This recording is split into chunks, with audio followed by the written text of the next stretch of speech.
Okay. Soon will live. Otanu live. So, yes, sir. Otanu live. Yes, sir. A very good afternoon to all. I, Dr. Atanu Das, welcome you all to the second day of 2 days international webinar on pandemic pedagogy, teach from home, student at home. Now we are going to start introductory session chaired by Professor R.K. Bhat and Professor Udayan Bhattacharya. So I welcome you, sir, Professor Bhat and Professor Bhattacharya. You are all welcome. Over to Thank you, you, sir. sir. Thank you. Thank Okay. you, sir. Thank you, Otanu. Yes, sir. Actually, Thank you, sir. Welcome. Professor R.K. Bhat is a very renowned professor of library and information science, University of Delhi. He is a prolific author. He wrote more than 22 books, an innumerable number of papers, and delivered innumerable number of lectures in different occasions. I'm not going to enumerate all those activities of Professor Bhat. He is one of the senior most professional in the field of library and information science. He will deliver the introductory lecture of second day of the webinar, international webinar, Pandemic Pedagogy, Teach from Home, Student and Home. I am requesting Professor R.K. Bhat to deliver his lecture. Professor Bhat, please start your lecture. Thank you, Professor Udayan. It is indeed a pleasure for me to be associated with this seminar. I am so grateful to my friend, Professor Udayan. In fact, when he requested me to associate with this, I I was little reluctant of accepting this. Normally, I like to speak in one-to-one interaction in a physical environment rather than an online environment and all. But now the kind of situation the country and the world is facing, it has become almost compulsion of accepting, adopting the technology and take the advantage of online teaching and learning in a present environment to remove the information hunger and update our students and help them to come out from the kind of problems which they are facing at their home in the absence of direct teaching environment. My dear friends, I am also thankful to everyone who is participating in the webinar and the fellow colleagues who are chairing the session and becoming the part and parcel of this kind of a wonderful task, which Professor Dan has given me opportunity to interact with this. Thank you very much, Professor Bhattacharya. Now, let me start with my topic is teaching and learning through online classes during COVID-19, boon or bane. See, the important aspect is in this particular aspect, my presentation outlines will be introduction, issues of teaching, learning, and technology, and then a small conclusion in a span of 20 minutes, which has been assigned to me. I'll try to finish up my task within the stipulated time so that the other speakers should also have their share to speak on. My dear friends, the world has never seen such unprecedented situation which spread like wild blades and affected the humans socially, politically, and economically around the world and put the lives in jeopardy due to coronavirus. We could not think of in our entire life, rather in our dreams, that a situation will come that we all will have to confine ourselves in our own houses and we have to take a lot of measures for the purpose of having the safety ourselves. It is such a bad situation that unfortunately somebody gets the infection in the family. Unfortunately, the other family member does not take care of him because of having 100% chances of its conversion. So it's a very unprecedented situation. The worst affected are the student community, forcefully discounted from their school, colleges, universities, and academic environment, and mentally and socially alienating them from their academic growth and development. See, my dear friends, it is not only the classroom teaching basically which matters, it is the social interaction with the students themselves and the kind of ideas which they share with each other and the kind of mindset they develop that ultimately convert into a kind of energy which boosts them in their personality development, and that has been restricted completely to surrounding and confining to their home escorts only. The government in every part of the world is struggling hard to cope up with this mense and working hard to uplift, help, and support the students to continue their personality development along with academic progress. And the time has taught extensively use the online mode of teaching and learning to stay connected with respective students.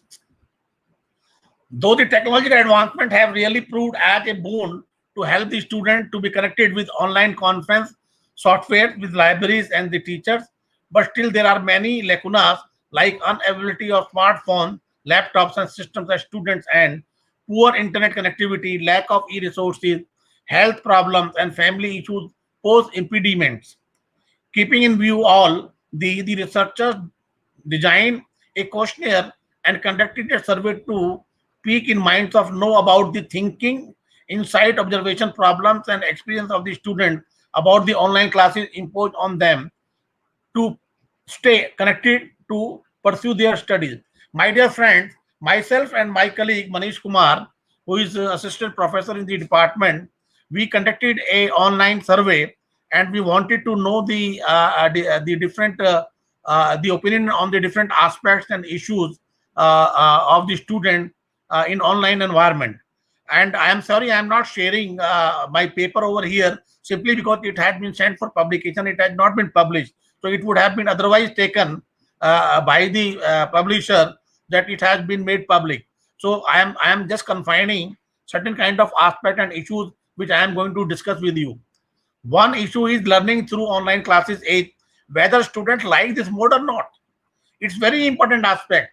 One thing has to always be kept in mind when you are doing something from your own likeness, when the voice comes from your heart that you should do this aspect, you should do this work, you should adopt this environment, then the learning of that environment become very fruitful, very positive. But when we conducted a survey, and unfortunately we have got the feedback that the students have opined that they have accepted this mode under compulsion. That means one-to-one talk in a formal environment, in a classroom teaching, they love to attend the classes, they love to interact with the teacher, and they have a lot of opportunities to interact in that way.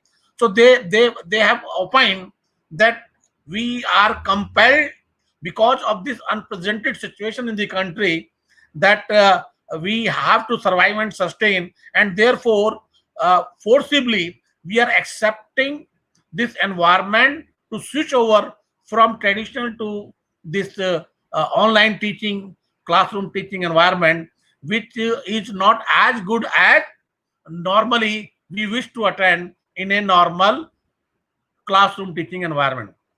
Second, they like just because COVID-19, which had eliminated the possibility of classroom teaching and learning, or they really find it a boon. My dear friends, as I told you earlier, that normally the students, their opinion was not that good, and given the opportunity either to attend the classes in an online environment or in a or in a classroom environment, they would have preferred to attend the classroom environment classes only. There are issues of teaching and learning related to understanding issues. Now that these issues are very important, because until and unless the understanding level of students are good, the whatever mode you are adopting for teaching and learning, it will have no sense, no fruitful results will come. Say for example, students' observation about understanding the concept. When the teacher is teaching in a classroom, he has the capacity, he has the skills, and by virtue of his own experience, He is observing and reading the face of each and every student who is sitting in the class and trying to find it out who is able to understand the concept which has been delivered by the teacher, or those who are not able to understand. So the teacher, instead of the student ask something about their problem, the teacher himself touched upon and figure out the people concerned, and then start explaining certain kind of things in a different manner to make understand each and everybody who is sitting in the class. Coverage of concept and content. I have seen, it's my personal observation, it's my personal experience. When a teacher is teaching in a classroom, he is always in a thrill. He speaks, and many a times he discuss many of the aspects and deliver many of the good examples in sharing with the students. And ultimate goal of the teacher at that point of a time is to make understand the concept and make the student comfort in a comfortable zone, and the students upbringing in understanding that conception is achieved otherwise. Opportunity to ask questions. Now, yes, in online environment also the student can ask the question, but not as comfortable as they would have been, because at that point of a time there will be eye to eye contact between the teacher and the student, and that kind of eye to eye contact which really make a sense and establish the link between the teacher and the taught to deliver the kind of queries being made and make them understand that kind of the reality normally is not achievable as far as the online environment is concerned. Opportunity to clear doubts in a session. That is also another important thing. Is the reason being is that we in an online environment, we all are depending on technology. Sometimes you have many issues related to technology, which I am going to discuss at a later stage. But it is observed when we are teaching, we have taken the classes online in this session, and we have seen that many a time the student want to ask something, but the clarity of voice is not there. The reason being is that the students who are attending the online classes, they are geographically spread it in the entire country, and when they are sitting in a remote place, there are many other issues which becomes hurdle in their way to really have the opportunity to make their doubt clear in an academic session. Satisfaction issues, they, whether they are satisfied or they are not satisfied, our survey indicated that the majority of the students who were attending the online classes in our department, they have shown their views on this aspect, and they said that we were not satisfied in an online teaching and learning environment.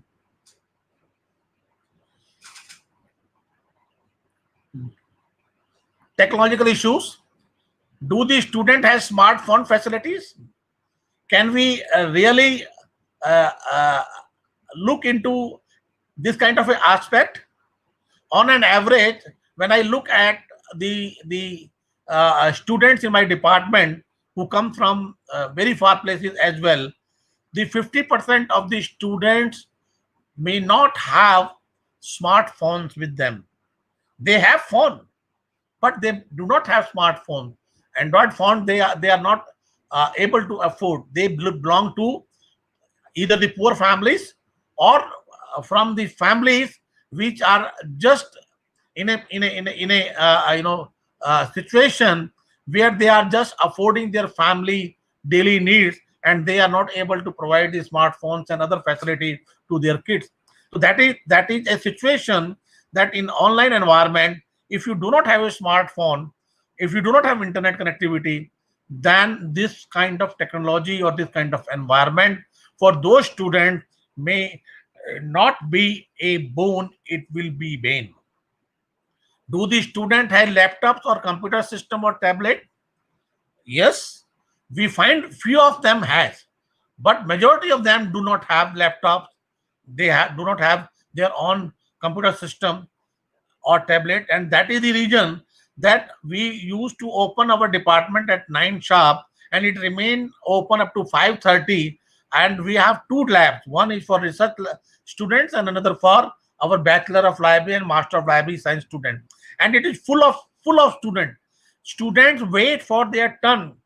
The students, after their classes, they occupy, all the systems are occupied extensively, and they are used extensively, and majority of the students uh, uh, uh, find that their turn has to come. Reason being is that many of the students who do not have their class on that day had already occupied the system, and systems are limited. The financial aspect is one of the major issues in the academic circle, and you cannot expect from the university authorities to provide you the fund, or the space is another problem. Even if you have fund, you do not have space to develop your laboratory to the extent that you can provide one system to one student, kind of a proportionate manner. And because of that, the students do suffer on account of it. Do the student have skills and knowledge to get connected with the online teaching and learning? Yes, majority of students we have seen, because we in an environment in which we are living, from schooling itself, the students are well aware of using how to make use of computer and computer technology, and it is in this context they do have the skills to do that. But at the same time, there are 10 to 12 20% of students who, the data reveals this fact, that the students who come from remote places, from the village background, even in Delhi, Delhi is also surrounded by many of the villages, and the students who come from Dhaka, come from what you call Care, come from Bhavana, come from Najafgarh. The students who come from the village background, they are little hesitant of having the kind of use of these technologies, simply because their skills and their knowledge in using these technologies seems to be not adequate as compared to the students who are coming from the metropolitan cities, or having the urban background, and having the facilities of technology at their doorstep. Do they have good audio and video quality features in the system they are using while participating in the online teaching and learning system? That is another issue. Normally, we every one of us is encountering. I have seen, when I am teaching my students in online environment, many of the students, either sometimes they are saying, "Sir, your voice is not clear. Sir, you are not audible. Sir, I am not able to see your face," and all many other things. Now the question is that, until and unless the voice is audible, until and unless there is a neck to neck contact between the student and the teacher, the kind of feeling that a teaching and learning environment is taking place, and the student is bound to learn, and something being delivered by the teacher goes to his brain, that kind of actual feeling does not emerges when we talk of the online environment teaching. This is what the survey says. Do they have knowledge of chatting, mute and unmute, sharing the screen? Though these are very small things, every one of them, they are expert in doing it. But there were 5 to 10% students who have shown their inability to understanding these kind of concept. Though it's very simple, chatting, mute and unmute, and sharing screen, etc. It is a kind of one tip of pushing a button, and you are getting it done. But still, it is a issue. Which online platform be selected for online teaching and learning? Zoom, Google Classroom, GeoMeet, or Skype, or etc. Now, my dear friends, one of the biggest problem is that the environment which has been unpresented, the authorities and the government of India, they are very well aware of it, and all of them, they have not come forward to really have the memorandum of understanding with any of the service provider, so that legally they are connected with this kind of service provider. The kind of Zoom facilities are available, or a Google Classroom facility are available, or GeoMeet are available. We are enjoying all these things because some slot or some bounded timing slot is being made available to us on free of cost. So 45 minutes, for example, we were using Zoom only 45 minutes you were to make use of it, and then you have to reconnect it. Now, once the interest is being developed of the student or the teacher while delivering the talk, while exchanging the ideologies and views, and there is interruption of technology, that there is a limit of 45 minutes, and the moment the 45 minutes are crossed, you are out of the environment, and then you have to reconnect it. That all really damages the kind of instinct, the kind of interest which takes place otherwise.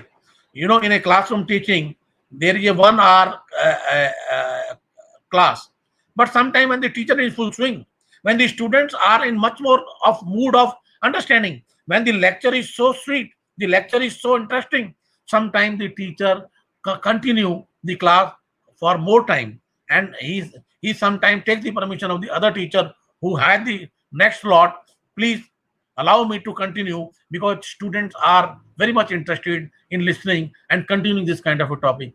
That kind of a thing in this kind of environment, it's not that possible. I'm not saying impossible, but that possible, that conducive as normally in it. Because what happens is, once the link is broken, the interest is gone.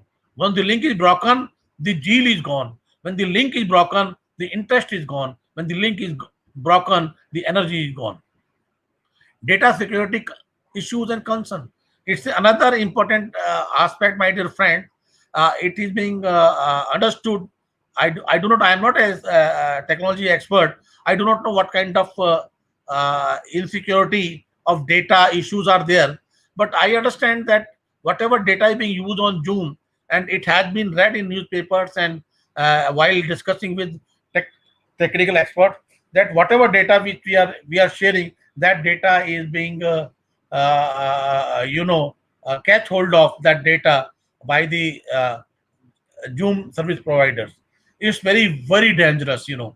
That your entire intellectual property goes in the hand of some service provider, who, in the name of giving you the free facility to make use of that technology, is exploiting the kind of intellectual creations which you people are able to do that, and you do not know, and you do not have the control on it.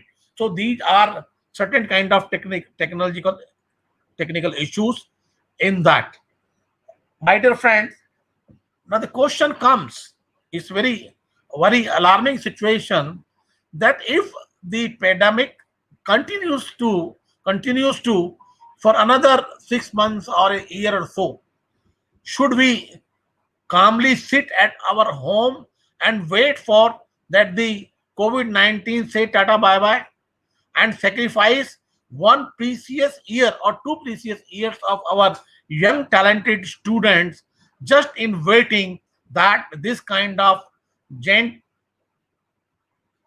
pandemic had eliminated the possibility of the one-to-one classroom teaching facilities of the student from the school, college, and university system? My answer is no.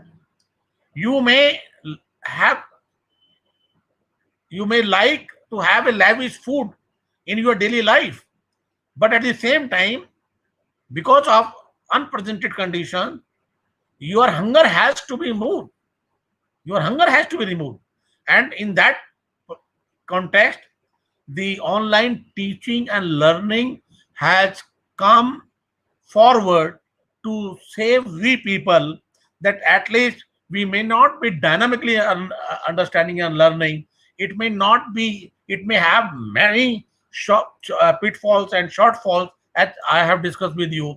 But the ground reality is that on the basis of the technology available, the kind of gadgets available, kind of service providers available, the we are able to boost up the interest of the students who are sitting far away places at their home, and from their home, without being inviting and having the threat of being converted into infection, they are able to learn, they are able to do their studies.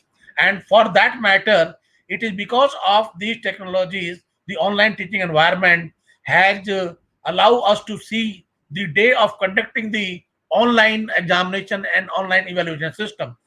I do not know what has happened in other universities, but in University of Delhi, my dear friend, we have conducted online teaching also, and then we have conducted online exam also. Online evaluation system is taking place nowadays. We are checking the script. The university has created a wonderful platform, and the scripts are being sent to us on our mail, and we are opening. There is a link which has been provided, and they are sending the script. The students have given their exam at their home, and they have uh, you know either they by email they have sent, or they have uploaded the answer script by scanning from their mobile or whatever scanning facility they had, and the university has given them either to either to load the script in the university portal or in their mail and whatsoever, and then the system has been devised, and it comes in the individual teacher's account, the teacher who teaches that paper and has assigned to evaluate those scripts, and we are doing our job, and hopefully in time we will be able to deliver our result. So, my dear friend, the COVID-19 pandemic has changed the whole gamut of reading and learning, and forced the student community to deliberately dwell upon usage of online sources of information and knowledge with the latest tools of access. These traumatic circumstances have physically and mentally affected the student community globally and pushed them hard to be dependent on web conferencing softwares to attend the online classes and continuing their academic journey. But at the same time, from this webinar, I would like that the concerned authorities in different universities, or maybe in the governments in the states and center, that they should be approached, that instead of we people are having the free facilities in a very restricted environment, why not the memorandum of understanding by these service providers are being signed by the respective government, respective universities, or respective authorities, and then provide the access as we are having the accessibility of e-journals through a library consortia, and there we are not restricted to access to e-journals in a restricted environment. We are free 24 into 7 to access those journals, because the licensing agreements have been done. Legally we are accessing those kind of information.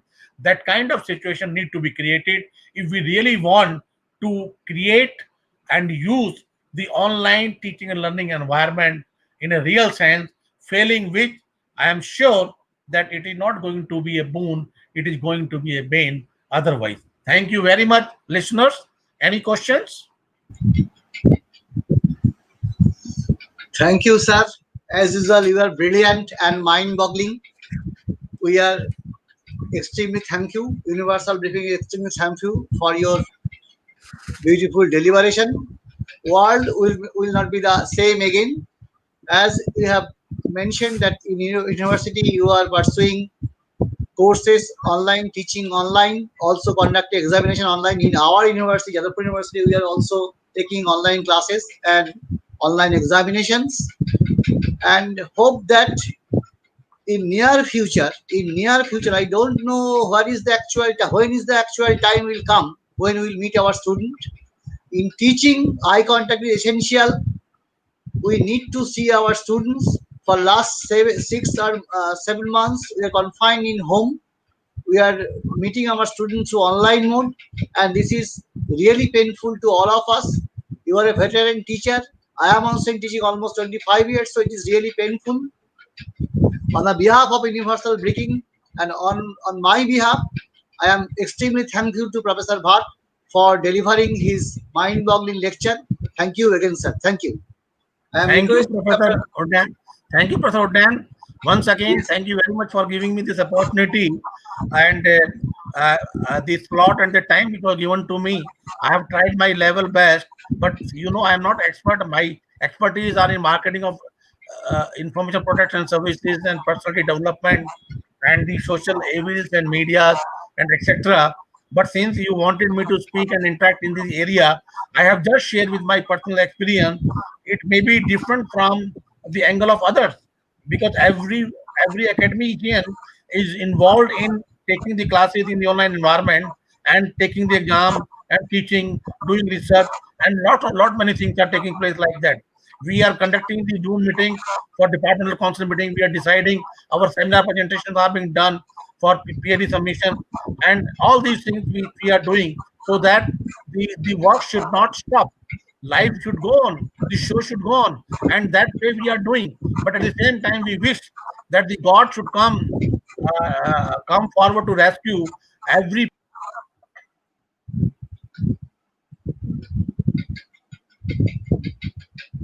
Hello, Atanu. What happened? I think sir is disconnected. Atanu? Dr. Yes, sir. Professor Bhat is disconnected. I think so, sir. Okay, it's all right. Now you can start the next proceedings. Okay. Can we wait for him, sir, for 2-3 minutes? I think he is out of the session. Certainly. Well, you can start. Okay. Okay, sir. You can Okay. start the proceedings. Okay. Okay. Let's make Okay. it. Okay. Okay. Thank you, Professor R.K. Bhat, for your informative lectures, and Professor Udayan Bhattacharya for conducting the introductory session. Now we are going to start technical session 5, jointly chaired by Dr. S. Sevukan and Dr. Partha Biplob Roy. Dr. R. Sevukan is currently working as an associate professor in the Department of Library and Information Science, Pondicherry Central University. Prior to joining this university, he served as lecturer in Indira Gandhi National Open University, New Delhi. He had delivered more than 100 lectures in face-to-face and delivered teleconferencing through EduSat.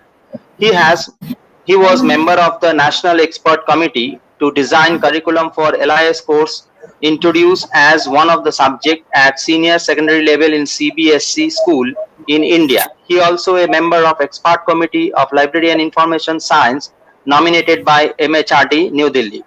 He is member of board of studies in library and information science of IGNOU, Central University of Tamil Nadu, Calicut University, Annamala University, Alagappa University, Bharatiya University, Bharatiya Darshan University, Manonamaniyam Sundaranar University, and Tamil Nadu Open University. He has served as resource person, keynote speaker, conference director, reporter general, chairman, co-chairman, etc. in more than 50 events at national and international level. Dr. Sevukan is editor-in-chief of Salis Journal of Library and Information Science and also a member of editorial board of many peer-reviewed journals in library and information science at national and international level. He has contributed more than 50 research papers in various journal and conference in addition to 3 books. He has reviewed a number of research papers for national and international journal and adjudicated about 200 PhD theses of library and information science from various universities across the country. He visited many countries like South Korea, Thailand, Maldives, and Sri Lanka for academic purpose. And Dr. Partha Biplob Roy, Professor of Department of Information Science and Library Management, University of Rajsahi, Bangladesh.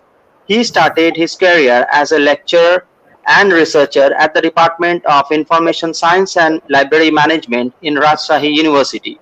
He also served as chairman at the Institute of Library and Information Studies, Rajsahi, in National University. He completed a sub-project of the Department of Information Science and Library Management, University of Rajshahi, under HEQEP UGC Bangladesh, funded by World Bank from 2012 to 2014. He also completed another project of the Department of Information Science and Library Management, University of Rajshahi, under IQAC Rajshahi University as a head of SAC. He have a number of referred publication in different journals on public library, reading habit, information technology, internet usage, information need, digital library services, and other issues. His area of research interest are library system and services, information need and information seeking behavior, digital library, digital reference services, distance learning, library and information service, book classification, etc. I welcome you, sir, in this session. Please continue the session with the paper presenters. Over to you, sir. Yeah, thank you, Dr. Athanu. And Welcome, sir. my co-panelist, Professor Partha from Bangladesh. I'm very happy that we are here today to chair this session jointly with 6 papers which have been listed. And as it's very appropriately planned to have this 2-day interest webinar on this online education, particularly for the students who are facing this, challenges in the pandemic situation, as Professor Bhat has rightly pointed out. So they are facing a lot of issues, and also, based on my own experience from my own department when we teach online classes, it is true that he has addressed certain issues which have been, unexpectedly identified, which are to be resolved with the time when we are going back to the normal situation. Still, there are two unique things which I have experienced in my online teaching. One is peer learning. The people from rural areas, they are not that much acquainted with the technology, so they are facing, one is having acquaintance with devices. The other one is affordability of the technology. So these two are the issues. Even for that also, the peer learning, the peer group, the classmates, so even we as teachers are not able to help them. The peer group, they help each other, so that, at least from our side, more than 90% of the students are able to learn successfully, and they are able to make use of this environment successfully. And the second thing, which is quite unusual, which I have come across, the students who were quite irregular before pandemic, this COVID-19, now they are quite regular to the online classes. So I am not able to identify the reason why it is happening, but it's quite regular, and the way they interact also, it has become unusual for all of us. We also have been discussing what could be the possible reason.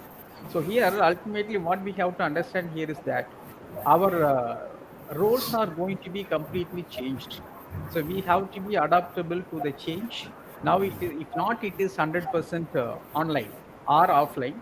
It is going to be definitely in blended mode, for which we have to be prepared for that.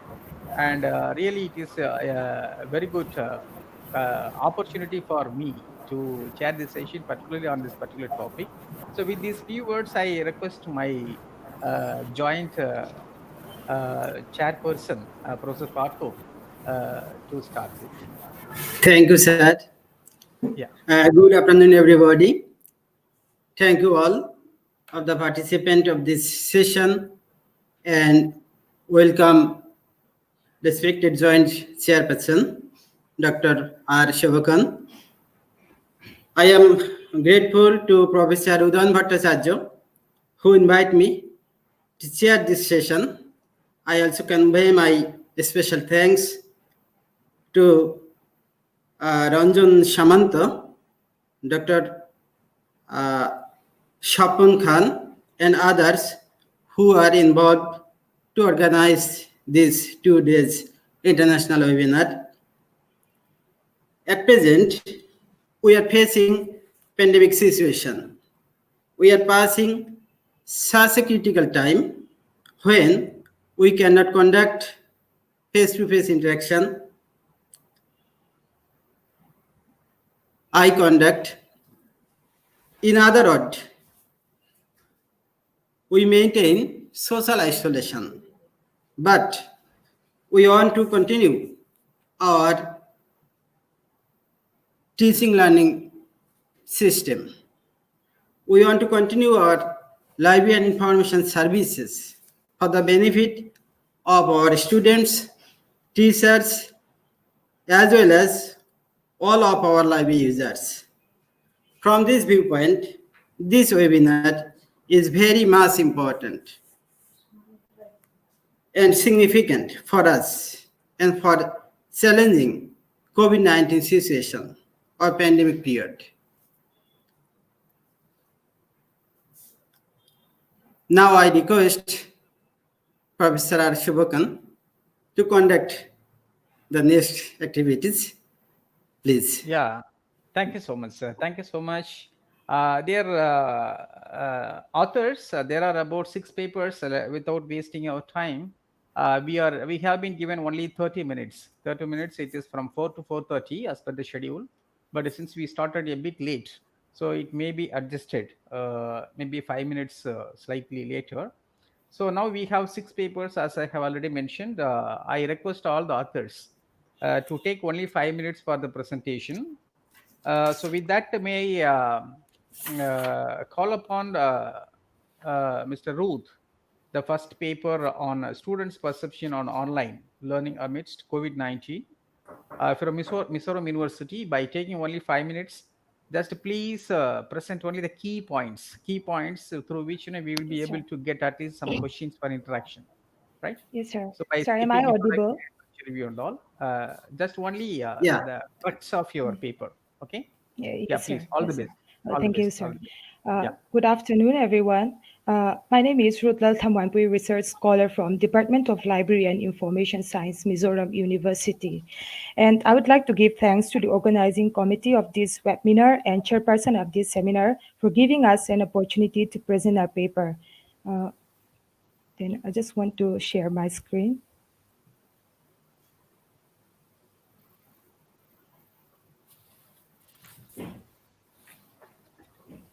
Sir, can you see my screen? Is my presentation visible? No, screen is not visible. Screen is not visible till now. Wait. Mm.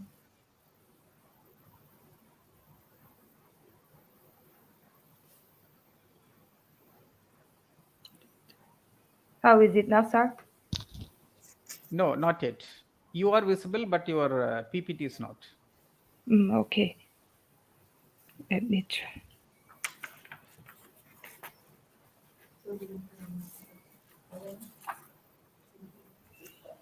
Is it visible now, sir? No, ma, not yet.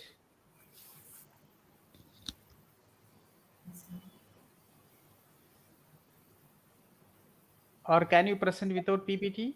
Yes, sir. Yes, sir. Of course, sir. Please continue. The topic for this webinar is Students' Perception on Online Learning amidst COVID-19 Outbreak, an analytical study on Bachelor of Education students of Mizoram University. And the authors for this paper are Lalom Omi, Ruth Lalthamwan Puyi, Dr. Lal Ngaizwali, Assistant Professor, Department of Library and Information Science, Mizoram University. And let's go to the introduction. We have heard about this coronavirus by the end of 2019, and it dominates the lives of every human being around the world, turning the normal lives into a critical situation where education is no doubt become one of the victims. So every institution practice online mode of education, which unavoidably become the means of education so far. And the scope of the study is confined to be at Bachelor of Education students of Mizoram University, and the present study is limited to 50 students, and it was concentrating more on how they conduct class lecture, presentation, tests, and exam, and so on. And the objectives for this paper is to meet the learning style and needs of the students during the COVID-19 outbreak, to highlight the pros and cons on online learning, and to give suitable suggestions. Methodology used. A structured questionnaire was collected through Google Form questionnaire method, distributed in their WhatsApp group, and 50 questionnaires were distributed. 35 were received back, which is 70% respectively. And data analysis and interpretation. In gender-wise, 65 there are 65% male and 34% male respondents, and Google Meet was the most common tool used for conducting online classes, followed by Google Classroom. And most of the students were using their mobile data 71% use their mobile data, 25% use Wi-Fi, and 2% use their broadband. And for and the electronic device used for attending classes are 88% use mobile phone, 8% use computer, and 2% use their tablet. And their satisfaction levels with the materials provided through online classes. 34% were dissatisfied, 20, 20% were satisfied, and 55% undecided. And the next we have their satisfaction level of online learning lecture. 47% were dissatisfied, 31% were fairly satisfied, and 22% were satisfied with it. The, and their main problem faced was with the internet connection, followed by the electricity problem. And here are the required lists from the student side. They required 77% required better internet connection, 14% requires motivation from the teacher side, and 5% requires better electricity, and 2% require strict rules. Then the next point we have the effective measure to make online class more effective. 34% suggest that dividing the students into groups will be helpful. 31% argue the need to give more examples during online classes, and 28% suggest more time for discussion during classes or after classes, and 5% request for more lecture. And their opinion regarding the face-to-face interaction, that is a traditional mode of teaching. 57% agree face-to-face interaction, 14% disagree, and 28% were neutral with it. And here are the suggestions laid down by the student. They, the first point is the need to have better internet connection, the need to have IT knowledge. Third, proper schedule fixed by the concerned teacher in order to avoid false and inaccurate information. And fourth, we have sufficient learning materials to be provided by the concerned teacher for better understanding of the lesson. And fifth, we have to give more examples with explanation and interesting class lecture.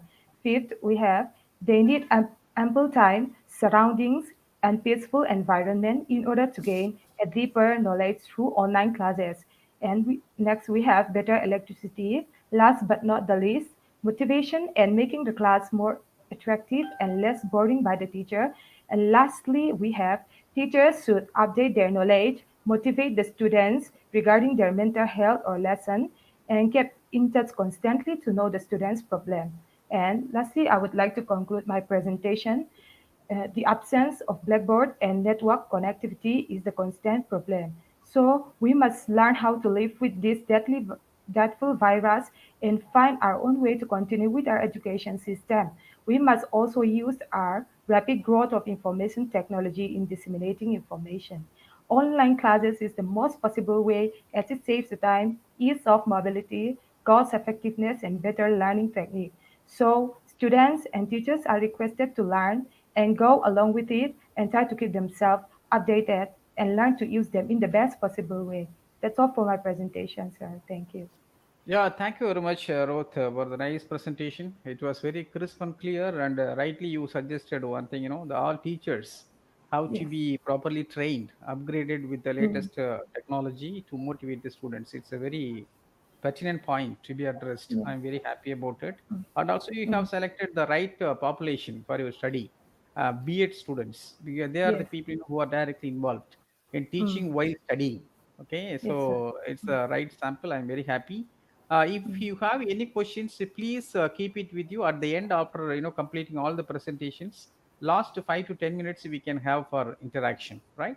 So I request Ruth yes. to stay back, okay, till the session gets over. Yeah, may I call upon the next presenter, Mr. Anukumar Bhattacharya? The same instruction by taking only 5 minutes. Am I visible, sir? Yeah, yeah, you are visible, very much visible. Okay. Audio is I am also very sharing clear. my screen, sir. Yeah, please.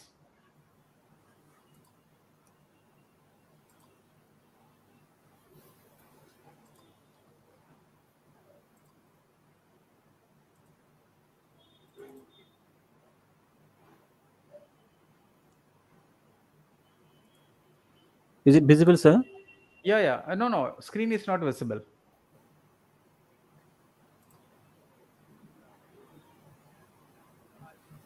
It may take some time, I think, because in the previous presentation also it took little longer time for loading.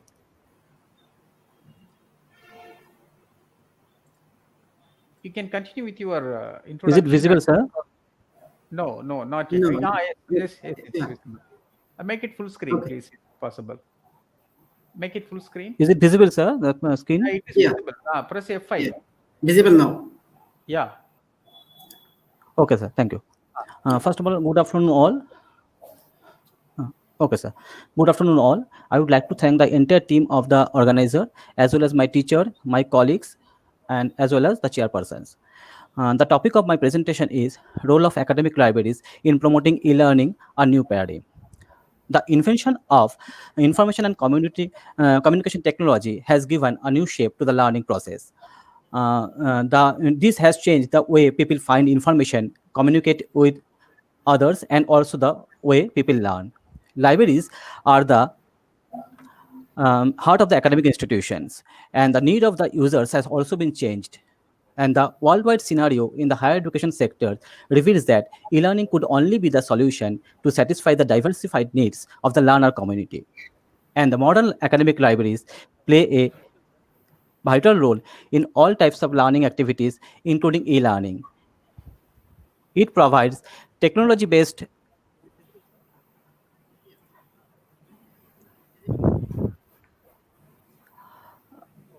Okay, excuse me, sir. It provides technology-based information anytime, anywhere for informative and lifelong learning, and there is a need for the librarians to be trained in adapting e-learning technologies. Now, what is e-learning? We know very well that e-learning is nothing but an interactive learning in which the learning content is available online and provides automatic feedback to the students' learning activities. And the first phase of e-learning came to existence during the period 1994 to 1999. And the second phase came into existence from 2000 onwards. And there are some tools which emphasizes different parts of the processes. Number one, curriculum tools, which provide a systematic and standard environment to support classroom learning. And number two, digital library, which facilitate effective and efficient access to resources to support exploration and collection. And number three, knowledge representation, which helps learners visually review, capture, or develop knowledge. It focuses on formulation and representation. Now, academic libraries and e-learning. The academic library's main objective is to provide information resources intended for learning. And from the library's point of view, it has been a great opportunity to integrate the library resources and services in support of learning. And the academic libraries play a crucial role in promoting e-learning, and it can be carried out successfully if the library has the following essential requirements. Number one, technical and functional requirement, which includes display and integrate a variety of information windows, aggregate access to content, provide bibliographical tools, and provide access to tools. And second one, technical and cultural requirement, which includes embed library resources in course management systems, customize portal facilities, provide easy access to virtual reference services, and embed training modules. Now, as a part of e-learning system, academic libraries provide the various essential services. Some of them are they give new acquisition to indicate newly acquired materials for each department. They take requests for materials that are borrowed by another users, and user can get their resources online, and users can online suggestions for additional items that the library can acquire based on their need. And email communication is provided through the system to enable a two-way communication between the user and the library. And searching for past examination papers by faculty and students, and also providing access to full-text databases. Now, the role of academic librarians. Academic librarians are a part of e-learning process and are actively participated in providing online and in-person modules, guides, subject, and class-based lists, as well as references. And they perform the following important activities. They provide online reference services. They help students in determining useful scholarly resources. They support faculties to find appropriate information resources for planning and developing course curriculum. They facilitate the e-learning and establish a positive relationship between the academic achievement and use of open shelf library books.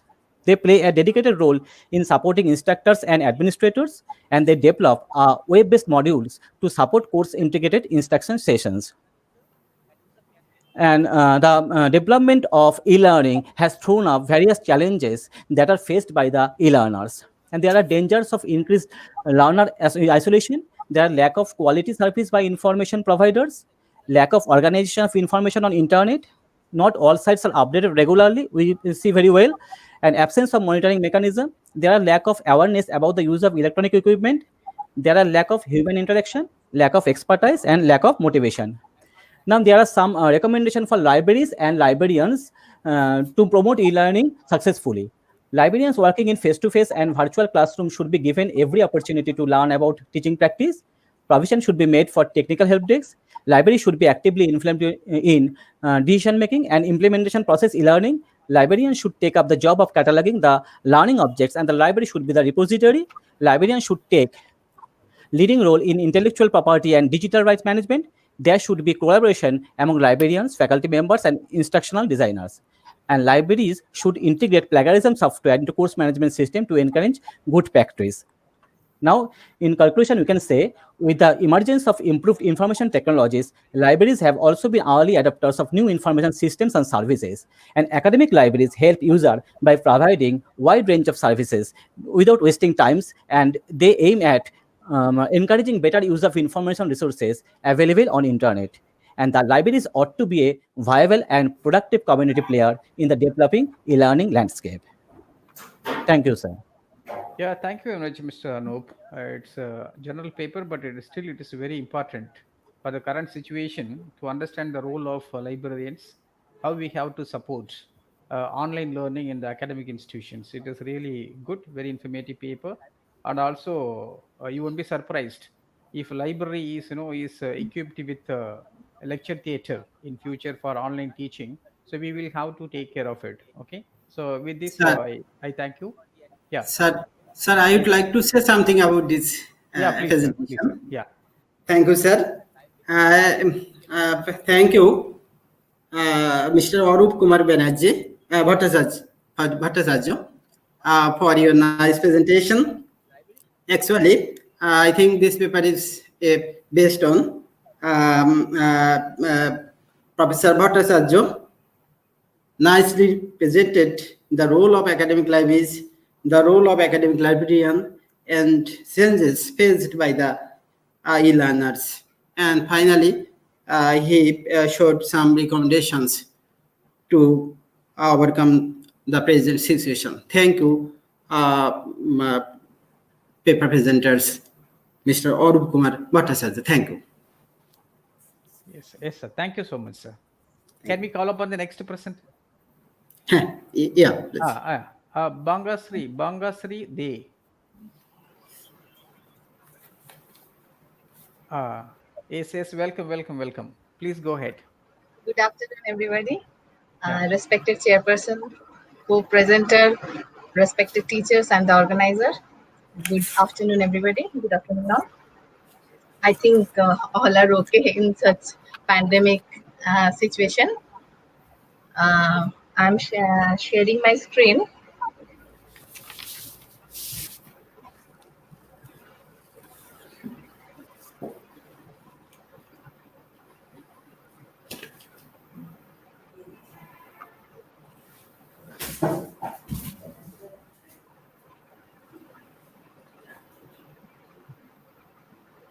Is it visible, sir?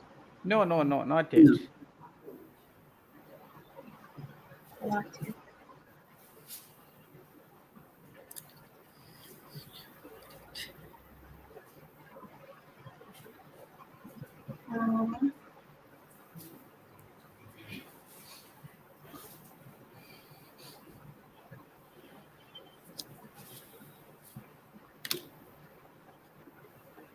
Just a minute, sir. No, it's visible now. It is visible now, no? Yeah. Perfect. Yes. Thank you, sir. Yeah. So my our topic is organization of e-resources in COVID environment, a library perspective.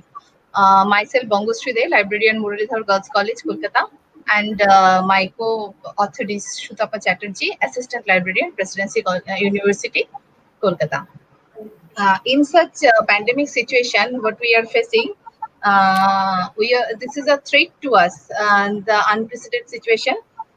We have not faced it yet, and hope we will not face it in future also.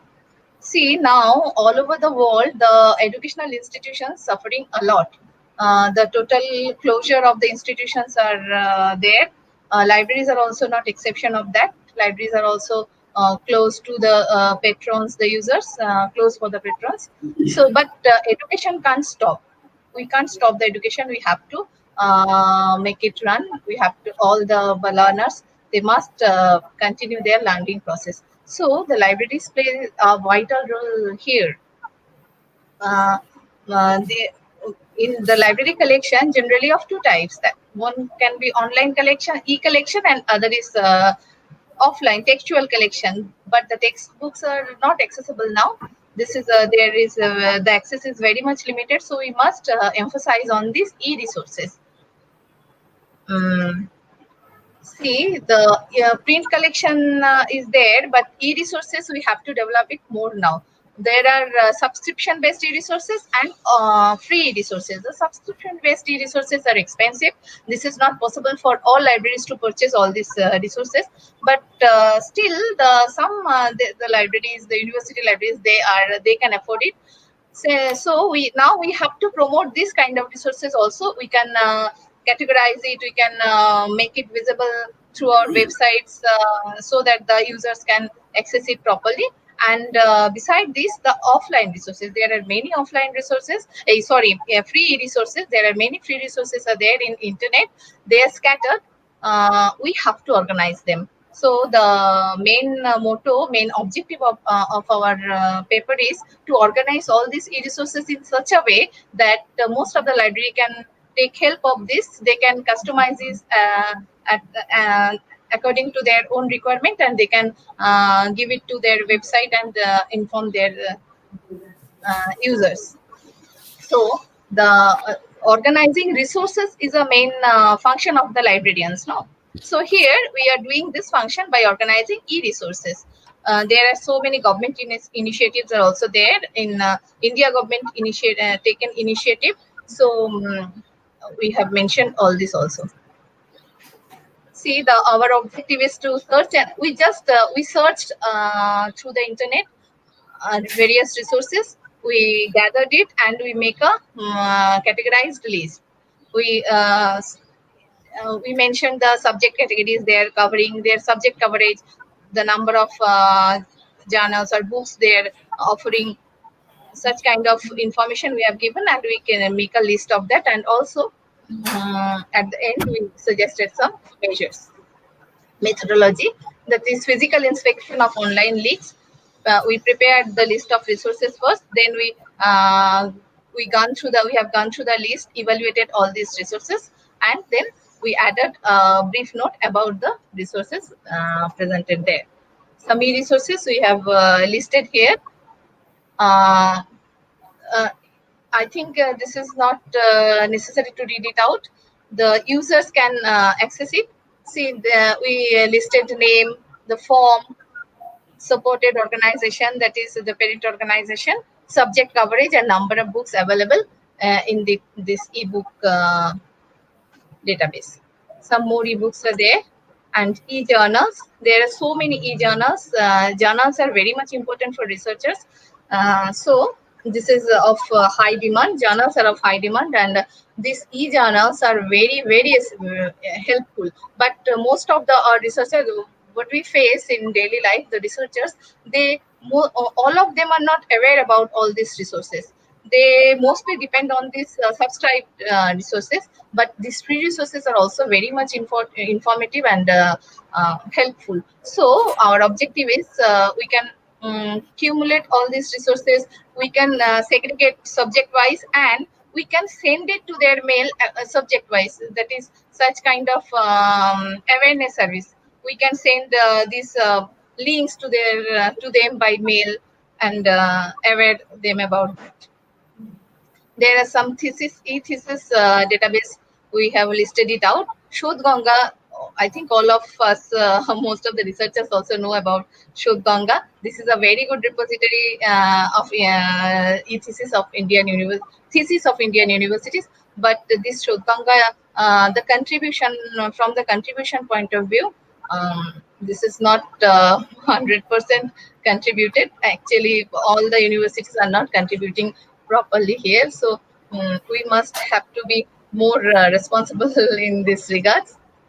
Some open courseware are also there. See, the regular college, university colleges are also now depending on online or distance education. So some open courseware are there. Some renowned universities are also offering open course. We have SWAYAM.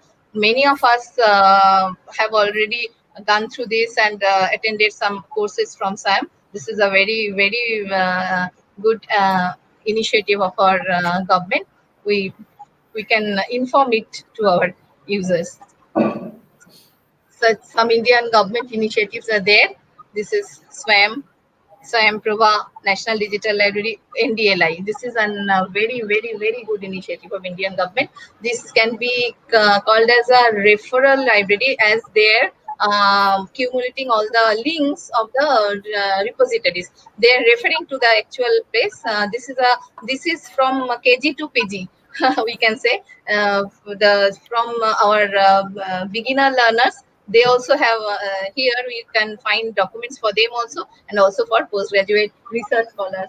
All users can find their required document in NDLI. But some problem that we faced during scanning, that is NDLI can't give the information from the copyrighted books. In our college and university libraries, most of the books the students use, basically undergraduate colleges, they use the textbooks that are copyrighted material. These materials are not there in NDLI. This is a problem. Don't know whether the copyright material can be uploaded in the portal or not, but if it could be, it would be better for us. And for regional languages, the regional language documents are also not there. Suppose from Bengali books, if we find books on Bengali, not only the Bengali language written in Bengali, this is not that much there. Measures to be taken to increase the use of e-resources. Now we must promote the use of e-resources because we are unable to provide textbooks to the students, users, researchers, even teachers. So first of all, we have to break the digital divide. Most of the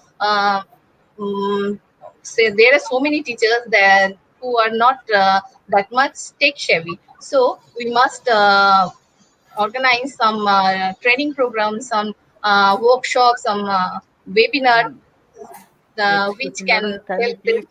can you please make it brief? Okay, You are okay, sorry, taking sir. slightly longer time, huh? Okay, sir, sir, sir, Try sir. to. Yeah. So we must organize some webinar and workshop. We must train our users. We may so what the comprehensive list we have prepared. We can select according to our requirement them and can post in our website. Then so that the users can access this. Users manual can be uploaded. And we can create our library's own digital resources, such as we can scan our question papers, we can upload these. Even the textbook also, I think a part of this cannot be, it will not violate the Copyright Act. If we scan part of this and send it to our students, we can make WhatsApp group, send it to there according to our students' requirement. And Facebook account can also be created to give information about the activities of our library. So we must take initiative. Librarians must take initiative to overcome this lockdown situation. We must spread our information. We must provide our users, equip our user with required information of them. Thank you, sir. Thank you Yeah, very thank much. you. Thank you very much. Sorry for the interruption. Sir, would Thank you like to say? Sir, would you like to Thank you, say? Bunasri De. Yeah, sir. Nice presentation. I think it is also a very nice paper. I make some suggestions and my recommendations after finishing the paper presentation part of this Yeah. session. Thank you very much, sir. Thank you Thank very you. much. Next is Barnali Kundu from Jadavpur University.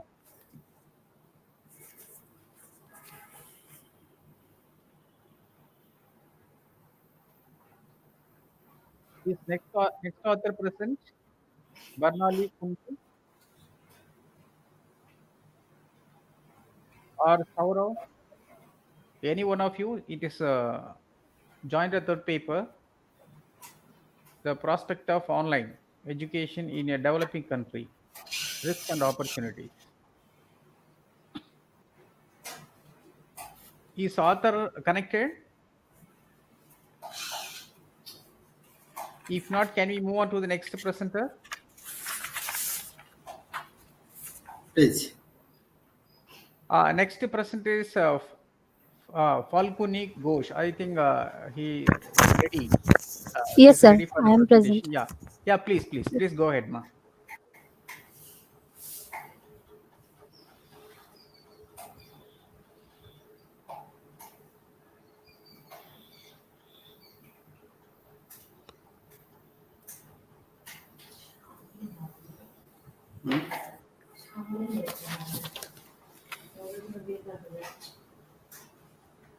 Good afternoon to all my respected teachers, chairpersons, webinar organizers, and my fellow friends. Myself, Falguni Ghosh, MPhil student from Jadavpur University. Today, me and my co-author, Sukarna Mondol, prepared a presentation on the relevance of online learning platforms of the government in the library services throughout the state of pandemic outbreak. Here I am going to present the paper.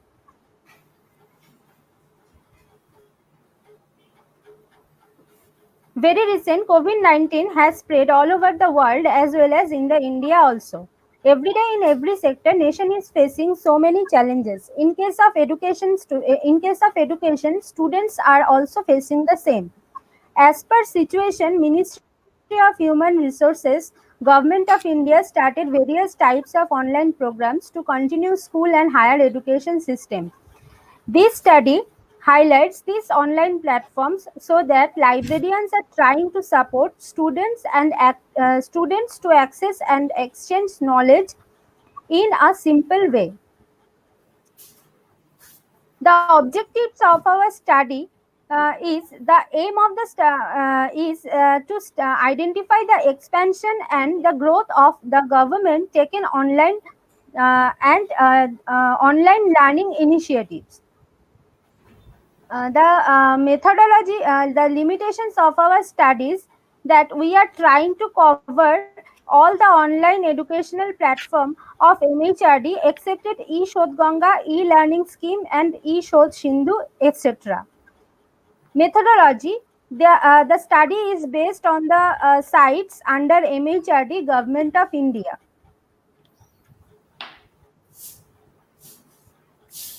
Here we are trying to disseminate the online education initiatives taken by MHRD Government of India. Here we trying to show that online initiatives of government are divided into two parts, school education and higher education. School educations are divided into AC school education Shagun, NREOE, Diksha, E-Basta, and higher education are divided in those parts EPG Pathshala, Swayam National Digital Library, Virtual Labs, and National Academic Depository. The school education Shagun mainly aimed to enhance the school education system associated with Sarva Shiksha Abhiyan project. The Shagun accessed more than 1.5 million schools, 9 million teachers, and 250 million students to continue the school activities onwards. National Repository of Open Educational Resources is the open education initiative with 16,000 registered users and 14,527 e-learning resources. Students can access e-library, e-books, e-course and get chance to participate online events and education in both Hindi and English language. Diksha, the digital infrastructure for knowledge sharing. Diksha is an online learning platform for school education associated with NCTE. 18 languages are supported by Diksha, containing various curricula of NCERT, CBSE, and SCERT. eBasta is the platform for accessing school books in digital form. Its major aim is to bring publishers, students, and schools make together in a single platform. These are the online initiatives for higher education. EPG Pathshala is the higher education initiatives by MHRD and NMEICT introduced by UGC. It is also well designed open education for postgraduate also. Here are a list showing the number of e-contents. The e-contents of EPG Pathshala contains Virtual labs. Virtual lab is also project by MHRD under NMEICT. It provides remote access to all the libraries in science and engineering faculties from undergraduate to the higher level. 7 IITs are associated with it. Swayam. Swayam is an open learning forum based on MOOC. It contains 203 partnering institutes, 2,748 courses, etc. Swayam provides e-tutorial, e-content, discussion forum and assessment also. Swayam Prava is the group of 32 DTH channel telecasting educational programs 24/7 in GSAT 15 satellites. Swayamprava contents are provided by NPTEL, IITs, UGC, CEC, IGNOU, NCERT, NIOS. Inflipnet maintain this web portal. NDLI, National Digital Library India, is a virtual repository for learning process sponsored and mentored by Ministry of Education. All resources are accessed by free of cost. 50,257,281 items are accessed by NDLI. National Academic Depository. It is a 24/7 online store of all types of academic institutions, boards, and eligibility assessment bodies. Now, the final conclusion part is this study has observed some significant findings for betterment of library services in the context of online education in this pandemic. If it is possible to include such online programs in the library, then librarians have to serve the e-resources in optimum level. We are trying to explain such initiatives which can support the students not only in the pandemic but in every step of education. Thank you. Thank you very much, Falconi. It was a nice presentation by highlighting all the online initiatives taken by the Government of India, particularly MHRD. It's very nice. I'm very happy about it. And we will receive questions at the end. Okay. Thank you so Thank you, much. sir. Thanks again. Thanks again for the presentation. And next is Debashish Mukherjee. Debashish Mukherjee. Yeah, namaste, namaste. Good afternoon, Honorable Chairperson, Co-Chairperson, luminaries and dignitaries associated with this webinar. So my paper,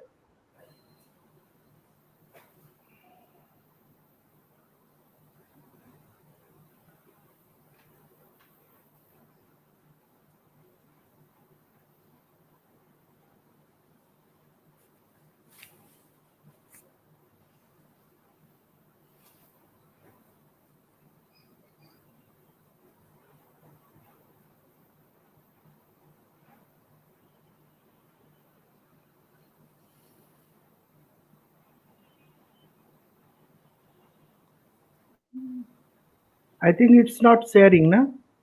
No problem. You can present. No. It may take Okay. little longer time for Okay, loading. okay. So the title of the paper is "No Time to Die. Let's Fight Back: Indian Education System in Fight Against COVID-19 Pandemic." Coronavirus are large family of zoonotic viruses that cause illness ranging from the common cold to severe respiratory diseases. Actually, it is transmitted from animal to the human. COVID-19 is the most recent to make the jump to human infection. The first family come in the 2002 as SARS. Next, it comes as MERS in 2012, and recently it appears as COVID-19 in December 2009 in Wuhan, China, and it spread all over the world and spread all over the world. And seeing its fatality, WHO declared it as pandemic in March 2020. The first case of COVID seen and reported by the government of India in January 2020. As a result, in March 22nd, Honorable Prime Minister declared Janta Curfew to break the chain, to stop and spread, to stop spreading the community spread. And then we go for the phase-wise lockdown. And as a result, like all the sector, education sector also comes under shutter. So in this situation, 993 universities, 39,931 colleges, and 15,22,346 schools have been totally shut down. So in this situation, what shall we do? In this situation, the digital platform is the one and only one platform to connect with the system to continue education. So don't get isolated. Stay connected, and it is the only survival strategy in this pandemic situation. So let's go for the advantages of digital learning. First of all, the digital learning is very much convenient. It is flexible one. It brings education right to the home. Digital learning offers more individual attention. It offers online platform, helps you to meet interesting people. It gives real world skill, promote lifelong learning. Online courses have financial benefit too. It also teach people to be self-disciplined. It's connect to the global village at a glance, at any moment. Though these are the advantages, but there are some issues. We can broadly say as the economic issues, the social issues, the psychological issues, the security measures, the technical issues, and the infrastructural issues. In narrower sense, we told it as the online class is very much boring. It causes social isolation. It causes self-motivational problem. It causes cheating problem. Prevention is very much complicated. It have some face-to-face communication problem. E-learning limited to certain discipline. The lack of accreditation and quality assurance of online education, lack of electricity. Moreover, 50% of rural people do not have the electricity still now. Government initiative already started. And besides this, we are introducing the biogas and the other solar panel to overcome this problem. Lack of electronic gadgets. It's a very much problem. Like the student do not have laptop, desktop, smartphone, lack of data packages, internet connectivity problem, lack of cyber security. It's a big problem. Low bandwidth problem. It's also a problem. And the digital illiteracy and digital allergy also a problem for this situation. But what to do? We have to overcome this situation. And For this, the government initiatives, the NGO initiative, the corporate level initiative, the personal level initiative, and most of all, the main thing is to PPP model may be very fruitful to overcome this situation, and for economic empowerment, psycho-social development, cultural development, proper R&D is very much required, and proper training is required for digital literacy and to eradicate the digital divide, and also empowering the infrastructure development. In this context, I would like to conclude with two examples. Our Jadavpur University and the Ramakrishna Mission Sarada Ashram provided the electronic gadgets, smartphone data packages towards the students in needs. In this situation, this action is very much required and very much essential in this situation, and this can strengthen the nation to fight against any situation in any environment. Together we fight, together we win. Thank you. Thank you so much, sir, and for the fanciful title. It's very good, and also you have mentioned specifically pointed out the issues with online teaching and also some solutions. Okay, I'm very happy. Sir, can we take up some questions if there are any Thank you, sir. from the audience? Yeah. Actually, sir, I would like to say something about all of the papers. Now, the first paper presented by Roth nicely express the students' perception on online. Actually, sir, I would like to say something about all of the papers. Now, the first paper presented by excuse me. We are late Sorry for the interruption. And the author who could not come when we called has to come now. Can you ask her to present? Yes. A very good afternoon to all, respected chairperson, my teachers, my co-presenters, and all the participants listening to the webinar on pandemic teaching, teach from home, students at home, organized by Universal Briefing. I am myself Bornali Kundu, MLIS Jadavpur University, and my co-author is Saurabh Bakshi, MLIS IGNU. My topic is the prospect of online learning or online education in a developing country, risks and opportunities. I'm sharing my screen, sir. MLIS Jadavpur University, and my co-author is Saurabh Bakshi, MLIS IGNU. My topic is the prospect of online learning or online education in a developing. Sir, is it visible, sir? No, not yet. Okay, sir. Sir, is it visible now? No.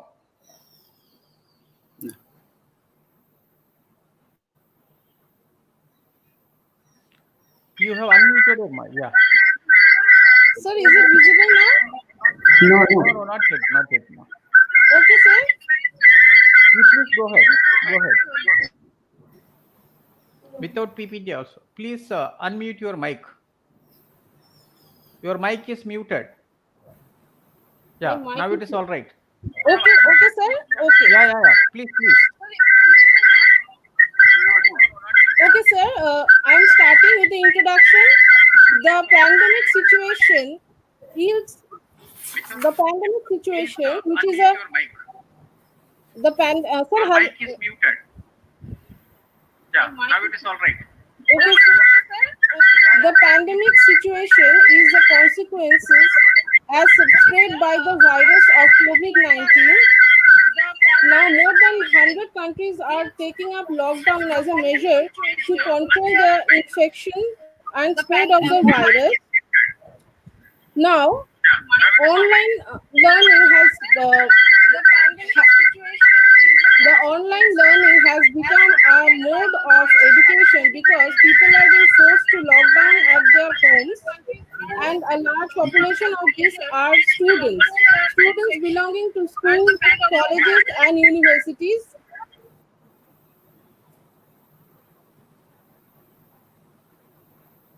Madam, you have muted your mic. And somebody sitting close to you, I think. That's why that echo also is coming.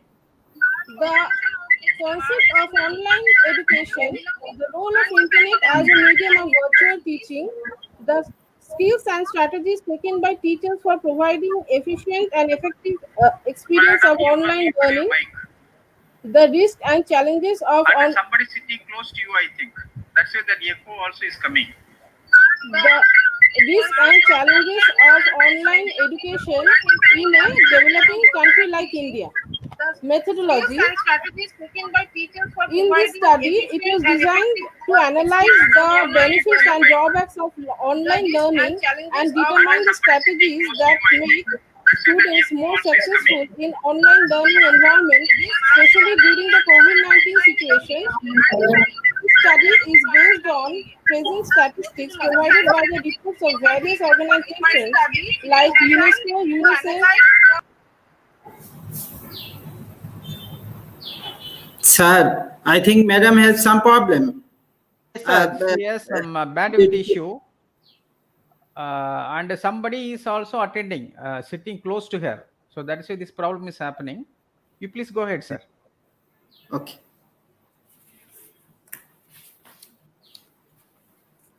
Can I say something now, sir? Yes, sir. Please, sir. Please, sir. Proceed, sir. For educators to reach students beyond the boundaries Sitting close to her. of the classroom walls, especially those who are not able to enroll themselves in traditional classroom courses and those who need to learn while working. Can I say something now, sir? Yes, sir. Please, sir. The role of internet as a medium of virtual teaching. Internet is undoubtedly the most powerful technology of modern era, which help us not only in our daily life but also in our professional life. It provides the following: free and cost-effective education, teacher-student peer interaction, effective teaching and learning tools, easy access to quality education, interaction with digital media and e-resources, updating.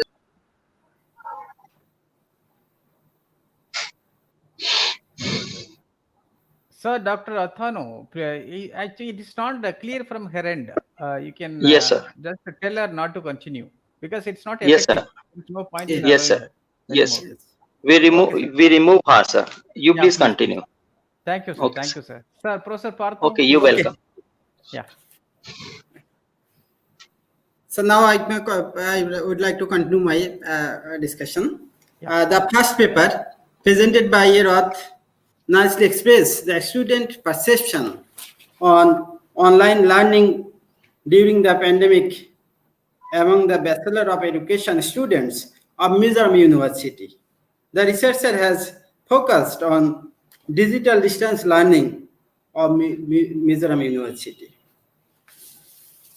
Then researcher Arup Kumar Bhattacharya has explained properly the role of academic libraries in promoting e-learning. In his paper, he has presented the key role of academic librarians in the e-learning paradigm also. And next presenter, Bonusri De, has discussed the organization of e-resources in COVID environment. She also has tried to highlight the government initiatives and for organizing online education resources. Then Falguni Ghosh has provided an overall assessment of the online learning initiatives by the Ministry of Education in India. She has presented the objectives and methodology of her study properly. He also discussed different online initiatives for higher education taken by the government in India presently. And then our last presenter, Devashish Mukherjee, has explained the overall scenario of Indian education system in COVID-19 pandemic situation.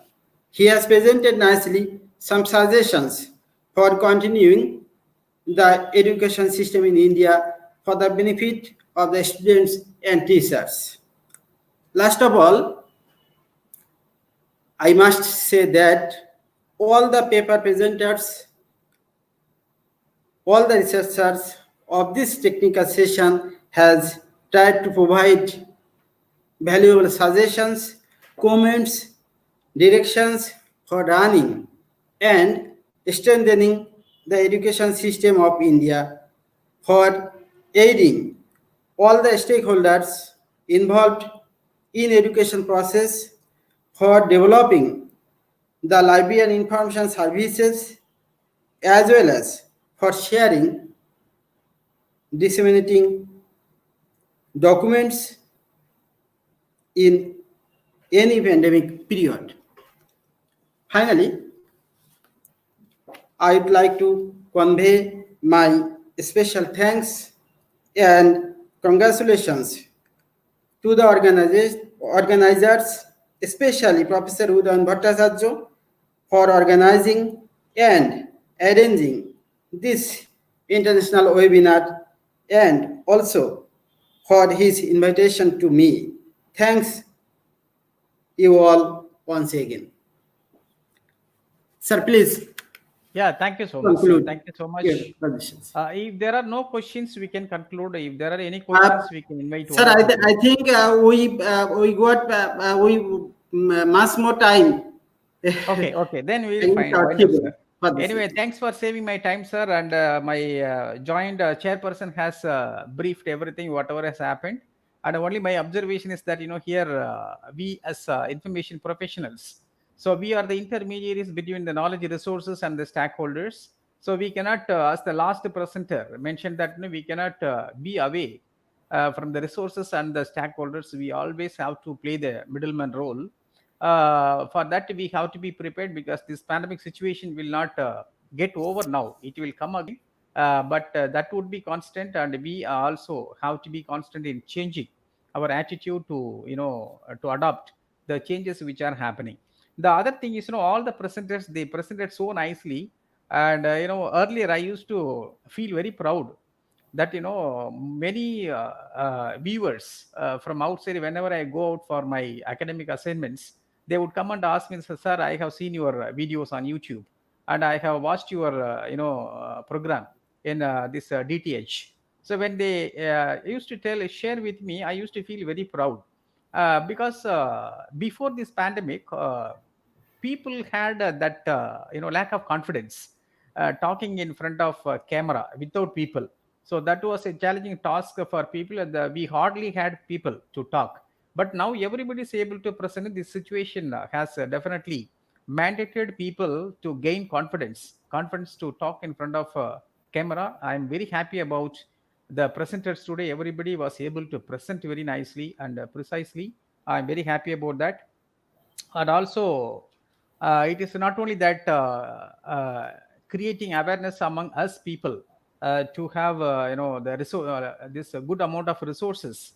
We have to always create awareness among the stakeholders to make use of the resources optimally, because we have equal value of free sources are available online for free compared to the commercial sources. So we as information professionals put together teachers and the librarians. So we have to join our hands together to serve for the community for the professional recognition. So with this, I conclude the session, and also my special thanks to Professor Partha for joining us from Bangladesh, and also he has nicely chaired the session. He has supported me like anything, and also I am very thankful to Dr. Professor Udayan for inviting me to be part of this forum, and also this organizing team, universal briefing.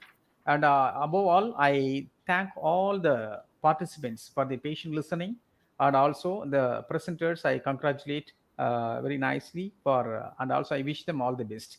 So with this, I conclude the session. I'm so sorry for taking a longer time because of the presentation. They have to be motivated, though it is online virtual. They are all coming forward for the first time to present virtually, for which we cannot discourage them. So that is the reason why we have taken slightly longer time. With this, I conclude with a big thanks to the organizing team. Thank you, one and all. Thank you, sir. Thank you all. Thank you, sir, Dr. R. Sevukan and Dr. Partha Biplob Roy for your nicely conducting the technical session 5. Thanks again. And now we are going to start our technical session 6. In this technical session, we have Dr. Akhandananda Shukla as chairperson and Dr. Anamika Das as co-chairperson. Welcome, Dr. Shukla and Dr. Das. Welcome, sir. Dr. Akhandananda Shukla is an associate professor, Department of Library and Information Science, Central University of Tamil Nadu. He has more than 9 years of teaching and research experiences in the field of library and information science. Dr. Shukla published 57 research papers in different journals and conferences. He also published 3 books and 11 chapters in edited books. He is a member of several board of studies in various universities. He also guided many students for doctoral and master degree. His research interest includes bibliometrics, scientometrics, digital library, information technology, etc. You welcome, sir. And we are having Dr. Okay, welcome, sir. We are having Dr. Anamika Das as a co-chairperson of this session. Dr. Anamika Das is assistant professor in the School of Professional Studies at Netaji Subhas Open University, Kolkata. She conducted her graduation from University of Calcutta and master degree from Jadavpur University in the Department of Library and Information Science. She started her research career with MPhil degree from University of Calcutta in Library and Information Science. Her recent research work focuses on educational technology and also ODL pedagogy. She has published various research articles, self-learning materials, books, etc. as an author and co-author. She has also chaired and co-chaired various national and international academic events. Currently, she is an associate editor of online journal of School of Professional Studies published by Netaji Subhas Open University, Kolkata. You welcome, ma'am. Dr. Anamika Das, ma'am, are you there?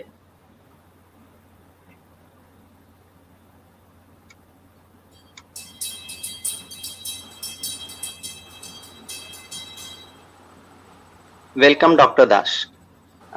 Over to you, sir and ma'am. Thank you very much, Tam sir. Good evening to everyone. Welcome, madam. We are very much thankful to the organizing committee of this 2 days international webinar under the umbrella of universal briefing. And I'm very much happy with the topic that pandemic pedagogy, teach from home, students at home. That is very interesting topic. And nowadays we are practicing this one in our daily life, and we are experiencing a lot of problems as well as positive things also we are getting from this pandemic environment. Since we are late, little bit late with our schedule, so without wasting a lot of time, we just want to start the session. And every presenter will try to will provide 5-minute time, and it is suggested to everyone that all the presenters they should focus more on the core findings of their presentation, besides rather than reading the line by line, so that we can finish on time. So if the presenters are there, you please allow. And we have the 6 presenters in the 6th session. The first topic is implementation of alternative measures to eliminate digital divide. A brief study by Hira Ghosh and Saheli Srimani. If they are present here, then let them start and step back in the session. In the last, we may have some questions from the audience side, so you may have to answer. And I request Madam Anamika Das, if she want to say something before the session, share your idea, then we can start the session. Madam. Yes, thank you, sir. Dr. Akhandananda Shukla, and I am good afternoon, everybody. And first of all, I want to thank my teacher and the organizer of this developer of this idea, that universal briefing, Sir Professor Udayan Bhattacharya, and organizers of the webinar, Dr. Ranjan Samanta and Dr. Shapon Khan. And as we know, we are going through this. We are in every session we are getting that we are going through this pandemic session. We are going through this, and as the title reads itself, that teachers at home, students at home. So, as I'm from a distance education institution, so I know what difficulties the students experience when they study while they are sitting at home. And now it is that all the other educational institutions are also going through this phase. And in this seminar, we are getting such experiences, how people are experiencing this situation. And in our session, we have also such all these related issues. And as sir, I will not take much time. And as you have said already, and that the papers, there are 6 papers, okay, will take 30 minutes, 5, as you said, 5 minutes for each paper. And now you, sir, please continue or the call upon the first presenter, please. Saheli Srimani. Good evening, sir. Good evening, ma'am. Good evening. Good evening. Good evening. Yeah. I'm very much thankful. I will be sharing my screen first. Is the screen visible to you all? Yes, it is visible, and you can go for this PowerPoint presentation mode. Okay, sir. So, thank you, sir. Yeah. Good evening, everyone. I am very much thankful to the chairpersons and respected teachers, and special thanks to Universal Briefing for giving me the chance to present my paper. Today, my topic is implementation of alternative measures to eliminate digital divide in present pandemic scenario.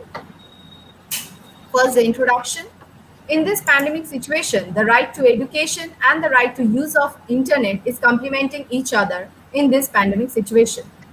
It has become imperative to provide digital education to the students as an alternative education system.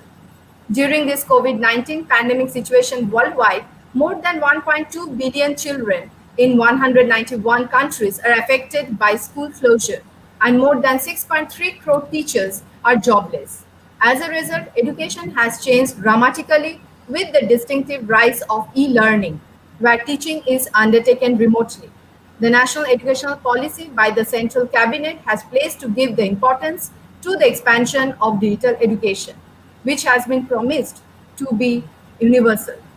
Next, my objectives of this study: to know the meaning of digital divide, to find the present scenario of digital divide in India, to incorporate the National Educational Policy 2020 to cope up with digital divide, and to find out the alternative measures which will be helpful to eliminate the digital divide in this pandemic situation. Now, the concept of digital divide is an important factor.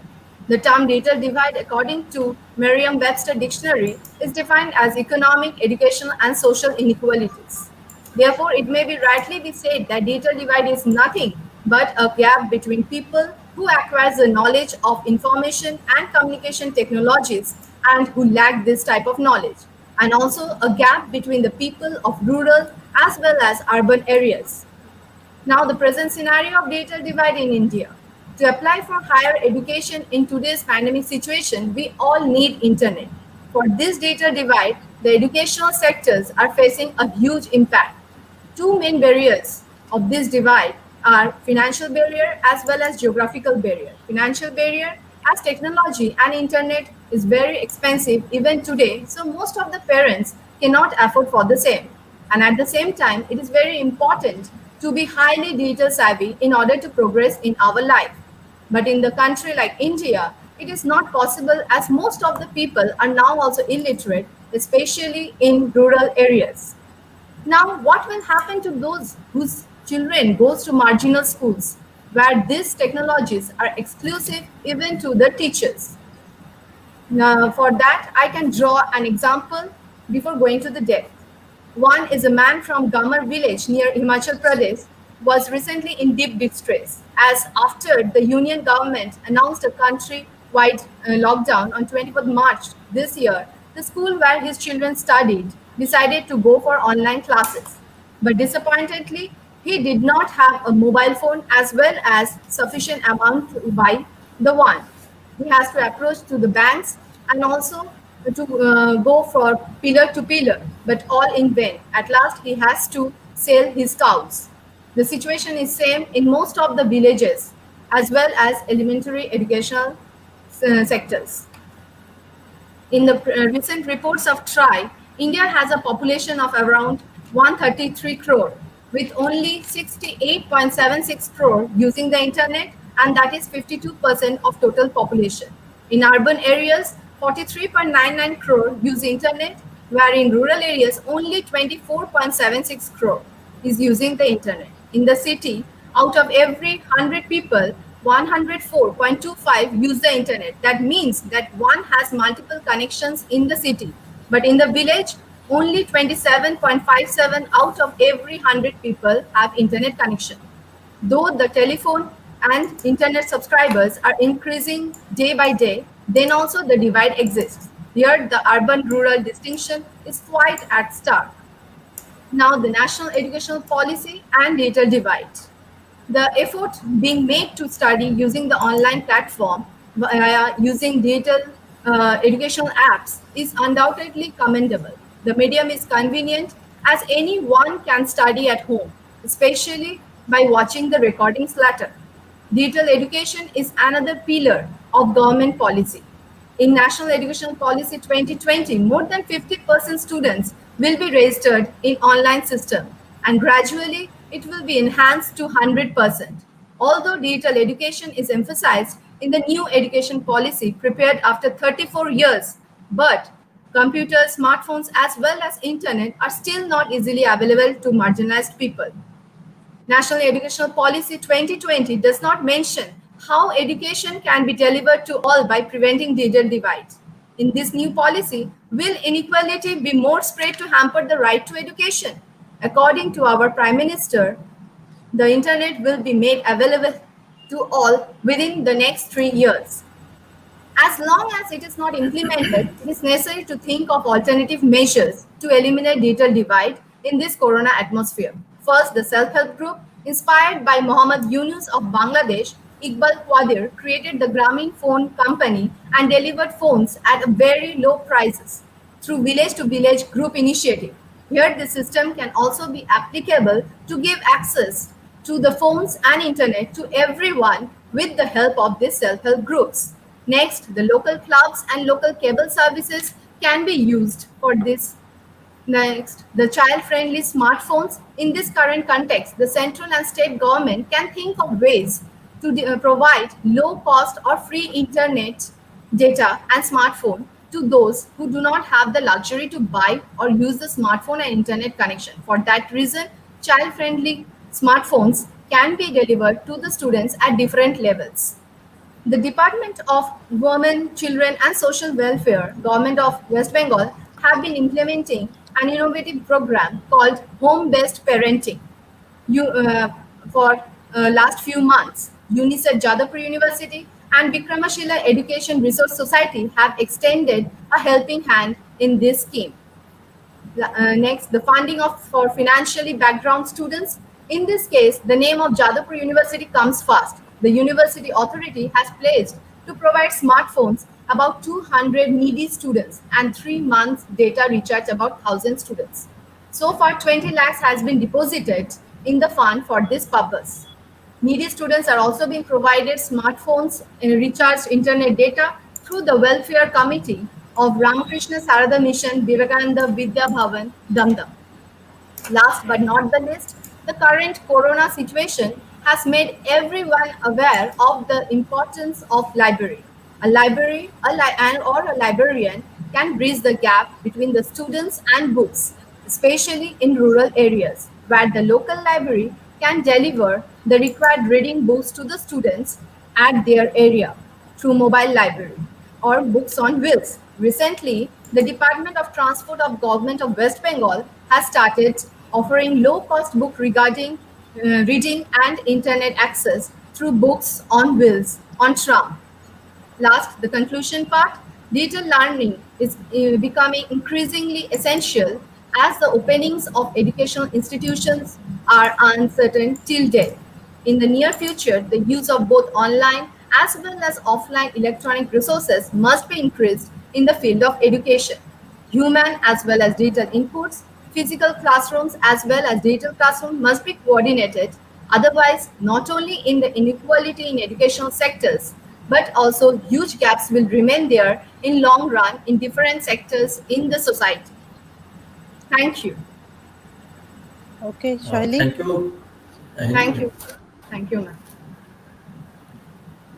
Thank you, sir. We'll take questions at the In the last. end of the session. Yes. Yeah. So now the next presenter, the paper is Transformation from Conventional Education System to Online Education System. Nirmallo Adhikari. I think he is absent. Paramita Bhattacharya is joining. The change scenario of teaching and learning environment in pandemic. Yes. So we should give the chance to him, and if the second presenter will come, then in the last we will adjust.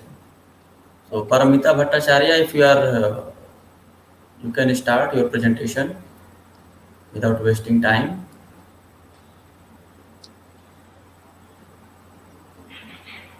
Paramita is here.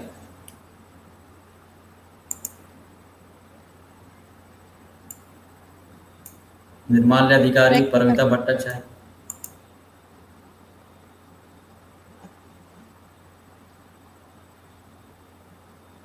Atonuda. Okay, sir. Then we can call upon the next. Am I audible? Am I audible? Yes, yes. Not. You are audible, but not visible. Not visible. Sorry, yes. I guess internet problem. Now I'm visible. Yes. I hope so. Yes, yes. Let me share my screen. Good afternoon, everybody. So Paramita, just highlight your important item presentation. Yes, in your yes, presentation, yes, important items to highlight. Can you see my screen? Not yet. Not yet. Just share your screen. Few minutes, I think. Oh. Paramita Sen, she also came.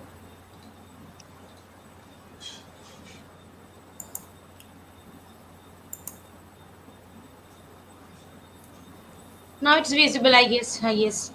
Yeah. Yes. Now you can see, na? Yes, yes. Click on F5. Yes. F5 button is there. Just press F5. Presentation. Go to the presentation mode. Presentation. Press F5. No. Yes. Now my topic is the change scenario of teaching and learning environment in pandemic. The lockdown due to the COVID-19 has largely affected the lives of the students. The peer-to-peer chalk and talk situation has been completely different. So the online teaching learning process has become more prevalent in India, unlike the world. Okay.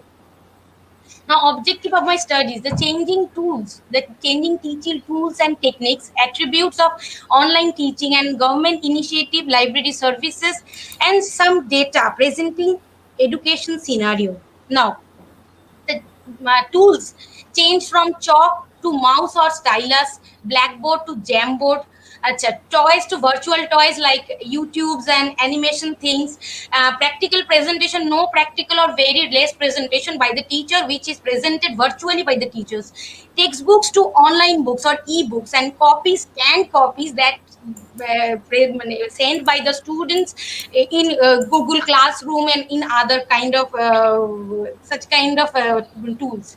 Now, online teaching made it. I whatever I got found in my experience, and after researching, I got the information. I have seen the teachers are getting more time for planning and self preparation for teaching, who were over occupied by other responsibilities, unlike clerical jobs and all, and audio visual aids used more frequently. For example, in every classroom, in every school of India, there is no smart boards, but through online teaching, the students are easily see any YouTube videos. So audio visual learning is very famous among students, and it's very easy for the learning procedure. So it is available. Digital learning is making students self motivated and more accountable.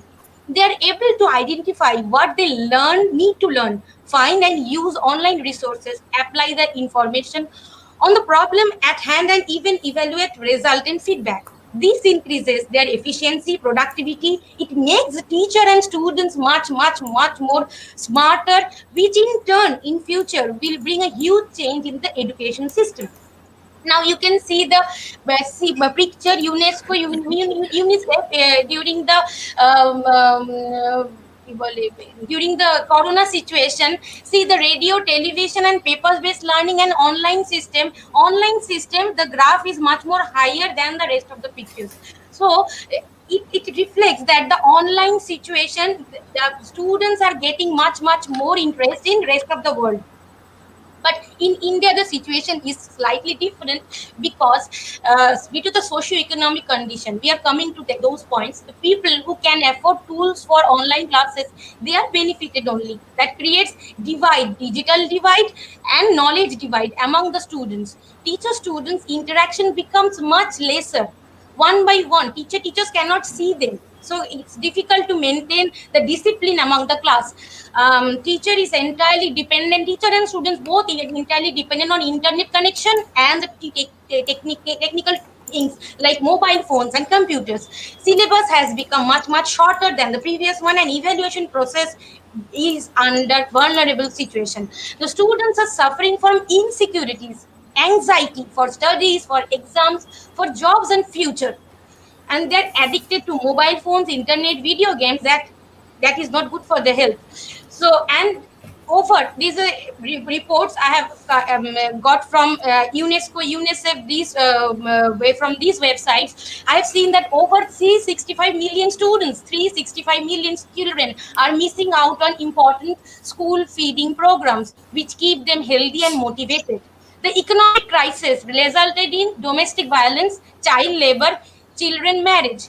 Midday meal is not there, so students are getting a very less amount of midday meal thing at the starting of the month, but throughout the month it's difficult for them to run, so that the students are by pressure, they will choose a job, and they will leave their school.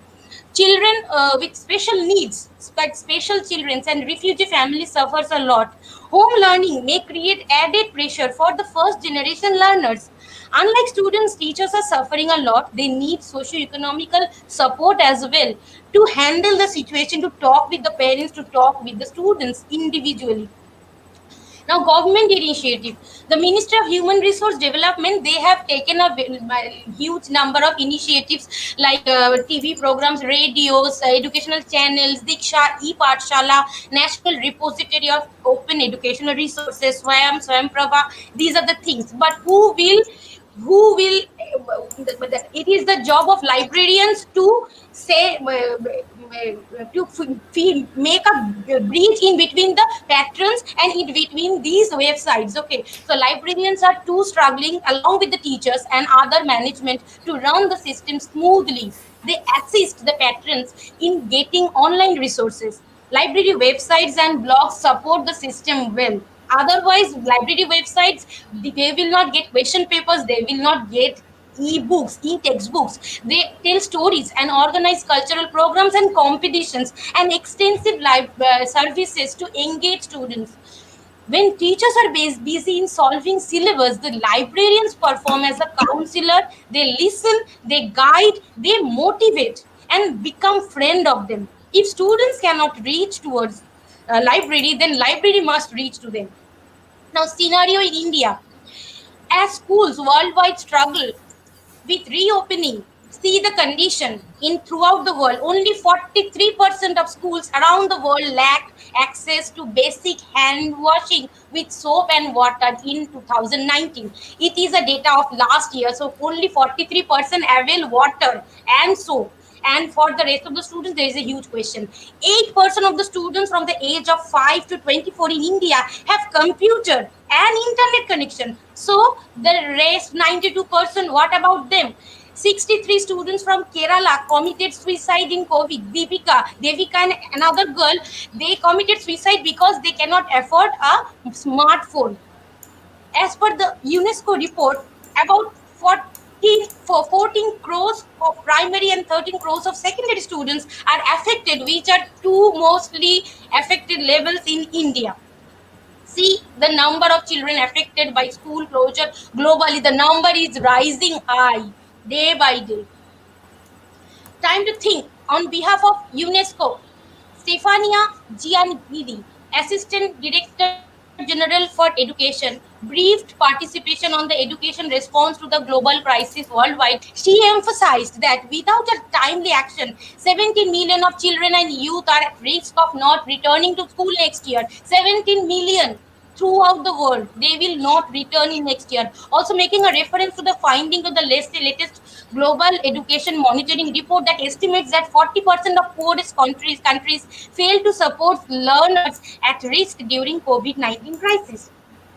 My suggestion to this situation: India should develop creative strategies to ensure that all children must have sustainable access to learning during pandemic. Immediate measures are required to lessen effects to the of pandemic on job offers, internship programs, and research projects. The state government and private organizations should come up with ideas to address this issue of digital education. State government and private government organization, we need both of them. Therefore, establishment of quality assurance mechanism and quality benchmark for online learning programs must be developed and offered by the higher education institutes in India, keeping in view of rapid growth of online learning platforms. Government and educational institutes should plan to continue the educational activities maintaining social distancing. At least 30 to 40% students and teachers may attend schools and colleges in 2 shifts per day to carry on the educational activities by obeying the guidelines. Otherwise, the system will face a huge loss of students and huge loss of teachers in future. Conclusion. Alice Albert, Chief Executive Officer, Global Partnership for Education, focused her intervention on the important aspect of mobilizing the support for the continuity of learning for all children and youth, especially those in most vulnerable settings. India should develop creative strategies, and India policies must include various individuals from diverse backgrounds, including remote regions, marginalized and minority groups, for effective delivery of education. As online practice is benefiting the students immensely, it should be continued after lockdown as well. Thank you. Thank you, Paramita. Paramita Bhattacharya. Next is The next Paramita presenter, Sen. Yeah. Yes, Paramita Sen.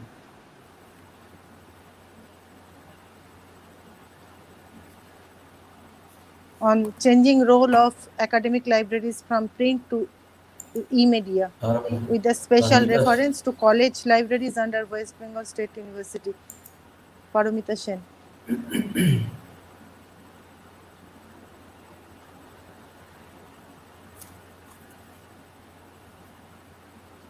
Are you going to share your screen? Paramita Sen?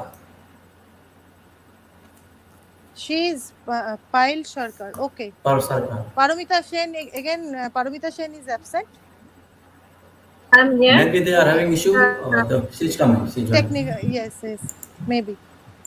Then your. Yes, madam. I'm visible now. Yes, you are visible. And if you have the screen, you share your screen, and your study is the kind of research study you conducted under the colleges, 42 colleges. So we would suggest you that you just concentrate on your conclusion side and suggestion side. No need to discuss here methodologies and how the data collected. Just introduction, conclusion, and suggestion like that. Yes, sir. Yes, sir. Actually, my presentation is not. I cannot present the slideshow. Okay, you just read. If you can see your presentation, you just start reading from that side. Okay. I convey my heartiest gratitude to the organizers of Universal Briefing for giving me the opportunity to present this paper in this international webinar. Thanks to all the respected chairperson and co-chairperson and all my respected teachers present here. Myself, Paramita Sen, librarian, Chandraketuka Shaitanya Smriti Mahavidyalaya. Today I am presenting the paper entitled Changing Role of Academic Libraries from Print to E-Media, with a special reference to the college libraries under West Bengal State University, co-authored by my teacher, Dr. Subharna Kumar Das, Professor, Department of Library and Information Science, Jadavpur University. Here, I have, in this present study, I have investigated the current state-of-the-art ICT infrastructure of the college libraries and the extent of use of print as well as electronic information resources in the college libraries under West Bengal State University, with the objective to assess the present use of printed resources of the libraries as well as to know the extent of use of e-resources by the users. I have used the questionnaire method to collect the data. I have presented here through different tables and the collection of books, printed journals, and the student strength of the libraries. Just 1 minute, go to the findings. Go to your findings only. Okay. From the data I have collected, I see that there is a good number of students in maximum colleges, and daily average footfall of the users in the library is very poor in the ratio of the students admitted every year in the colleges. The circulation, reading room facilities are the main services given by the libraries. Majority of the libraries are shifting their housekeeping operations from manual to the partially automated one. Maximum colleges are using KUHA as automation software. Some of the colleges have started DLIS automation, digital library software for their institutional repositories. There is a lack of fund and proper budget for subscription of e-resources in the libraries. From the data, I have seen that the enlists are the only e-resources in maximum college libraries for the searching online resources, e-books and e-journals. But the user statistics is not satisfactory. Maximum colleges under West Bengal State University situated in rural or semi-rural or semi-urban areas, the students prefer still now the printed textbooks rather than e-resources, and they are habituated with printed ones still now. But in near future, it is going towards electronic media, automation, and so on. From the findings, I can conclude that in this COVID-19 pandemic situation, where we cannot go to the to present ourselves to the library physically to give the services, to render the services to the users, and the users can also cannot be physically present there. ICT is the only means to render services. So from the findings of the study, we can recommend that there should be a budgetary provision for subscription of e-resources beside the printed ones, and there should be a proper planning for building budget for infrastructure of ICT and subscription of e-resources. And there also should be the awareness about the services of the library, so that it should be reached to each and every faculties and students of the colleges. Students also should be acquainted with e-resources used by beside the faculties. A more orientation program regarding use of e-resources should be done. There should be enough space for e-zone and scope for searching online documents for the students in the libraries who have no media to access e-resources except library. And there should be enough skilled and LIS trained professional staff so that quality services can be given. Thank you. Thank you very much. Nice and brief presentation. Thank you very much, Paramita. You presented well and in time, whatever time you given. Next, we'd like to request Partha Sarkar and Hello. that short analysis of e-learning yesterday in COVID-19. Hello, sir. Hello, ma'am. Am I audible? Yes, you are audible. I'm visible, ma'am. Yes, ma'am, yes, you are I'm visible and audible. Yes, ma'am. I'm trying to share my. Yes, ma'am. I'm trying that, but there is some issue, I think. So I cannot connect the screen to share. Okay, okay. Then you start and just conclude important thing. Okay, ma'am. Ma'am, so I will take only 5 minutes from you. Only your objective findings and conclusion suggestions. Only highlight on these things. Definitely, ma'am. I will take only 5 minutes from you. Thank you, ma'am. Thank you, sir. Actually, that is, I'm Payal Sharkar, and I am going to a short presentation on short analysis e-learning in study in COVID-19. And there is my co-author is Dr. Shapun Khan, and I am trying to show that's my objective is that is to show present condition of education systems, to know about tools and education of e-education, to show advantages of them and challenges of them, and short analysis of them. Okay, ma'am. So e-learning apps are there. Some e-learning apps in COVID-19 condition, our educational system huge changed. We all knows that. That's why increasing students, that is Google Chrome, Google Docs, Google Slides are there, ma'am. There is Google Drive, Cartoon and Zoom and Photomath, ma'am. It is a award-winning app. Actually, there is Corative, Emodo, Scratch and Prezi. There is many more app, ma'am. So actually I'm going to advantages and challenges of e-learning to show. Yes, ma'am. Hello. Yes, you are. Yes, ma'am. It is seen, ma'am, on the screen. Yes. Okay, ma'am. That is advantages and challenges of. Okay, ma'am. That is flexible. Advantages of that is flexibility and comfort and diverse nature, time saving, adult learning values, ma'am. And challenges, financial matter, some technical support, languages obstacle, protection of personal information and psychological matter.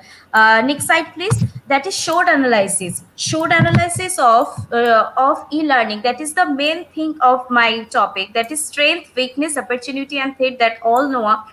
Strength is easy to use, it is more flexible, easy to build debut in a class, time saving for user. E-resource can prevent use of paper material, mirror presentation between teaching and student, that can increase ghost screen evaluation and increasing using and benefit into IT apps. And weaknesses, there are some technical defaulters, physically absence of teacher and students, lack of quality of e-learning studies, no foundation of time, social and cultural barriers are there, and individual work only. Please, next slide. There is opportunity and threat. That is many more opportunities there. Build, keep knowledge, because increase creative sense, learn foreign languages, motivate children through games and all other. Threats are there: personal lack of motivation, cost of effectiveness, lack of knowledge of use, spatial attention, need to give matters of relative plagiarism, low acceptance, use of frustration, IT obstacle, lack of understanding of student psychology. And next slide is conclusion. Let us look at the conclusion of that. That is a huge problem and huge benefit of the e-learning, but mostly acceptable its present development country, not in developing countries. So we have to adopt all developing country like India, and most educational organization in the technology are authorized, but it will not be replacement of conventional of classroom in classroom. And it leads us to thank you, ma'am. Thank you so much. I have done. Yes. Thank you so much, ma'am. Yes, Payal, you have done within time. Thank you so much, ma'am. Thank you so much, sir. Okay, we'll take questions in the at the end. Next is Rajoshi Das there. Is Rajoshi Das present there? Yes, ma'am. Yes, ma'am. Okay.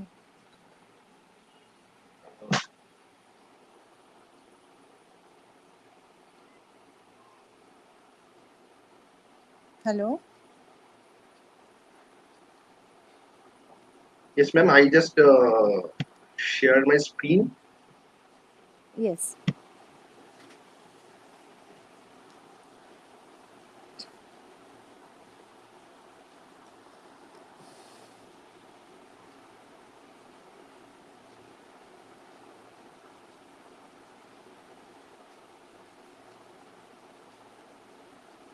Is it visible? No, not yet.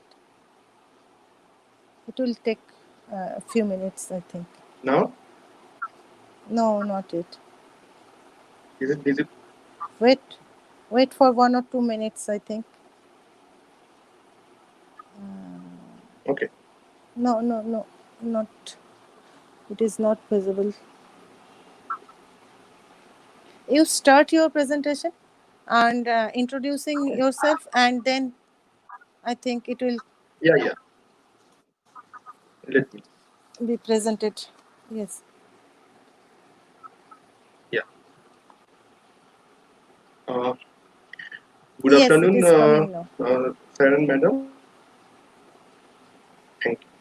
I thank Dr. Udayan Bhattacharya, sir, Professor, Department of DLIS, Jadavpur University. Our esteemed panelists. I thank his team of organizers for accepting me to present my case here. The fact that I am sitting here before a laptop and with enough data to present a paper in a seminar at Sunday evening is surely exhibiting my privileged position, for one. For another, it also exhibits our with the teaching and learning in this unprecedented situation of COVID-19 pandemic. Because no other option but to move to the online platform.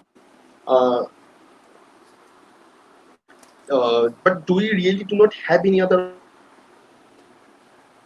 Are we enough prepared to take everything over online? The answer, of course, is the sounding no. Earlier, corporate houses who run training centers for competitive exams offered such online courses. Now, imagine the plight of that student who was suddenly left with mode for learning. He is not prepared materially or mentally. Rajoshi, you try to finish it within 5 minutes. We are going beyond the time, okay? Okay, ma'am. Let's quickly coming to the premises of my paper. I pose new humanities methods as a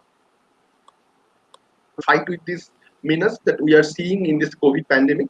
I developed some questions in Google form and distributed the students online their responses in this context. My analysis was is that the students of BB College, Asansol, come from within 100 kilometers radius of Asansol. The students come from urban, semi-urban, and rural background mix. The financial material conditions of the households of the students are worse off due to the pandemic and lockdown and layoff. Online teaching and infrastructure in a government college setup like us, faculty members resorted to social media for imparting knowledge, which is inadequate. Even to study and evaluation in social media requires an average priced Android phone and double SIM for backup data, which is again not available to many of our students.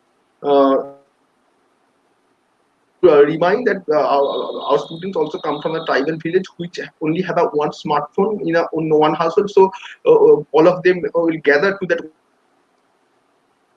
class occurs and the evaluation takes place.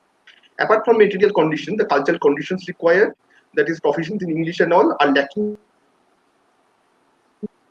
My observation would be, in the wake of COVID-19 outbreak, many library professionals are clueless about their role that lead me to look for its solution in the new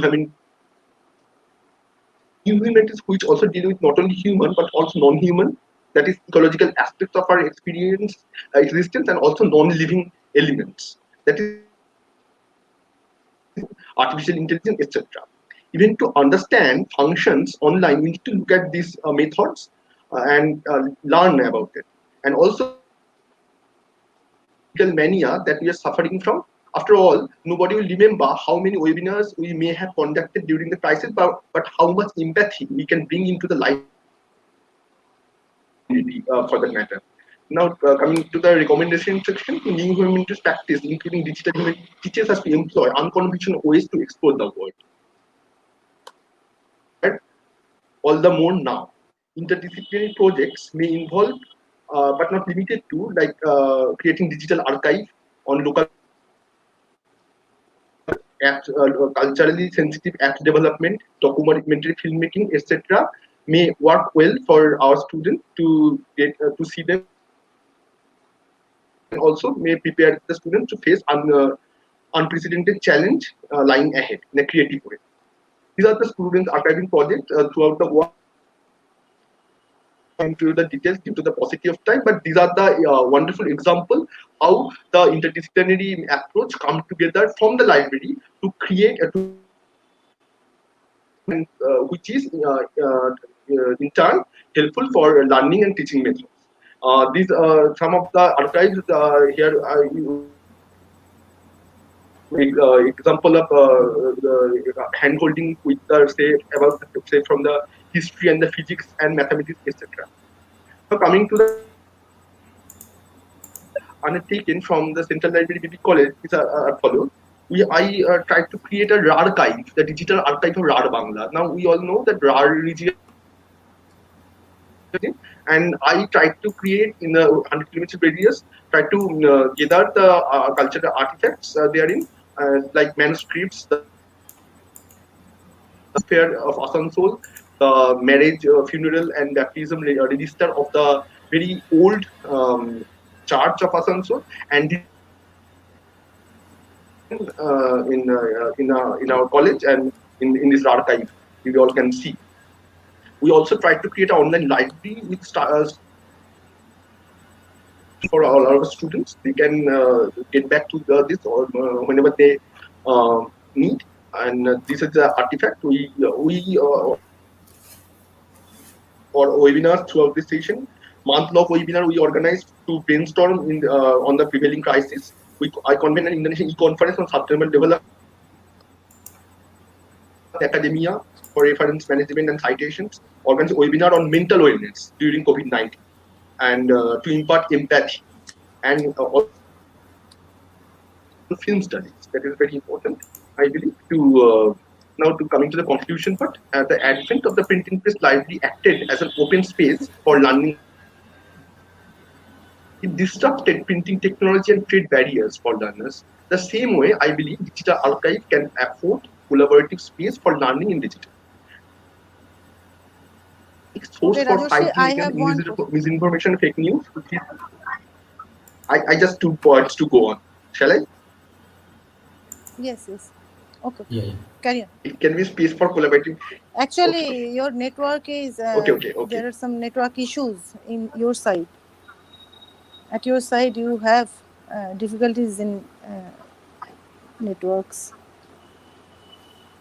Okay. Communication. Yes. Okay. Just 2 points to go on again.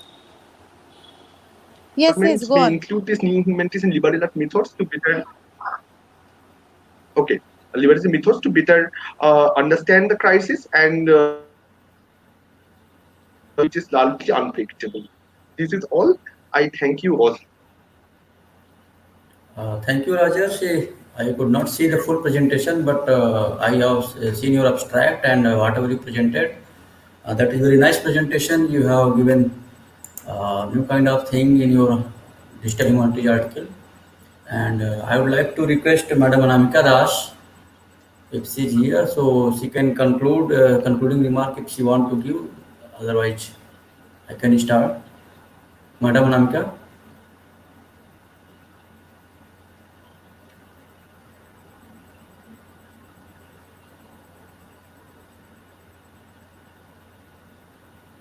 I think she had network issue, Atanu sir. Hello. Yes, sir. Yes, sir. I think so. Just wait for 1-2 minutes for her. Okay. Let's see whether she can join or not. Yeah. Then you can continue, sir. Yeah. Okay. Okay, so sir. all the presenters, 5 presenters have presented today in this session, and they have presented very well. And we are very much thankful to them that they were in the part. And if any question is there, somebody has asked any question, so please you can share the question to us so we can ask from the presenters. Sir, we are going beyond time, so Dr. Shukla, I request you to please conclude the session. Okay, thank you, madam. We have presented out of 6 papers, 5 papers have been presented in this session, and one presentation could not be done due to network issue or the link issue. And the first presentation was by Hira Ghosh and Sahili Srimani, implementation of alternative measures to eliminate digital divide, a brief study in which they want to highlight that what is the digital divide situation in India, and out of our total population, 27% of the rural people have the access to the internet, and beyond 70% they don't have. And in this situation, we are studying about the online environment in the COVID pandemic situation. We are just practicing this one, and which is not the fruitful for all the students, all the citizens. And they want to highlight this National Education Policy 2020 to be linked with this digital equality, and she has presented very well what are the factors or what are the regions through which we can eliminate digital divides. The second presentation was by Paramita Bhattacharya. The topic was the change scenario of teaching and learning environment in pandemic. And in this presentation, they want to highlight that what is the virtual platforms available in present situation, and for sustaining in the society in online pandemic situation, everyone can choose a different environment. And what is the relationship between the teachers and students are going on in this this environment, this scenario. Sometimes teachers are also facing problems, sometimes students are facing problems, and she has suggested some measures that how to cope up with these problems. Then the next presentation was the Paramita Sen and Dr. Suvarna Kumar Das. The title was Changing Role of the Academic Libraries from Print to E-Media, with a special reference to the college libraries under West Bengal State University. And they have conducted a survey based on questionnaire, and they want to highlight what is the ICT infrastructure in the college libraries of West Bengal, and how much they are effectively using the ICT tools. And out of 42 colleges, they have collected data from 41 colleges, and they found that majority of the colleges belongs to rural areas, and they have the number of students, but they are still facing problem with this automation process, this e-resources, and professionally skilled staff is also one issue with the college libraries, and there is no budget so that they can go for separate e-subscription. Network connectivity is also some issues, and libraries are basically one or two rooms have been provided in the rural areas, so they are having space problem for users. So these are the some highlights from their presentation. The next is SWOT analysis of e-learning, a study in COVID-19 by Payal Sarkar and Dr. Sevukan Khan. And they want to highlight that they want to explore that what is the perception of e-learning from home during the COVID-19 pandemic time. And the study identified the approaches that are in present virtual education system, and what are the features of them, and what are the advantage of e-learning. And these all things they have presented in the way, you can say SWOT analysis, way of the SWOT analysis. They have presented that what is the strength of this e-learning, what is the weaknesses, what are the opportunities, and what are threats to the society. And the last article presented by Rajsahi on digital humanities in the library, a case study from Banwailal Bhalotia College, Asansol. So in this study, he want to highlight that what is the studia humanitatis, that digital humanities start from this world in the 15th century, and at that time classical text, poetry, rhetoric, music, philosophy, and other things was considered under this idea. But later on, this films and video games also covered under this one, as well as nowadays liberal arts has come. Liberal arts and digital humanities areas also emerged. So with these areas, he tried to impose that the same kind of thing can be applied in library science also. Like that, we have librarianship in earlier era, and nowadays we know the library science. Then it may be library and informs technology, and maybe some other in the future also. And we can get the association with the computer science and technology, because we are just covering the areas of computer science in library science. So that is the his perception about digital humanities in terms of libraries. So all of the presenters have presented very well, and though we are lacking with some time, very difficult to manage sometimes in online mode, because sometimes network issues are coming, and connectivity is the biggest problem. Even I was also disconnected in between. And I would like to thank all the presenters, especially Director Professor Udayan sir, and Sopan Khan, and Atanusha, and other associated persons for inviting me to be the part of this 2 days international webinar. And I'm very much thankful to Madam Anamika Das for sharing the session and supporting me to handle the session during this time. Madam, you want to share something? So please. No, sir, you have already sum up all the papers. So I have nothing to add with your input. Okay, thank you very much. And thank you very much to the organizers also. And now we can conclude the session. And okay, thank you. Thank you, Dr. Shukla, and thank you, Dr. Das, for your valuable time for conducting this technical session. Now we will go to the next technical session, that is technical session 7. May I request Ms. Tirtha Chatterjee to take over the charge for conducting the next technical session that we have. Tirtha, over to you.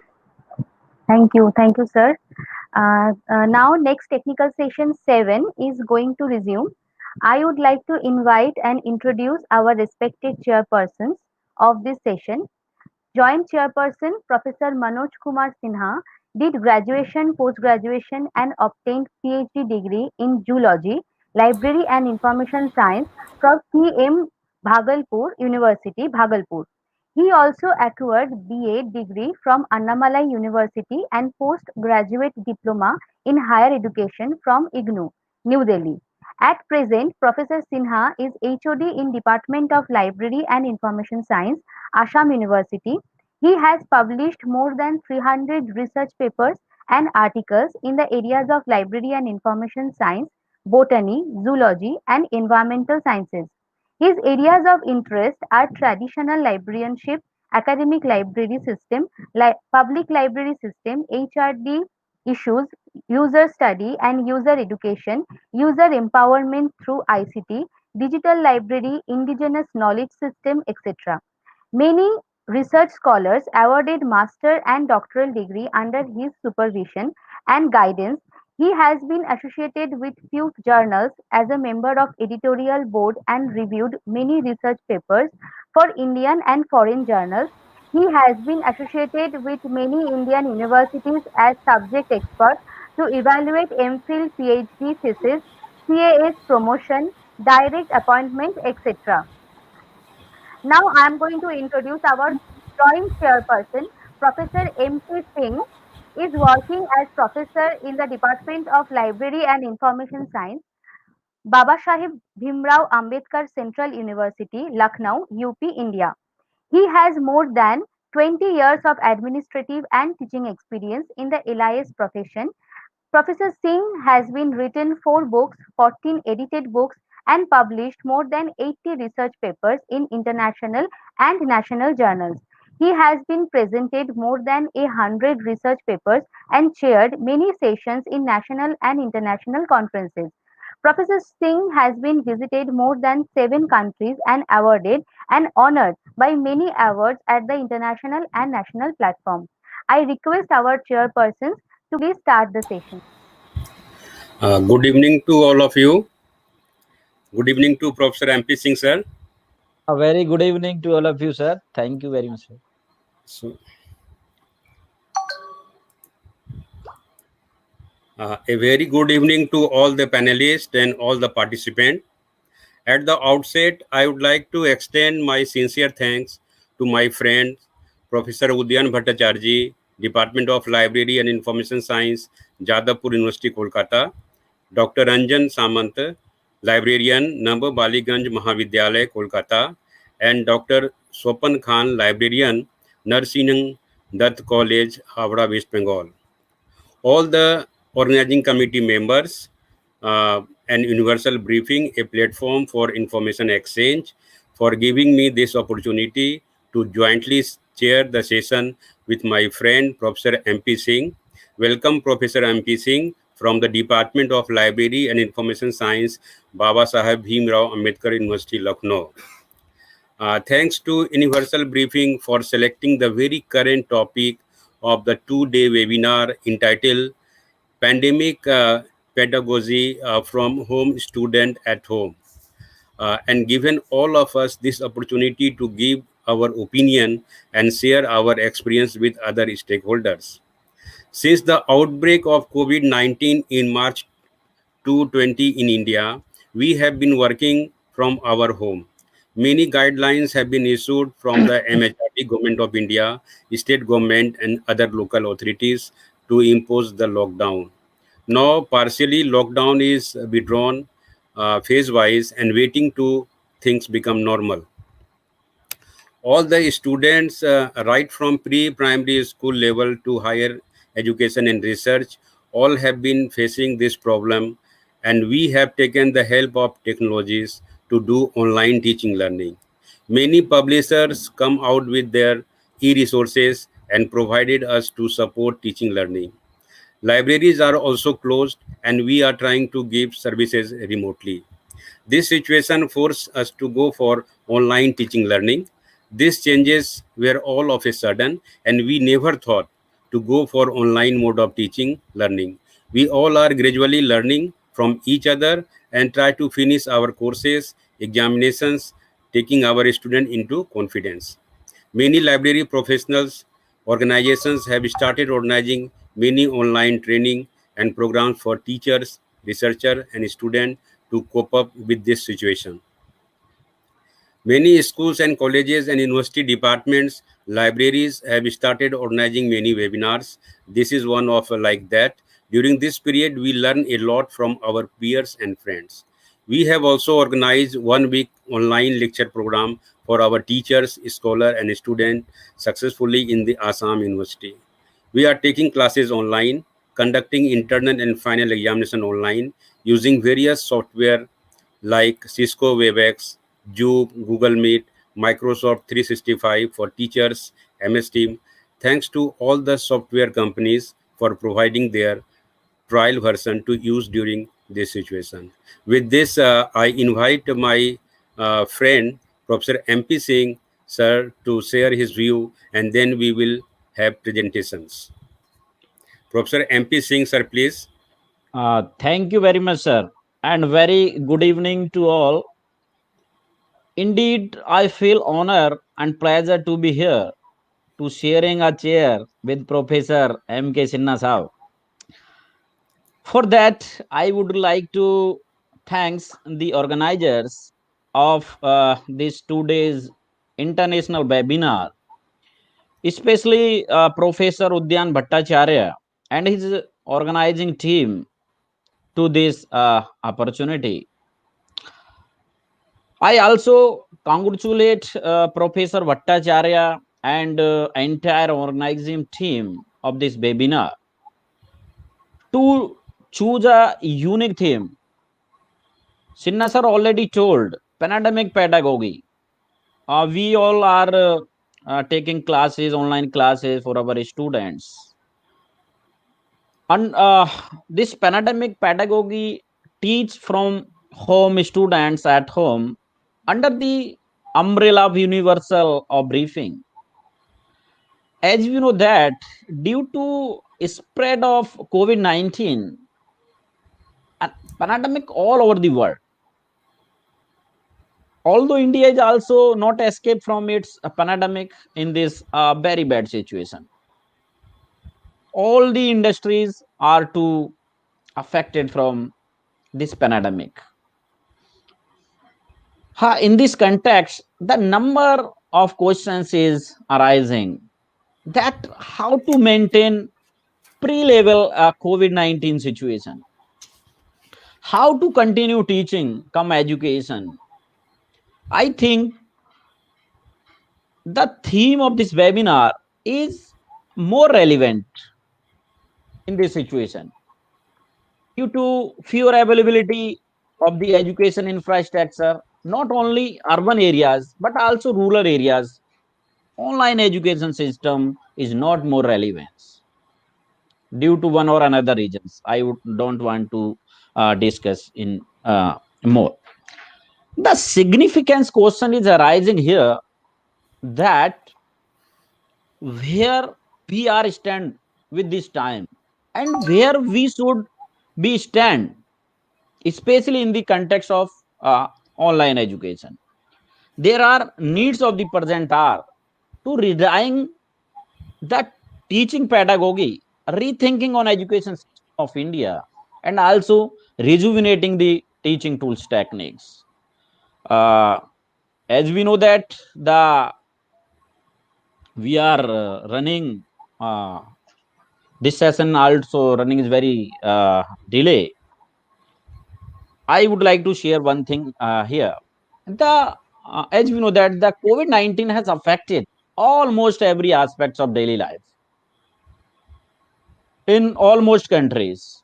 This time, most of dominant industries and academic industries and academic institutions have been also badly affected.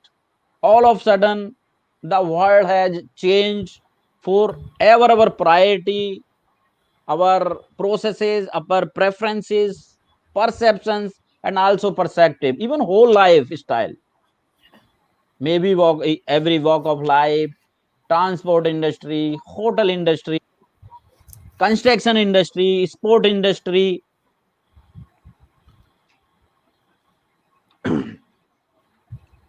The hope is online to accept teaching working from home or online remotely. there is a hope in this time, and some winning industries too. So thank you, Professor Sinha sir, to give me this time, and I am very happy to sharing with you this lesson. Okay, Thank you, sir. thank you, sir, for nicely presenting your view. Now we have 5 papers to be presented. So, sir, you will call or should I call? Please, you call, sir, because I am. Okay. Okay, you will sum up at the end. Oh, yeah, sure. Okay. So we first number presenter, I will call. Please be ready. Dr. Pranobi Porel, librarian, Rabindra Mahavidyalaya. Please join the session. And his paper is Inspiring Online Education in COVID-19 Pandemic, initiative taken by the institution and the government. So I request you to please share your slide, and please take 5 minutes to finish your presentation. Try to give brief outline and objectives. Then what are your suggestions and conclusion? Exactly, sir, because we are too late. Please. Yes. Strictly in Yeah, 5 minutes. Please start. Yes, please. Good evening to the respected all chairpersons, and very much thankful to the Universal Briefing to give me this opportunity. The COVID-19 pandemic has deeply affected the education sector. The coronavirus has made institutions to go from offline mode to online mode of pedagogy. These crises will make the institutions which are earlier reluctant to change to accept modern technology. Therefore, many government and non-government institutions have taken many initiatives for online education. These studies mainly focuses on those initiatives. This is a general study which has been conducted on the basis of the information available in various government and other institutional websites. Objectives. These are the objectives of my studies: to know the opportunities of online education system, to state the initiatives taken by the government and other institutions, to find various initiatives applicable to the different levels of the students, to analyze the range of the free online education tools available in the internet, to identify the best practices in this regard. Government of West Bengal have taken certain initiatives. These are the Indian National Commission for Cooperation with the UNESCO. These are the promoting digital education, online learning resources, ensuring equity in digital learning, proposed regulatory changes, online promotion of cultural heritage, promoting scientific research as response to COVID-19. The first one is the promoting digital education. Ministry of India has developed a rich variety of online resources which are available on various variety of platforms of online educational platforms and medium of TV and radio. The initiatives are online learning resources are Diksha. Diksha is this is for the school education for only for school education system. E-Pathshala is a web portal and mobile app designed by the National Council of Education Research and Training. This is for class 1 to 12 in the different languages. Next, NROER. This is the National Repository of Online Educational Resources. It is a portal equipped with best quality information content on diverse topics in multiple languages. SWAM is a national online education platform hosting 1,900 courses covering both school level class 10 to class 9 to class 12 and higher education, both PG and UG level in all the subjects. Swayamprabha is the Swayamprabha has 32 DTH TV channels transmitting a educational content on 24 hours basis. The channels cover both school education class 9 to 12 and higher education PG and UG level. NISTHA it is an integrated teacher training portal and mobile app. Next one, National Digital Library. This is the digital repository of a vast amount of academic content in different formats. Ensuring equity in digital learning. This is the best of those two. DD freed it and 289 community radio stations. Promoting scientific research as a response to COVID-19, over 200 corona-related research projects are going on this. Initiatives by the state government of West Bengal, the lockdown school and virtual classes on private TV channels. Other initiatives, the other initiatives are taken by different non-government organizations. Not only the various government, many educational bodies, institutional bodies have taken many initiatives in terms of free access or extending the date of paid access to promote the online education. Various free services by Google, free access from Jadavpur, Elsevier, Scopus during COVID-19 pandemic. Private DTH service providers have also provided one channel each for education during COVID period. This is my conclusion. The efforts by the governments and other private institutions across the world to ensure sustainability of learning in COVID-19 pandemic is restoring the whole education system. However, it cannot be overlooked that as the system shifts to e-learning, the digital divide is access to devices and connectivity all have a huge impact on the students belonging to the socio-economically backwarded category. Thank you, sir. Thank you, Dr. Pranobi Porel, for nicely presenting your paper. You have organized this paper very well, giving all the initiatives taken by the Government of India and Government of West Bengal. Really, it was a wonderful presentation. Congratulations. Now, I will request another, you may please remove your share slide. So now I will request Protiti Majumdar, librarian, Behala College. Are you there, Protiti? Title is Too Many Cooks Spoil the Broth is the statement justifying in case of too many webinars. So, Protiti, please, are you ready? You may start now. Yes, sir. You can share your slide, and you will take 5 minutes to present. Yes, sir.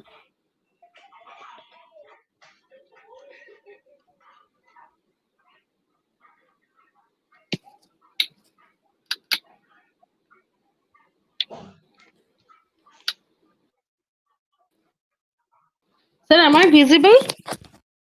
Yes, very much. Okay. Good evening, everybody. Myself, Protiti Majumdar, librarian, Behala College. I would like to thank the Universal Briefing for arranging such conference and giving me a chance to take part in it. The topic of my presentation is Too Many Cooks Spoil the Broth. Is the statement justifying in case of too many webinars? In my today's presentation, I would like to cover three areas: learning to e-learning, library to e-library, seminar to webinar. Though I'm not going to tell the details about what, why, and when about these three terms. For the first area, that is learning to e-learning, I have tried to collect data from 23 parents. I've asked them few questions regarding the online classes. First question was how much you are comfortable to use online platform. Out of 23, 20 parents said they are very much comfortable to use the online platform. The next question was how much your kid is enjoying online classes. Here I got something different answer. Like only one said that the kid is enjoying the online classes. The next question was how much your kid is missing their classroom teaching. Out of 23, 22 parents said that their kids are very much missing their traditional classroom. Does your kid needs you during their class online classes? They said yes. Maybe the reasons are different from each another. So from this data, my observation: parents are taking active participation in online examination instead of the students. Proper knowledge could not be imbibed into the students' head. Physical interaction between teacher and students give more holistic view of knowledge than online classes. So the next area is library to e-library. For this area, I have tried to collect data from my students of Behala College. One of my students said, feeling of holding a book gives more satisfaction of reading than reading an e-book. Another student said, traditional library helps to segregate the real news from the fake one. The last but not least, the next student said, search engine gives us too many information. Librarian gives guide us toward the right one. So now the next area, that is from seminar to webinar. Here again, I have tried to collect few data from my colleagues from other subjects and few from my own subject areas. From those data, I have selected two only, one from a library professional and another from another subject. I have asked them few questions. First one was number of webinar advertisement viewed during this pandemic session time. One person said approximately 240. Another said around 200. My next question was number of webinar you have registered during this time. First people said around 150 approximately. The next one said 150. So you can see the number is decreasing. My next question was number of webinar you have joined during this time. First person said 130. Again the number is decreasing. And the second person said it's 100. My next question was number of webinar you have attended up to the end of the webinar, and you can see how decreasing the number is from 130 to 40 and from 100 to 60. So it means people are registered themselves for that webinar. Maybe they are joining too, but they are not attending up to the end of the webinar. So my next question was how many certificates you have collected during this session. First person said 137 and next one said 100. How many webinars you attended which are not from your domain? First person said 15 and second one said 3. It means people are attending webinar not only from their own domain but from another domain too. Can you remember all the topics of the webinar you have attended during this time? Both of them said no. It means they are not at all, they are not able to remember the topics also. Now, next question was how many webinars you have attended by paying registration fees. Both of them said all are free of cost. So the next question, which I feel is very alarming question, that how have you attended more than one webinar at a time? People are attending webinar at a time more than one by using different devices. Have you received certificate from any webinar without attending the same? Both of them said yes. In fact, it happened to me also. I have registered, but I forgot to join the webinar. After a few days, I have received the participation certificate. So, are you interested to attend any webinar without receiving certificate? Both of them said. So,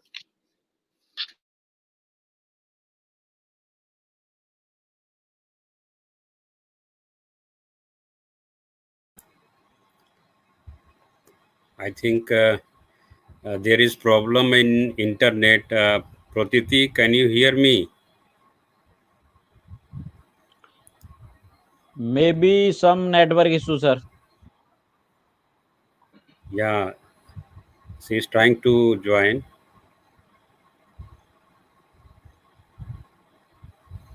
Pratiti, please on your video.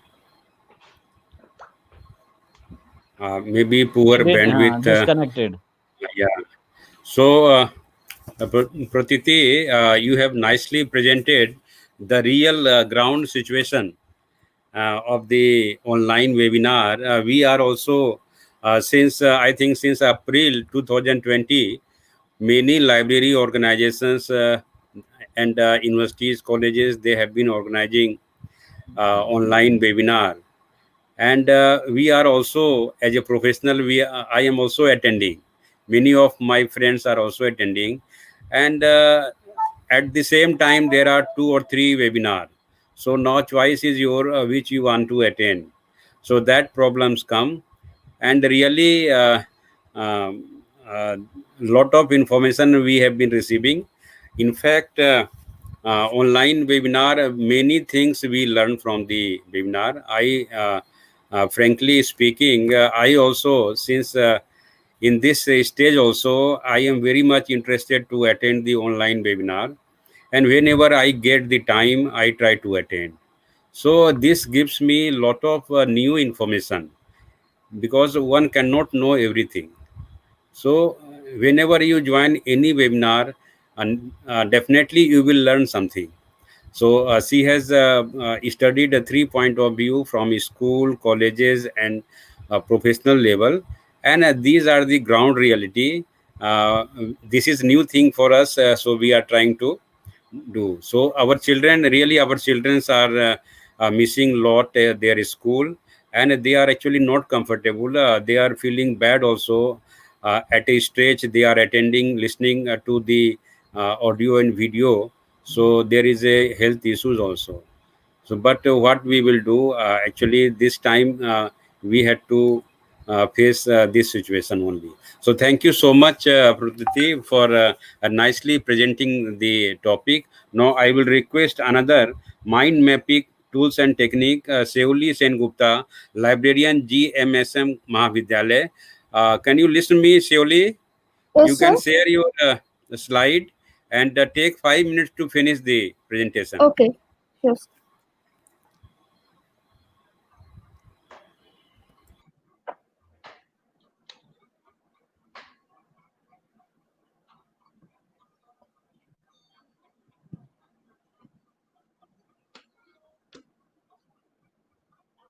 Actually, we are running short of time, so try to Please, wind up as early as possible, because one more session is there, and then valedictory.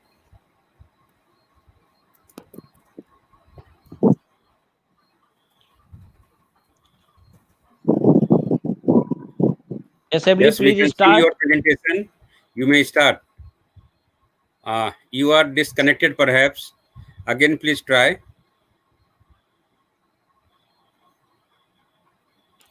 Safely, please again try. Maybe some network issues he is facing. Safely, yeah. Yes, sir. You have successfully uploaded your PPT. So now again you upload and start. Okay. Is it visible, sir? Yes, it is coming. Now your screen is coming. You can show your presentation. Yes, you can do Visual. F5. You press F5. Yes, slide share, slide show. Okay. Is it visible, sir, now? Yes, yes. Yes. You may start Very now. much visible. Thank you, sir. Good evening, everybody. At the very outset, I would like to express my gratitude towards the chairpersons, organizers, esteemed guests for giving me the opportunity to present my paper in this webinar. Teaching is not an easy job. It involves responsibilities, intellect, and hard working.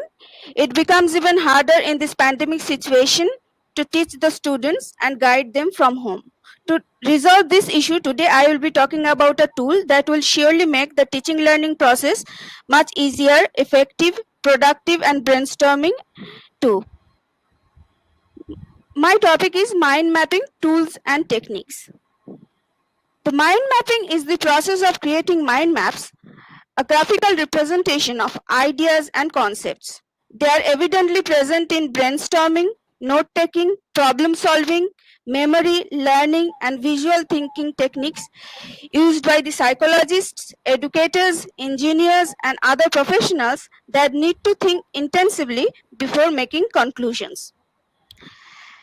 The concept of visual thought representations have been used for centuries now. A philosopher by the name of Porphyry of Tyros is thought to be the first to use mind mapping techniques called Porphyrian tree. Other advocates are Catalan philosopher Raman Lal, Leonardo da Vinci, Charles Darwin, Ross Quillan, Alan Collins. However, it was not until late 1960s that a British psychologist, Tony Buzan, made the use of mind mapping very popular. He even created a set of rules to be used during the process. Nowadays, mind mapping is used everywhere as it gives broader approach to a subject. How to mind map? There are 7 steps of mind mapping. First, you have to formulate your goal or purpose, then start in the middle of a blank page, writing or drawing the idea you intended to develop. Develop the related subtopics around this central topic. Repeat the same process for the lower level of subtopics. Use colors, drawings, and symbols copiously. Keep the topic labels as short as possible, vary text size, color, and alignment, and provide as many as visual cues as you can to emphasize the important points. You can include ideas, background information, notes, attached documents, boundaries, relationships, Excel spreadsheet data, hyperlinks, links to submaps, icons, symbols, task data, images, priorities, and callouts in your mind maps. Teaching learning goes through several processes. For example, pedagogy, application of ICTs, inclusive classroom, curriculum, assessment, and reporting. Teachers need to follow some strategies to educate the students because no practice is truly a best practice unless it works for the individual learners. If you are a language teacher, you can utilize this kind of mind map in your lessons to emphasize different components of language like morphology, semantics, syntax, pragmatics, prosody, and phonology, etc. This is another mind map to teach the topic global warming. You can utilize this mind mapping technique in your libraries also to orient your patrons about your collection, location of resources, classification scheme, library promotions, activities in the libraries, and many more. Though some of it's still done on the paper, most mind maps nowadays made directly via a computer using mind mapping softwares, which simplifies things enormously, cutting the time you need to redraw things after you have made some amendments or rearranging. The computer-aided mind mapping is available not only as a standalone computer application, but there are web or cloud-based mind mapping tools are available in the market. There are even mind mapping programs on the latest smartphones so that you can start brainstorming anywhere, anytime. X Mind Map, iMindMap, MindZ, MindMaster, MindMo are some of the very popular mind map software. Here I used XMind software to prepare my presentation. Mind mapping has some limitations of using text. Only keywords and phrases are included. It is little bit of time consuming and you need to follow some rules regarding its structure. But our teachers are responsible, innovative, and hardworking. For conducting effective teaching learning process, they can rely on mind maps because here creativity is endless. Over 80% of students can be benefited by applying mind maps in their studies, which will help them to take notes, memorize it, and be creative. Teachers, on the other hand, can effectively use mind mapping in their presentation of the topic. It is really an innovative and ideal tool for teaching, learning, and brainstorming. These are the references I have used in preparation of my presentation. Thank you very much for your kind hearing.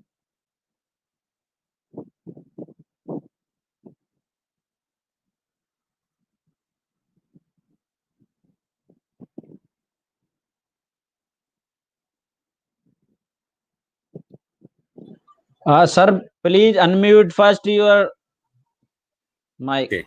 Okay. Thank you, Sevulis and Gupta, for nicely presenting your topic on mind mapping.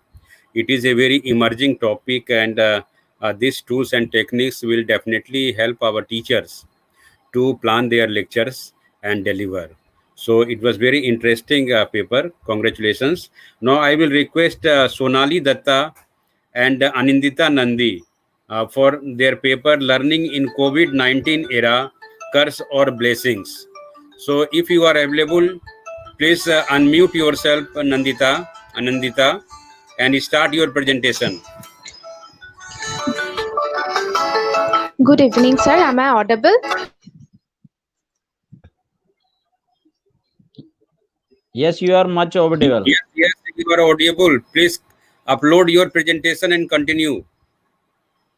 Sir, I'm unable to upload my presentation because I have no laptop now. So I'm reading my Okay, presentation. you can directly speak from your presentation. No problem. But take only 5 minutes to finish. Okay, sir. Thank you, sir.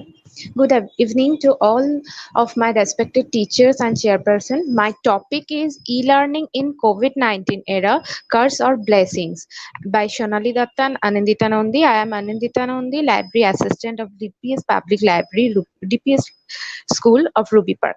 Introduction. Nowadays, e-learning seems like the smartest decision possible. Most government around the world have temporarily closed education and institution to control the spread of the COVID-19 pandemic. According to the UNESCO, over 91% of the world's students population are not attending schools and colleges in this pandemic situation. Learning can now be realized online and knowledge can be transferred virtually using multiple media. Now students get opportunity to continue their education while not even being within the walls of school. But when we take a double take, how effective really in e-learning? These are many different types of learners with a high school like schools like visual and auditory and kinesthetics. Teachers and students enter a new world of virtual lectures and worksheet as the lockdown brought about by the coronavirus shut down schools and colleges. E-learning could be considered both beneficial and non-beneficial depending on the type of learning style of the students.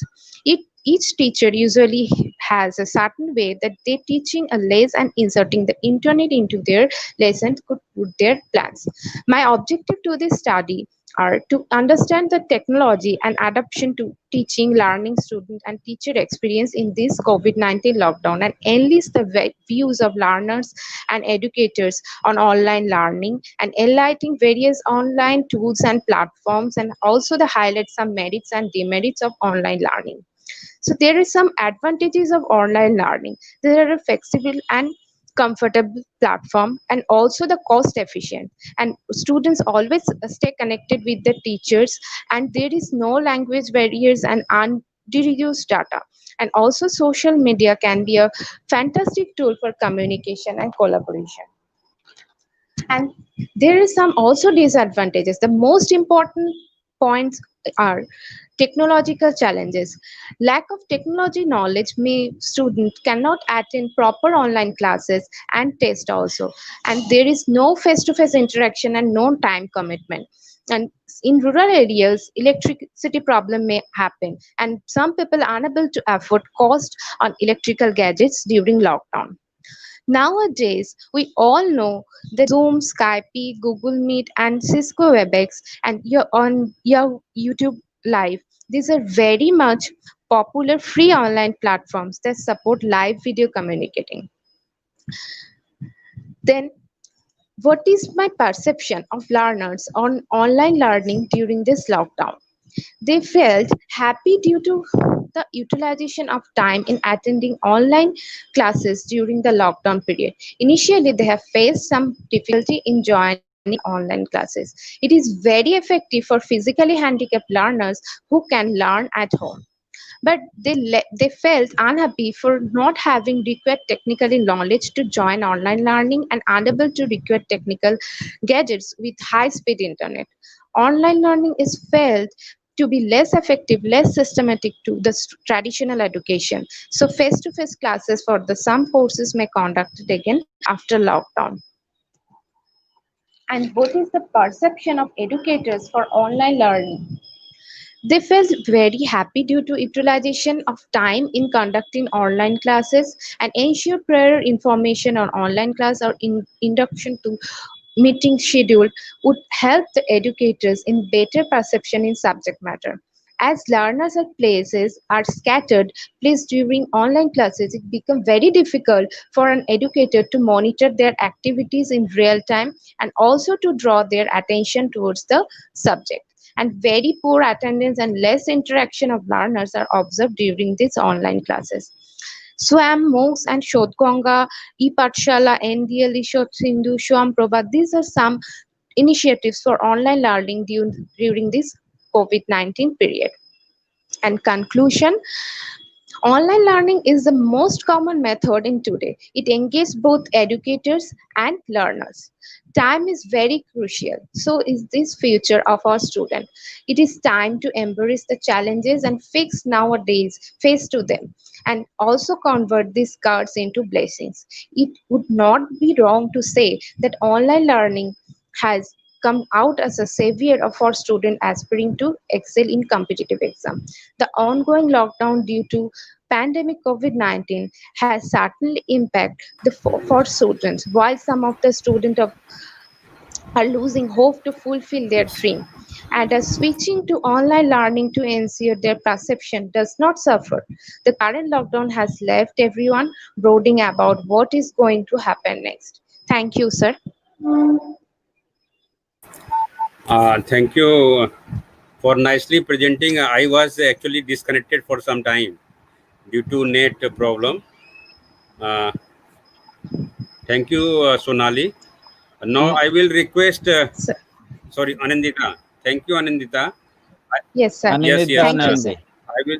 Thank you. You have nicely presented your Is paper. rightly said, sir. So now I will request last presenter from Bangladesh, uh, Mubashira Muhammada, University of Dhaka, Bangladesh, and M.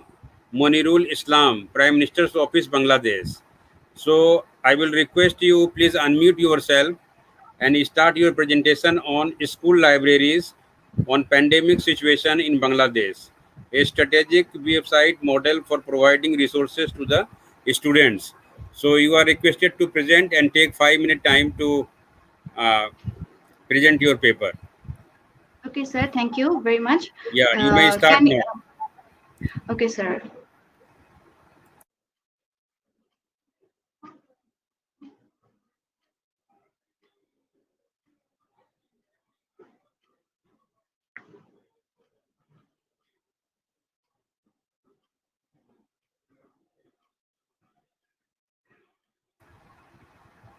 We can see your screen. You may now share your slide. Yeah.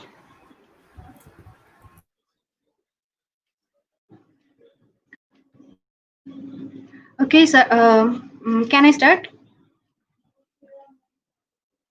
You can do slide so your screen is visible, but slide is not opening. Okay. Sir, is it visible right now? Yeah, you may double click your PPT. It will open. Then you share.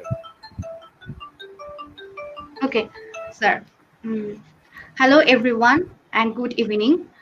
My research topic is School Libraries on Pandemic Situation in Bangladesh, a strategic website model for providing the resources. And your slide is not we visible. are two authors. I am. Your slide is not visible. What's wrong? Yeah. First you open your slide. Sir, First give Just you open your slide.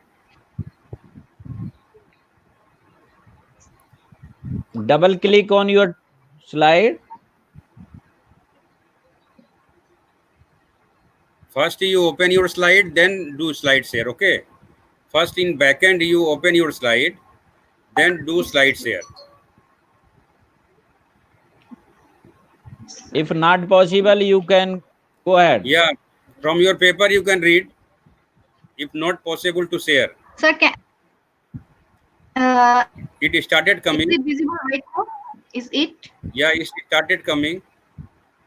Yes, now it is Yes, coming. yes. You can start. Okay. Okay, sir. Thank you. Um, my research topic is school libraries on pandemic situation in Bangladesh, a strategic website model for providing the resources to the students. And we are two authors.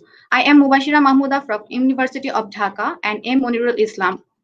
Our main aim was to identify the possible solution to access the library materials from home, especially for the secondary school students. That's why we at first observe the whole present situation, then identify the problem and find the expected solution. And from our research, our expected solution is the central web portal. That's why, and we can say that like the other countries, Bangladesh is also facing the hard time for the COVID-19. That's why we will try to create a specific model for the secondary school students, which can be said the central web portal for the school libraries. And from the central web portals, users or the students can access their resources from the home, because there is no common platform for the school students to access their library materials from home. And we just demonstrated our whole present situation into four sectors: the students, teachers, parents, and the way of the teaching. From the perspective of the responses of the students and the teachers, we got the same answer, that if there will be any platform where they can access the resources from their school library, then it will be far more better for them to study or teach them. Then we create a central web portal model which is proposed for the school libraries. And it is quite difficult that for all the individual schools to create a platform for the various barriers, like the library infrastructure is not same to school, and then the budget allocation, the book selection, and something else. But if we want to recover this problem, we can make a centrally controlled web portal. That would be an effective idea. And the central web portal not only provide the open access materials, but also provide the materials which should be paid.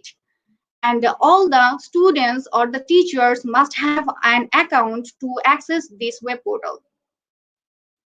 And we can say that the central web portal collection must be open for all. And the search method should be the OPEC or can be the discovery search engine. And the collection of this web portal is will be like the traditional collection, the ebook, serials, newspapers, and the others. And here is the model of the central web portal. Here you can see these are the 5 major parts of the central web portal: the authority, materials, search process, weekly programs, and the students platform. The authority must have two types: the central authority and the individual authority. Central authority will provide a code that will indicate the individual school authority. And then this code, according to this code, the individual school authority will provide the username and the password to all the students, teachers, as well as the guardians. The materials will be divided into two types: academic and the others. And the search process. Search process will be OPEC plus the discovery search engine. And each day, our daily search report will be provided to the central authority and the individual school authority. Then there is an quite interesting thing is that library must create some weekly program like the virtual tour, weekly meetings with the students, quiz, funds, etc. And there will be a student platform. It's kind of social media platform for the students, and it is safe because the students can post their writings and drawings and share their works with their friends. Then this is the part of the implementation strategy. The library will prepare an annual report and it should be served to the central committee. Then the central committee will monitor and evaluate this report. If they need any support, then the central committee will provide to staff managing school library services, self-evaluation, continuous professional quality, and improvement. The last but not least, it is the updating the library resources. We already know that the backdated resources are just fruitless, and these are the challenges. Every good project must have the challenges, and we also find some challenges for this project.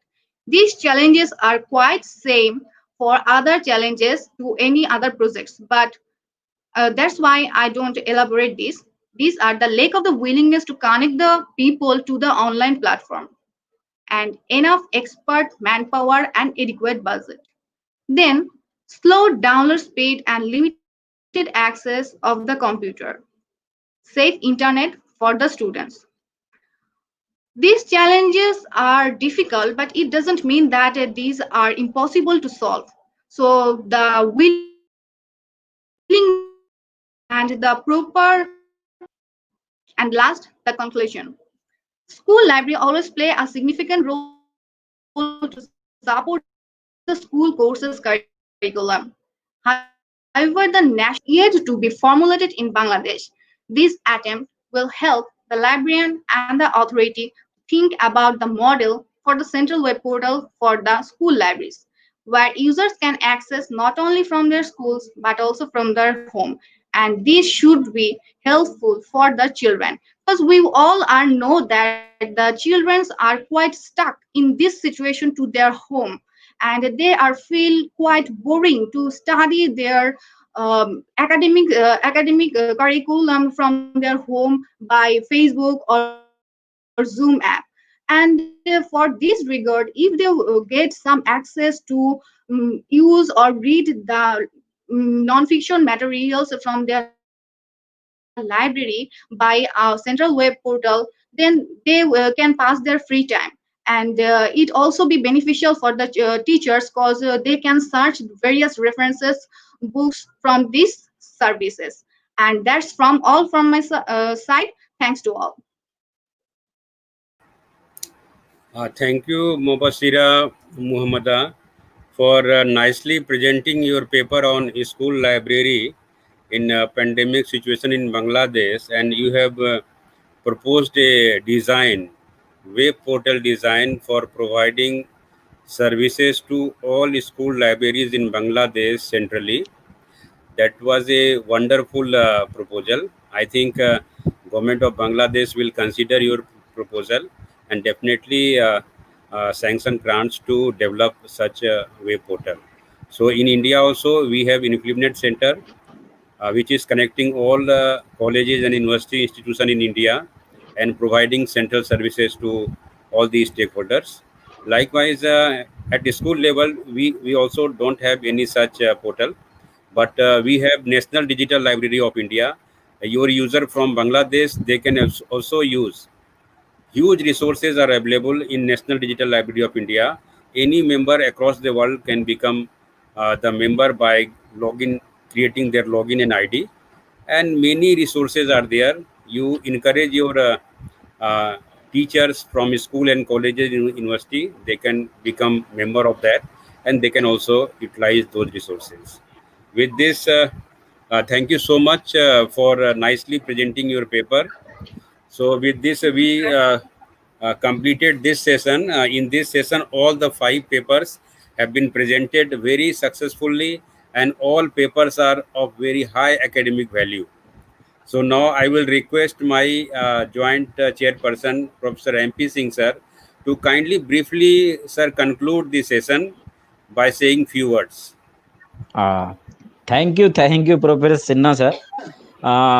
As we know that the session is too late, and you already discussed in detail about each and every topic or presenters, and 100% presenters, and nicely presented well.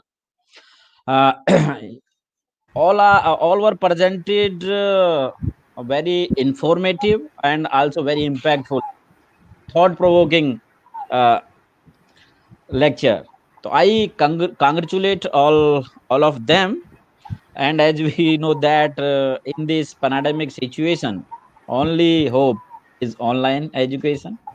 So in these words, I am not taking much time as per your request or order. Uh, we are too late. I thank to all, especially the organizers, those providing this webinar in this pandemic situation, especially Professor Udayan Bhattacharya and his team.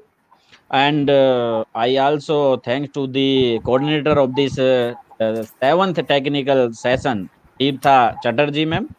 And once again, thanks to Professor M.K. Sinha sir. And I really much happy to share with you, sir. Thank you, one and all.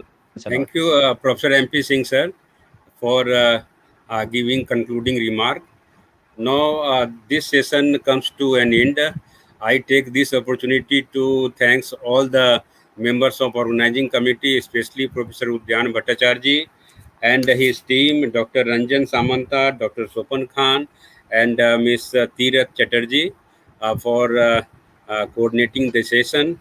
And all the participants deserve big congratulations for attending this webinar. This was really a good. I am attending this webinar since 4 p.m. and I have seen all papers are very well written and very nicely presented. Really, the outcome of this international webinar is very good, and I think it will be having a good outcome in the form of proceeding or book if organizer want to publish. So all papers are really very interesting.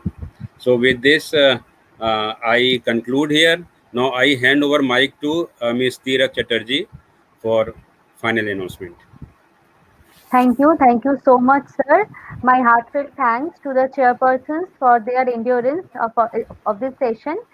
But we don't have much time, so I quickly start our next technical session. Before that, I really thanks to both of you, sir. Uh, for this purpose, I am delightful to invite our chairpersons of the last session of this seminar. The last technical session 8, Dr. Parikshit Mondol is a postgraduate in commerce, did his certificate course in library science from Bengal Library Association, BLIS from North Bengal University, MLIS from Jadavpur University, and diploma course in personnel management, industrial relations, and labor welfare from State Labor Institute, Government of West Bengal. He earned his doctorate degree in library and information science from Jadavpur University. He worked as library professional in North Bengal University and Vishwabharati. He also worked as a lecturer in Vidyasagar University. At present, he is serving as associate professor in Department of Library and Information Science, University of Calcutta. He has published edited books and many research papers in national and international journals and attended various seminars. Dr. Mondol also coordinated refresher courses. Our next co-chairperson is Dr. Soumen Mollik, presently working as an assistant professor at Department of Library and Information Science, Vidyasagar University, West Bengal. He is serving in the field of library and information science for the last 20 years in various capacities at present institution of national and international repute. He worked with two laboratories of Council of Scientific and Industrial Research, namely National Institute of Science and Development of Information Products, Pune. He has contributed to the world's most prestigious organization, BrahMos Aerospace, New Delhi. He has contributed research articles on librarianship and library services. Apart from scientometrics, his domain of interest includes librarianship in general and retrieval and library services. Our last and third co-chairperson of this session is Dr. Rajesh Das, Assistant Professor, Department of Library and Information Science, University of Bardhaman. Dr. Rajesh Das got MLI's degree from Vidyasagar University in 2002 and MCA from IGNOU in 2010. He was awarded PhD degree from Jadavpur University in 2014. He is also an authorized Red Hat Linux certified engineer of Red Hat Linux Inc. His area of interest includes open source software in LIS domain, semantic web, linked data, digital library, web database applications, networking, Linux server administration system, etc. Currently, he is working in the research area of data science and machine learning applications in LIS domain. I request our respected chairperson to please start and resume this session.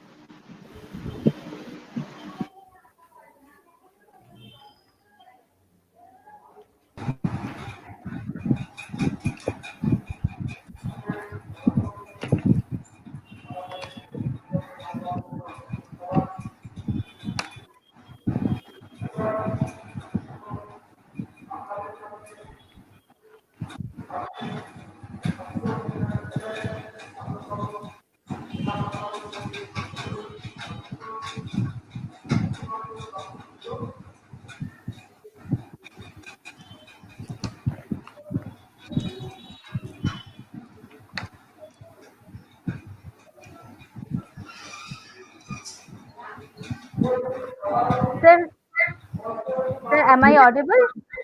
Yeah. Sir, please start the session. Yes, okay, please. Yeah? Sir, please start the session. Yeah, sure. Okay. So, good evening, everybody. So, we this is the last session of this webinar. So, thank you for the organizing of this type of webinar in this pandemic situation. In this session, I have two other chairpersons, Rajesh Das and the Showman Malik. So we are three in these sessions, and there are 6 papers this session. So these 6, the first speaker is a Sukarna Pathak, and the second one is the Binay Anand, third one is the Saroma Das, and fourth Choitali Ghosh, and Rituraj Parashar, and last one is the Swarnali Devnath. So these are the speaker of this session.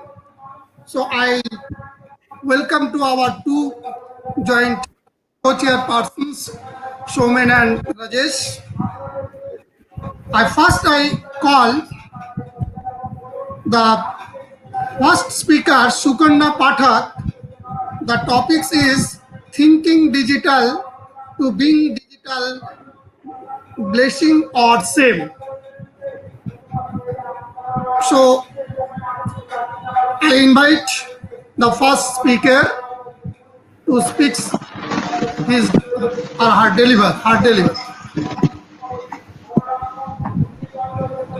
Hello, sir. Yeah, sure. Yeah, I am audible. Please carry on. Sir, am I visible? Yeah. So share your screen.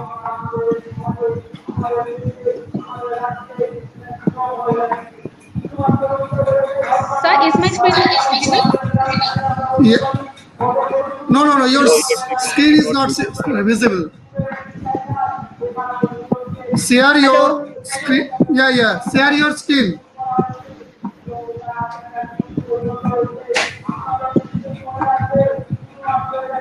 Sir, is my screen visible? No. Still, you are audible, but your screen is not visible.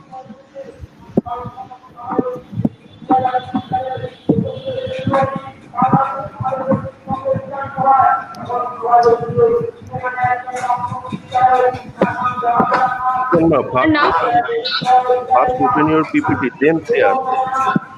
Okay, first open your PPT, then share.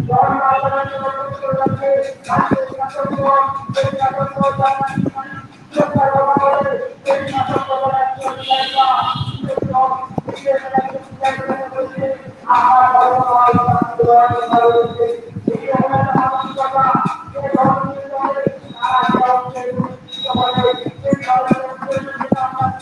is it visible now?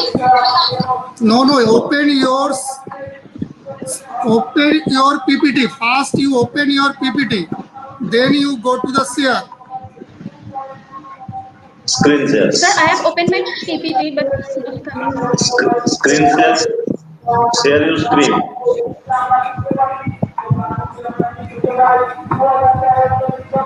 Maybe she is disconnected.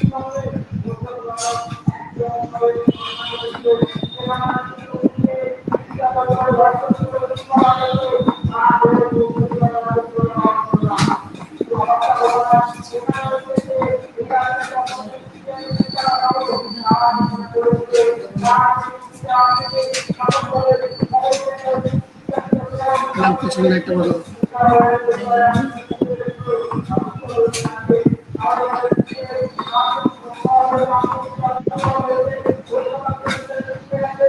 Sukarna, can you hear? So maybe for due to the network problem, she is disconnected. Yeah, maybe next person, Vijayana. So welcome to Vinay Anand. Thank you, sir. So first candidate is maybe disconnected. So you are the second one. So I request to you to present your paper, the online education and accident or blessing or no, sorry, your paper is online education and accident or desert during COVID-19 pandemic. So I request to Okay, you, sir. please you present within the 5 minutes because we are eating so late. Okay, Okay, okay, you sir. start now. Okay, you start. Am I audible? Yeah, Yes, sure. Okay, sir. So, this is Udayan, a research scholar at University of North Bengal.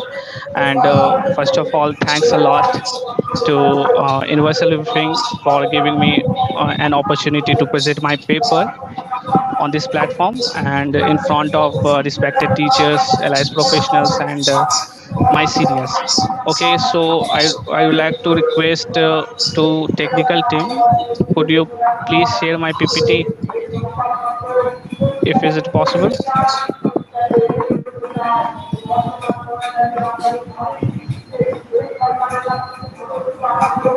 Okay, okay, that's nice.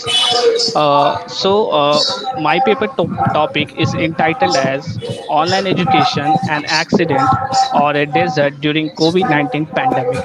Okay, so let's start to the introduction. So next slide, please.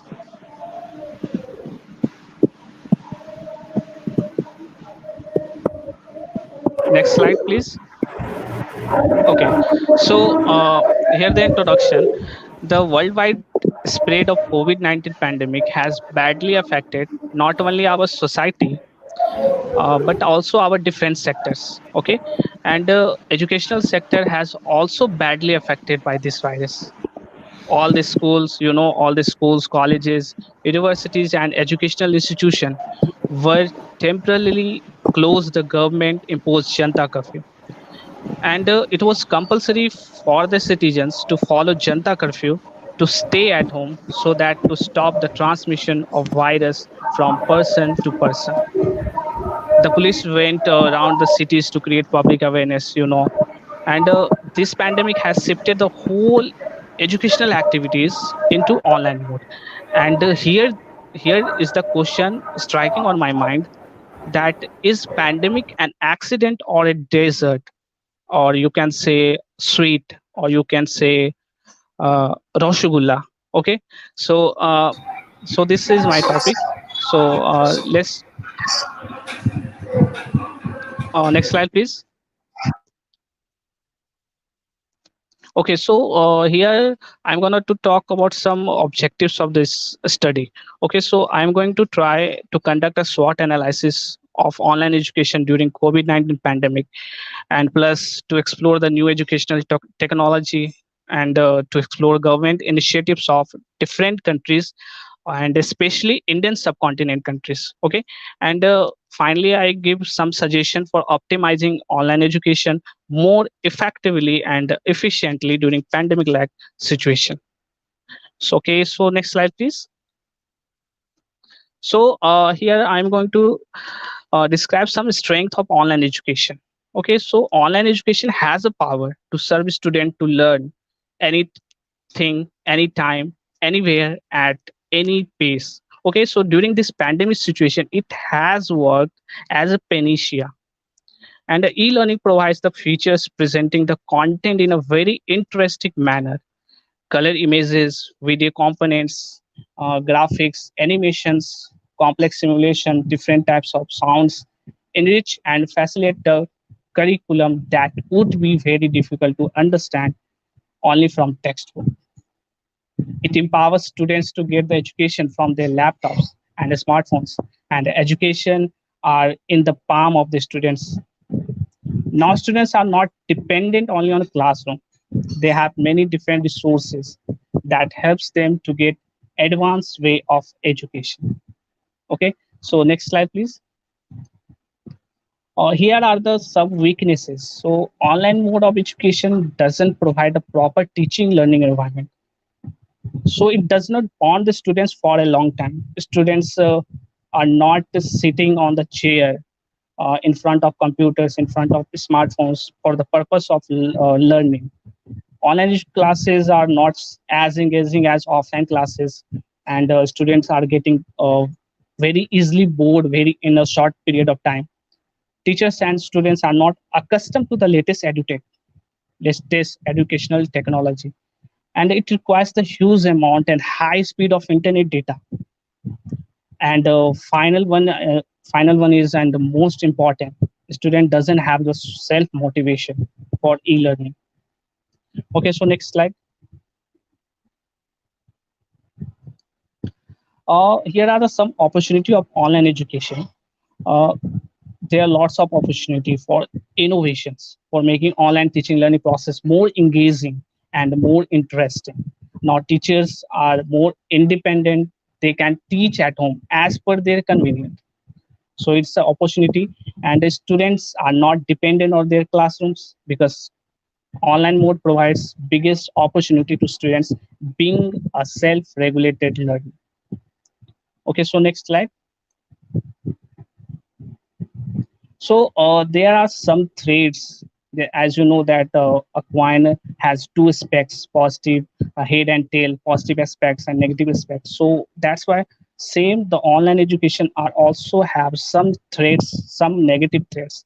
So online some are the virus threats, spyware threats, phishing threats, and we have facing viral website threats, adware advertising, and trojan threats, online social network site threats, and hackers. These are the some cyber security threats of online education.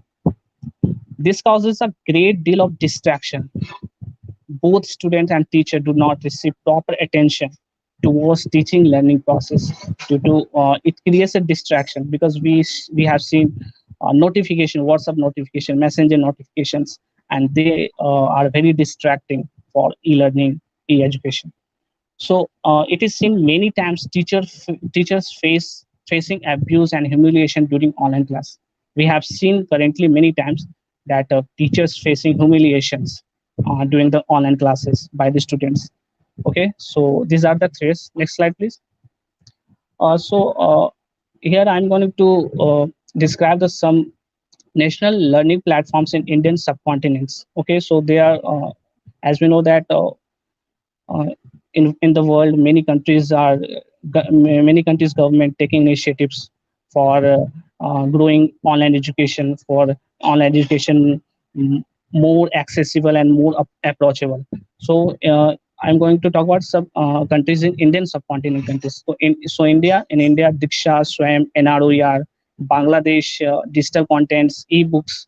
Maldives, there is a Fila, Yes TV. In Nepal, learning portals, radio jingles, Pakistan, Open Courseware, Sri Lanka, Channel I, Netra TV, and e-Takshalava. Okay, so there are some national learning platforms in the Indian subcontinent. Okay, so next slide, please. So here some different educational technologies, some different innovations that make online education more accessible, approachable to the students and the teachers. So some list, there are lists some here: GoToMeeting, Skype, Google Classroom, YouTube, Blackboard, Udemy, Coursera, Memory, Allison, edX, EasyClass, Vedamo, Khan Academy, TEDx, Code Academy, Stanford Online, FutureLearn.com, R Campus, Learnopia, P2Puniversity.org. So there's some different educational technology. Okay, so next slide, please. So I'm going to conclude the this paper and give some suggestions. So the COVID-19 pandemic has also updated the manner in which many individuals receive and impart education. After this crisis, it is necessary to find the solution of the problem, and it is needed some innovations and changes that facilitate the education more conveniently accessible. We should not avoid those students who have not the access of online edutech due to lack of money, due to financial crisis, financial don't have a financial support for purchasing the internet packs, for purchasing smartphones, laptops, computers. And the education institution have some concrete plan in a long run that take education at next stage, at next level. And finally, and most important, I think most important, this is to minimize the stress and the maximize the results of online education. We should work on the mental health of students and keep motivating them, because lack of proper motivation won't make anything achievable. So thank you so much for listening, carefully listening me. Thanks a lot.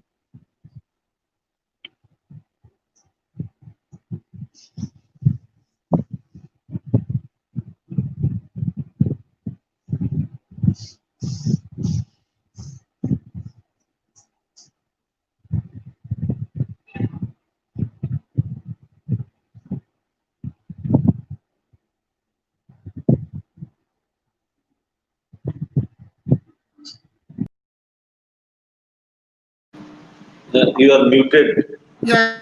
Now you are unmuted. So for good presentations, so we have no question and answer session. So we go to the next participants. The next one is the Dash. The topic is a brief report of the Gokel Memorial Girls College Library. Okay, continue, Dash.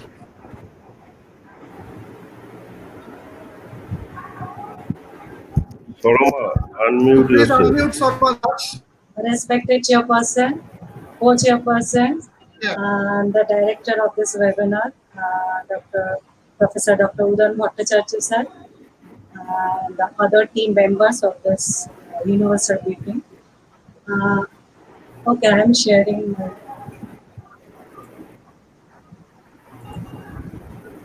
Try to complete within 5 minutes.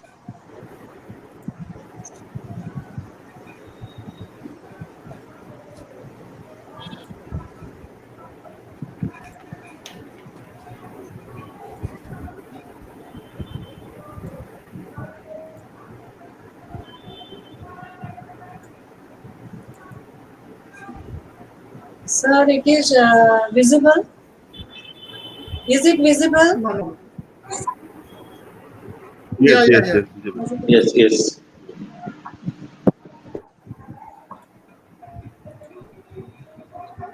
Actually, my topic is teaching learning support in the present pandemic situation. A brief report of Gokhale Memorial Girls College Library. Actually, what happened during this pandemic situation, we don't know when we open our college or students or users can use the library physically.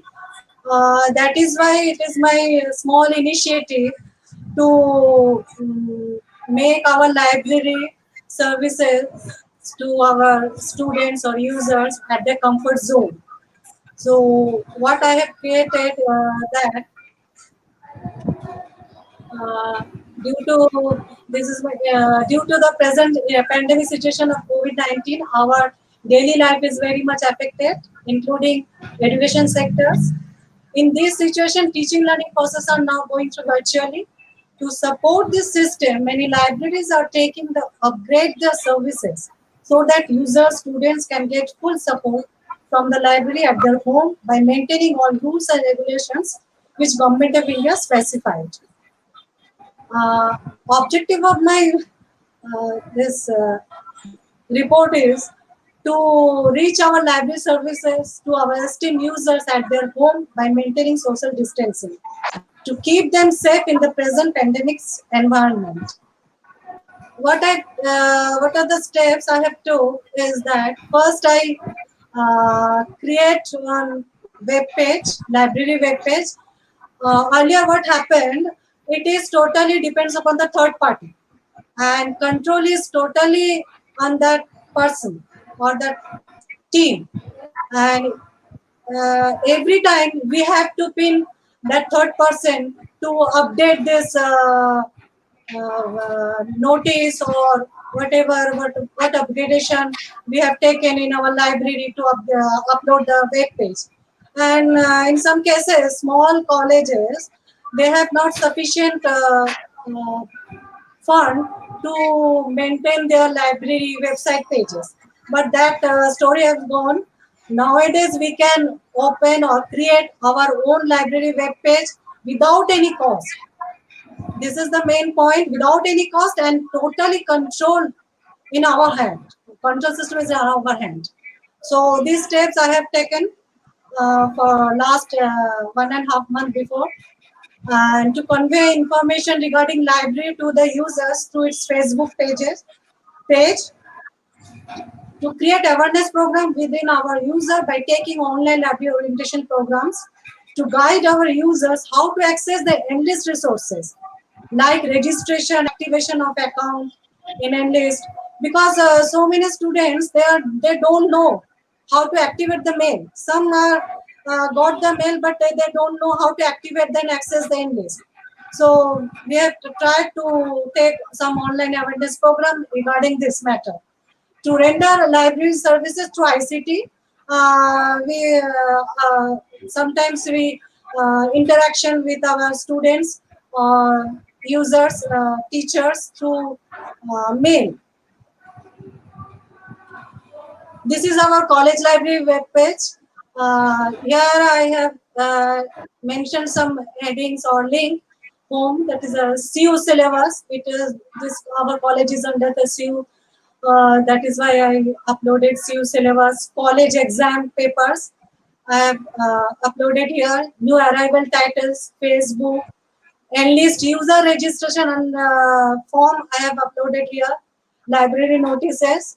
Ask the librarian. This is the main point because I mean this is a vital point because in the physical access of the library, their students came and asked their queries. But in this situation, they have no such type of option. So I mentioned this. Link, ask the librarian. Here I upload one Google form so that they can submit their queries. And some ebooks is the faculties, they are using their class lecture, obviously for virtual class lecture. They have given me some link. Those links I have uploaded here in ebooks. And some in the middle of the pages, I mentioned some important links which I have mentioned it earlier, that click here for student registration. Here I have given the link. If students click on this button, they will get some form and they can upload their all particulars. Then I registered the name in the enlist portal. And some others link I also given, that Intact, eSource Sindhu, and some e-learning resources also. Newspapers, Bengali newspapers, these are the. links I have given. These are the useful links, on. So this is our library Facebook pages. Regular basis we update here, some notification we updated here. Some events, library orientation programs, new arrivals of the titles. Recently we access some new titles under the RUSA fund. So I have loaded here. And this is the online awareness program.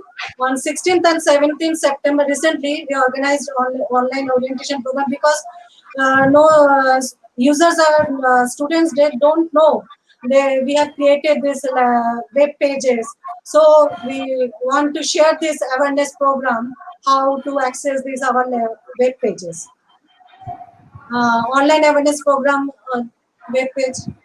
This is how to access their enlist and enlist user guide. This type of form I have uploaded in that link.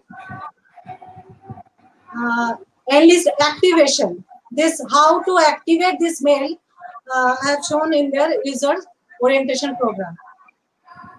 These are the account activation and how to log in this enlist program, enlist resource, then how to access. This is our services through email, question answer. This is our library web page portal address, and this is our Facebook library Facebook page. And conclusion is still we are trying to improve our services within the limitation of time, manpower, and money. We all know that we are going through this situation, tough situation. We have tried our best to prepare a gateway of our library remote access. Hope in future we can able to include more link in our website and make it enrich more. I must acknowledge 4 persons because Universal Briefing Platform organized so many webinars on current situations. From there, I got an idea how to operate the library services. And of course, Dr. Rafiqul Alam, librarian of Malda College, whose YouTube channel, Mukta Prithvi Alo, regarding how to create web page. It helps me lots. Dr. Ranjan Sinha Thakur, my class fellow also, he personally helped me. And obviously, last but not the least, college authority and faculties. Thank you, sir, and stay safe. Thank you. Thank you for presentation, Dr. Saroma Das. So your presentation is good. So you enlightened the present situations and the services, how to provide your services from library. So thank you for presentation. If anybody, if the other chairpersons, can you ask anything? Oh, no problem. So next person, I invite to deliver her lecture, Choitali Ghosh. Her topic is use of mobile technology for effective academic library services in present pandemic context. Okay, Choitali, carry on. Yes, sir.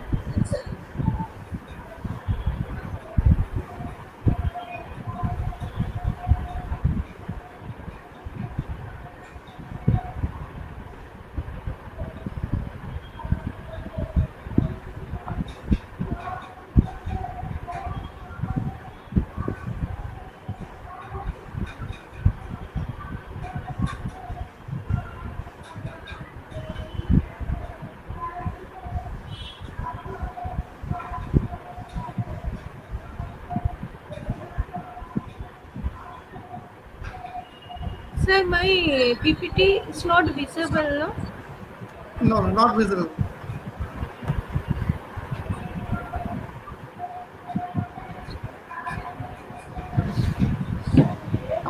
So open it first, then share the screen.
Chanchal, have you opened your PPT?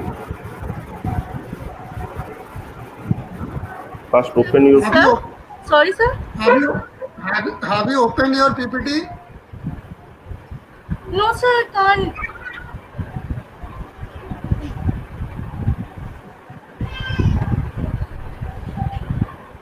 First, Sir, you I'm open not your able to PPT. upload, sir.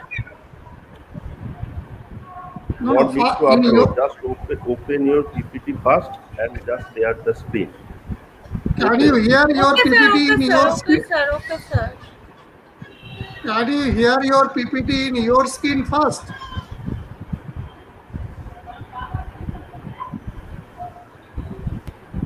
Okay, sir.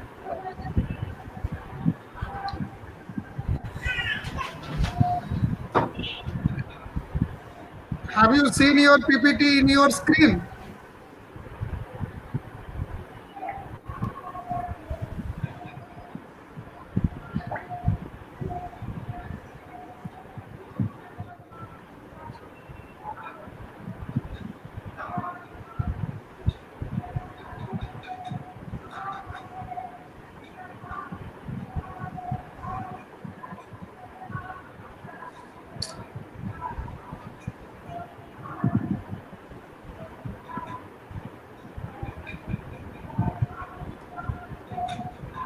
Sir, I have opened the PPT. But not sharing it. Okay, so you can speak. You see your Okay, sir. Okay, PPT. sir. Okay, you can carry on. Okay, my topic is use of mobile technology for effective academic library services in present pandemic context.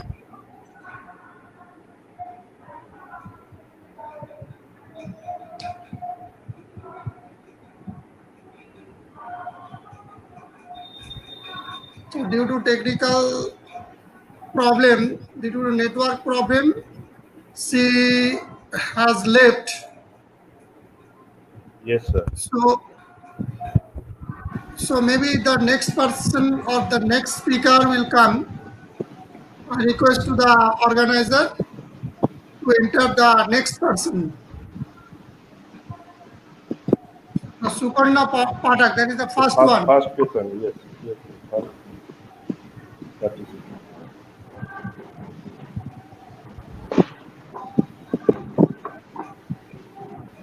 Yeah, yeah. Can you hear Sukarna? Yes, sir. I am trying. Yeah, yeah, try. First you open your PPT in your own computer, then you share it.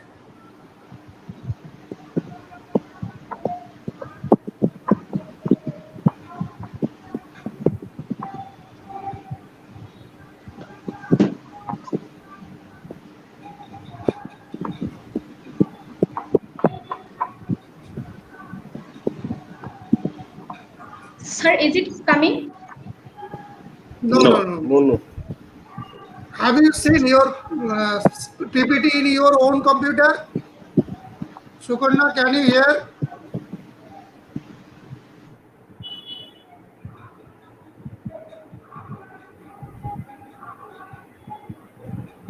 Due to network problems, she can't hear.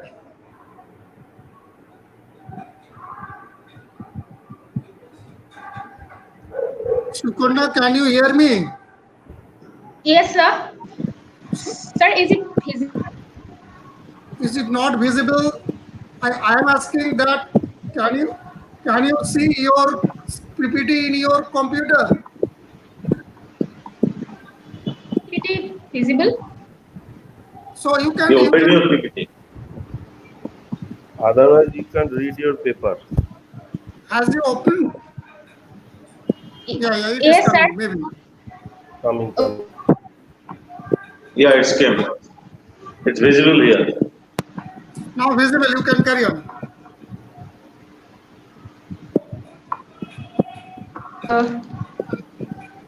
I'm currently pursuing my master's in library and information science. First of all, I'd like to thank you, Universal Briefing, for giving me an opportunity to present my paper. And the topic of my paper is thinking digital.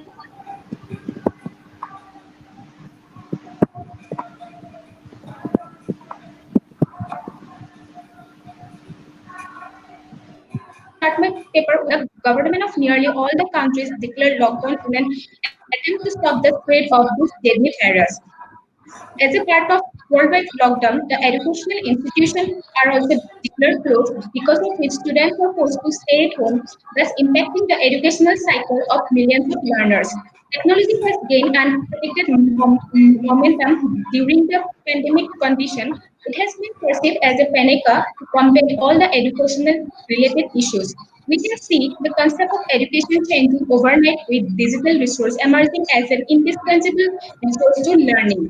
Rapid advancement of technology has made it possible to mark online education as a part of much institution.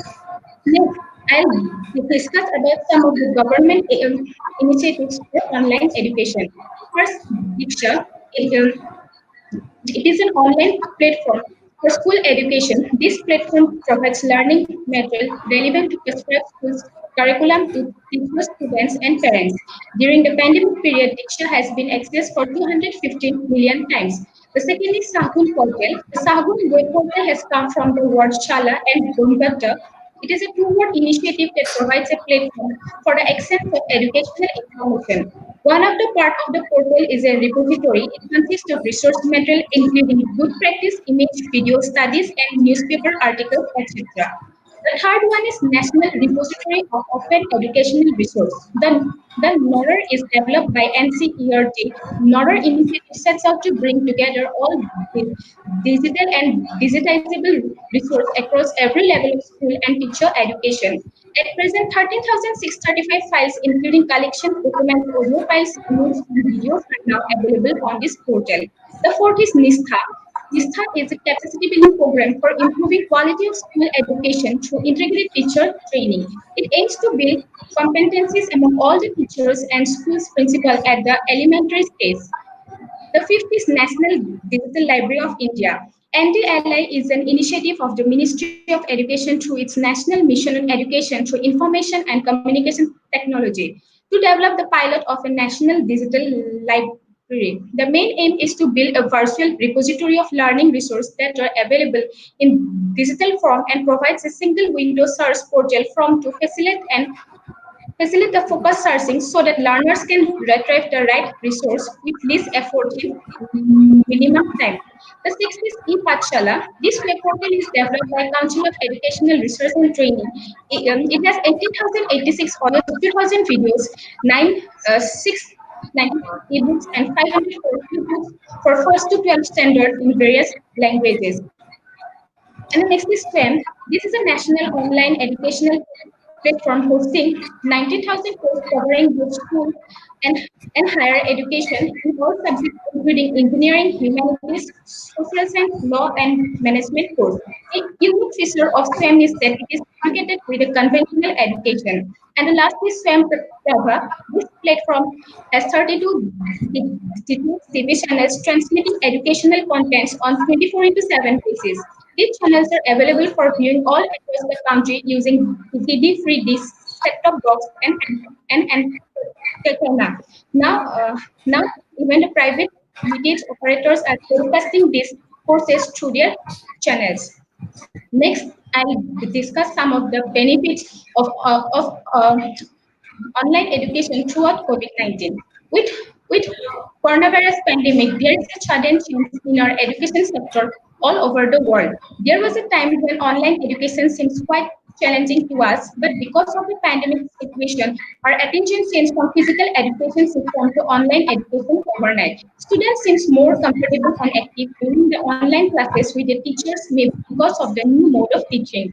With virtual learning, students get a classroom experience by sitting at home. The biggest trump card of online education is its flexibility and easy to use. Also, the exams conducted online make students accustomed to an exact exam atmosphere, thereby increasing response and chances to success.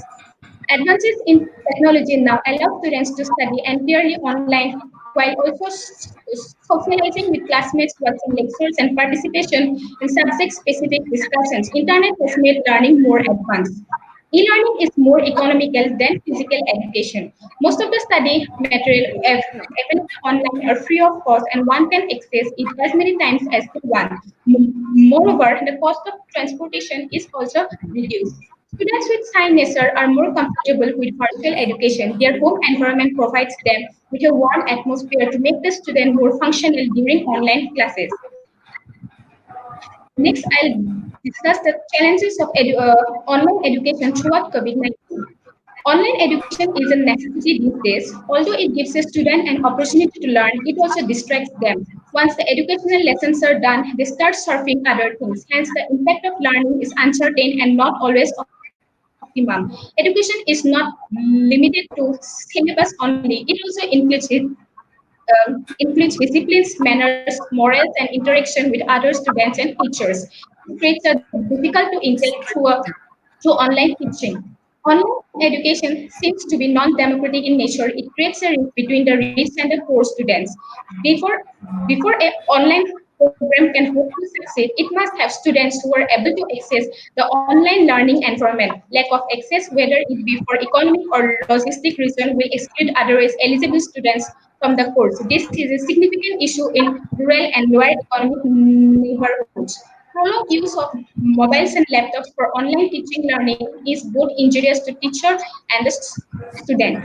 There are also some families owing a single phone, which makes it difficult for the student to attend the class according to his or her ways. Generation gap is another problem faced by many of the teachers. Some of the older teachers who does not know how to use a laptop or a smartphone finds it difficult to impart online education. And the greatest challenge of online education is to replicate face-to-face interaction and person discussion that on campus institution can easily provide. And the last problem is another internet penetration. Even though internet has many benefits, its users faces many difficulties during its uses. Network issue, connection breakdown, spam mail pop-outs, advertisement pop-outs are the major issues with the use of internet. According to speed test by Okala rankings, India occupied 129 position with regard to mobile internet speed as of August 2020, compared to the global average of a downloading speed 34.82 Mbps and an uploading speed of 10.99 Mbps. India has an average download speed of 12.10 Mbps and an upload speed of just 4.21 Mbps. According to a report by Internet and Mobile Association of India, in terms of internet penetration, India lagged behind US and China. It was 40% in India as compared to that of 16% in China and 88% in USA. And at last, the conclusion, it can be said that online education is beneficial to students, teachers, and institutions. Online education has become a source of rescue during this lockdown period. Though e-learning has many disadvantages, it has proved itself one of the best alternatives to physical education. The initiative taken by the government to the e-learning process is highly remarkable. The overnight change of education system at last justify the title of my paper, Thinking Digital to Being Digital. And these are the references. Thank you for listening. Thank you for your presentation. Thank you, sir. So if you want to make queries from our the chairpersons, you can ask. No, she left. So I request to the next speaker, the please organizer send the another person.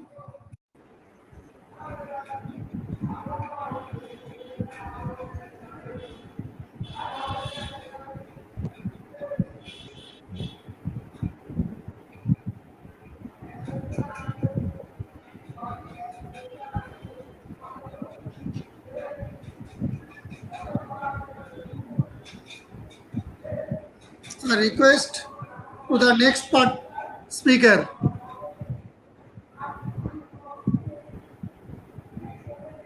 Rajesh, can you hear me?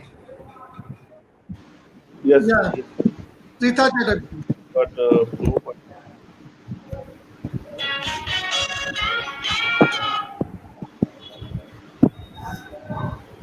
Is there any participant or not? Pritha, is there any participant or not? Yes, sir. There are two participants is waiting because the Shornali Devnath, Rituraj Parashar, and Choitali Ghosh. Three participants are there in this Yeah. session. But Choitali Ghosh, I think she was left because of the technical issues. yeah.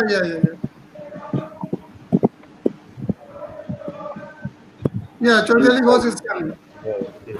She is coming.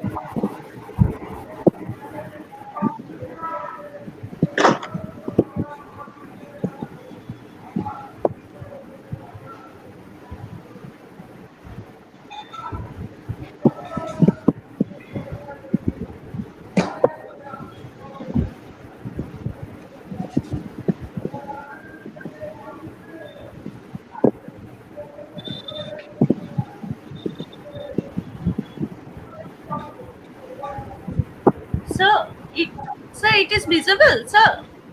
You are visible. You are visible now. You can share your PPT. No.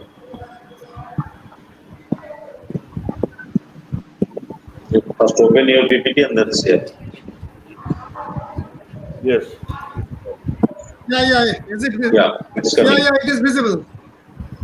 Carry on, Chaudhary. Okay, sir. Okay, sir. So, Italy, please do full screen the PPT. Full screen mode. Sir, visible? Put on the yes. Yeah. It is visible. You carry on. Okay, sir.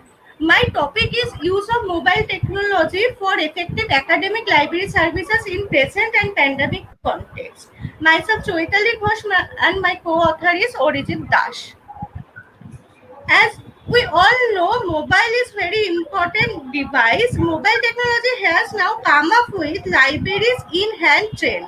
Library students are covering most of the technologies given by mobile industry like PDS, BlackBerry, iPod, cell phone, UMPCs and others. All services in library can be provided by mobile technology. As all content is not for mobile networks, so transported web is developing to transcribe content to fit into a mobile device. In the COVID scenario, this learning is transformed to M-learning.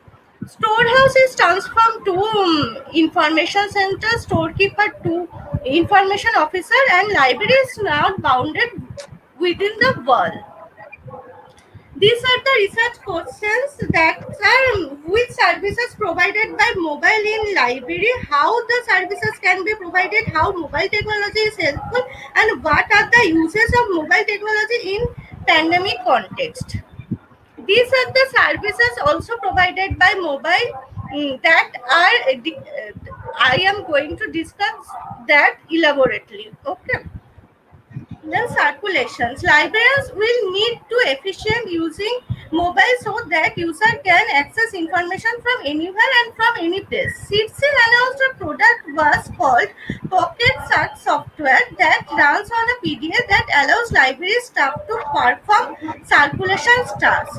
Mobile Search is also another app using for circulation. Libraries may want to consider providing access to circulation records, book due dates, overdue notices. All can be possible through mobile. Circulation works can be done easily with the help of a barcode or QR code also.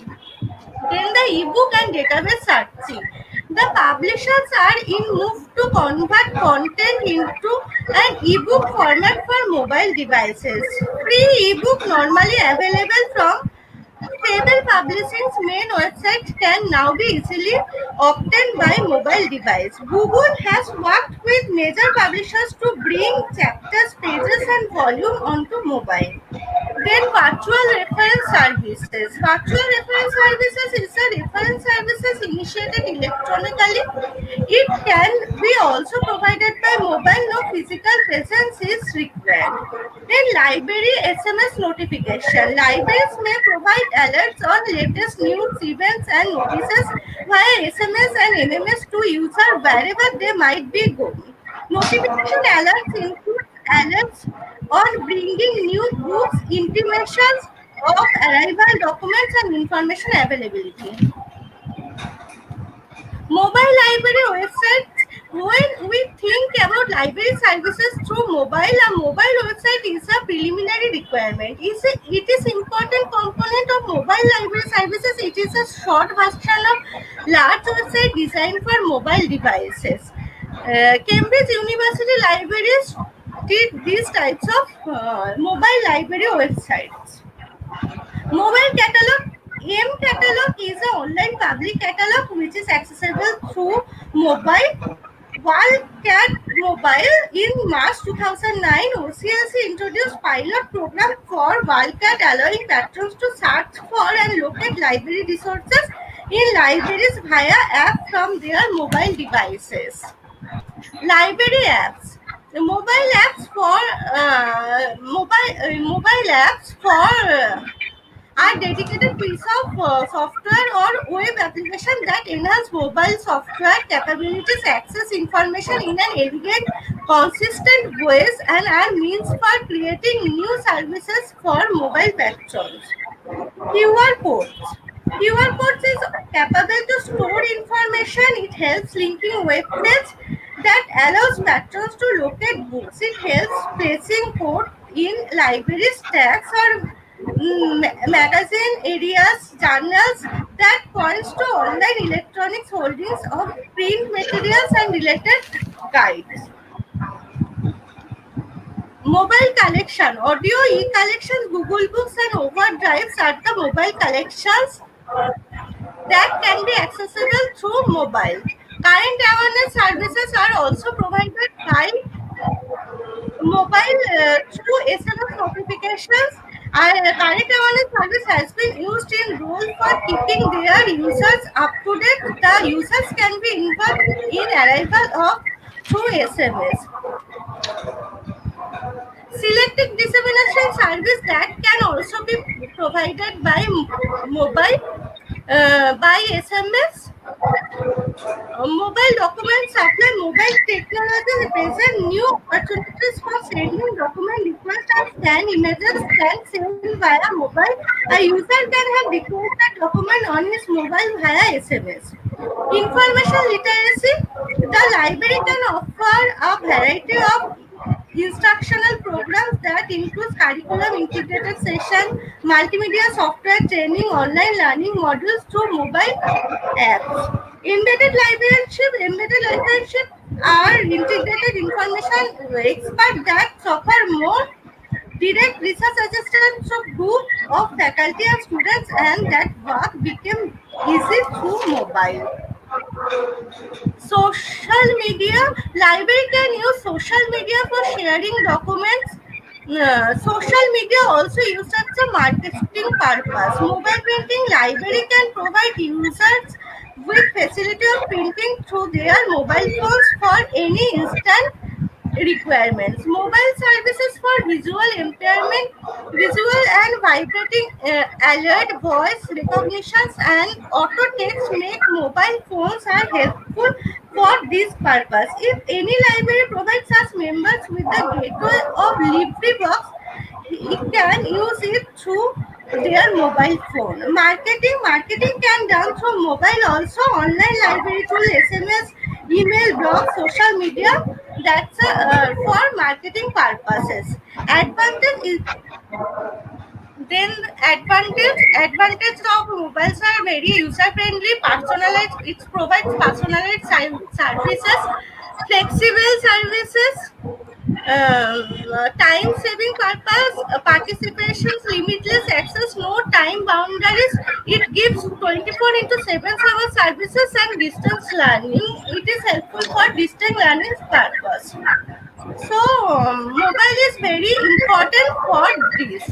Thank you, sir. Thank you for your presentation. So, within short time, you present your paper. So, can Rajesh and ask any questions to Chaitali? No, Chaitanya presented her paper nicely.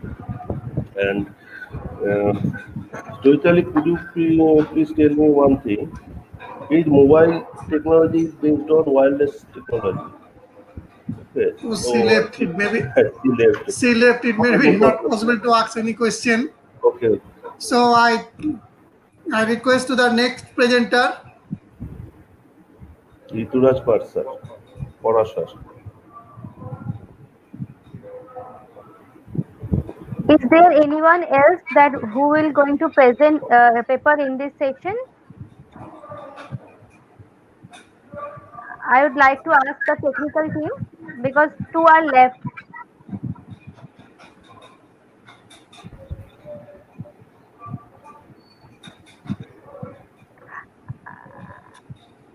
Sir, I think no one will going to present the paper. So,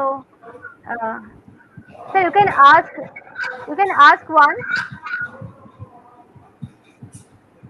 We can ask.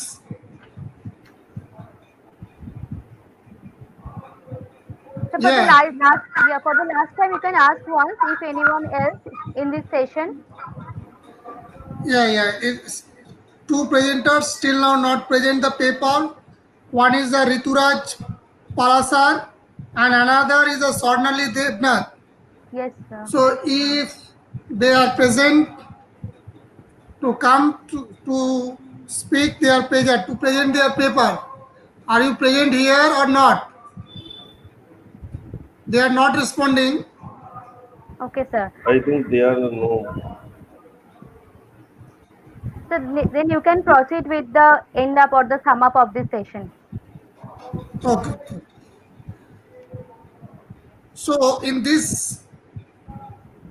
session, there are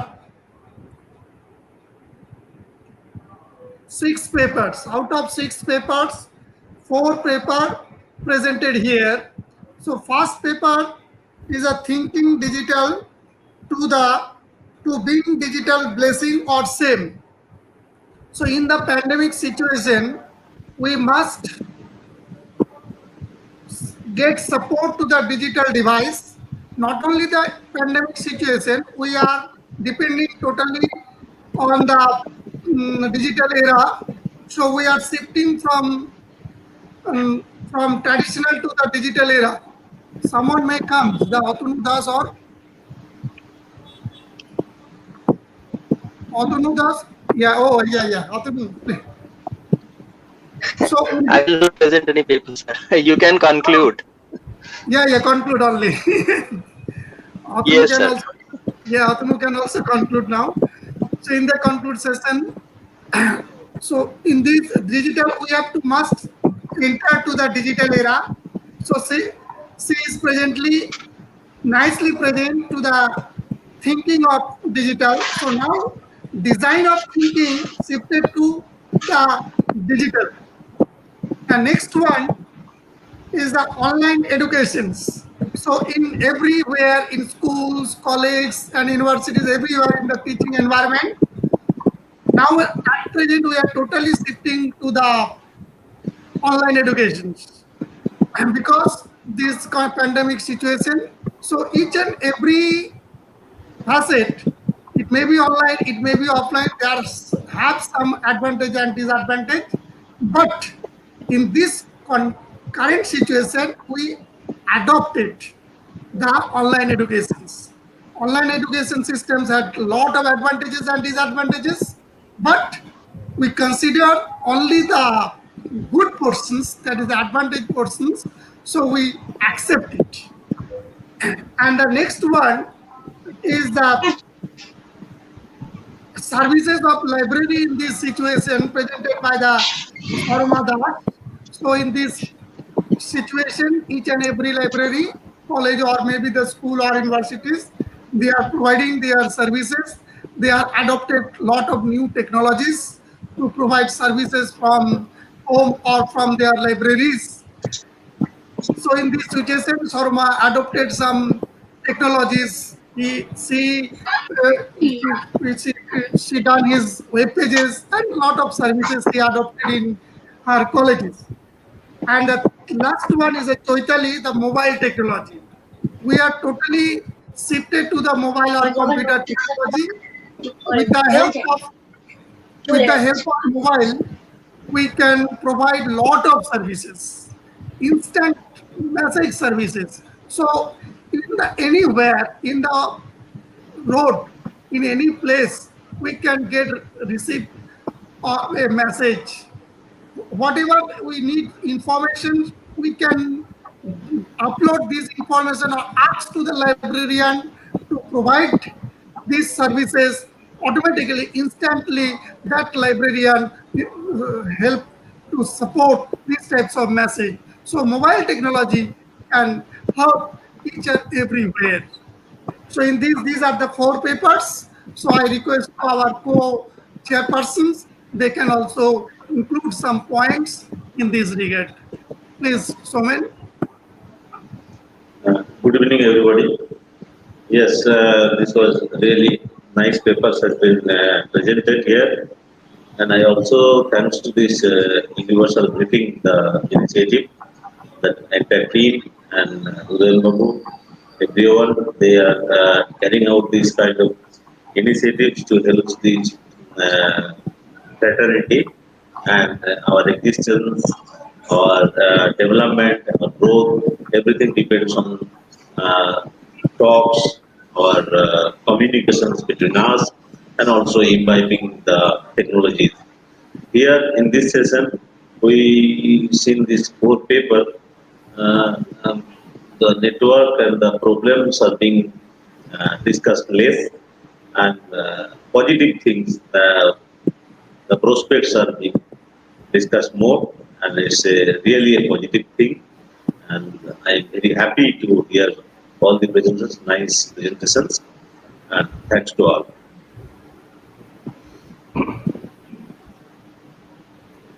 And at the end of session, I want to convey my thanks, my gratitude that Chairperson of Universal Briefing, Professor Udayan Bhattacharya, and team members and organizing secretaries of the webinar, international webinar, Dr.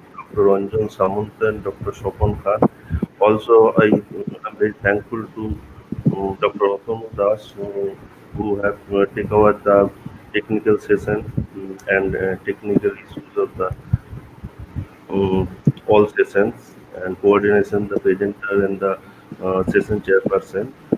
And also I'm very thankful to all the paper presenters who have nicely presented their papers on different issues and prospects in online education resource and online education mode also, and how we could provide our online education system in seamless, not breaking, not obstacle anything we are going through in our pandemic, COVID-19 pandemic situation.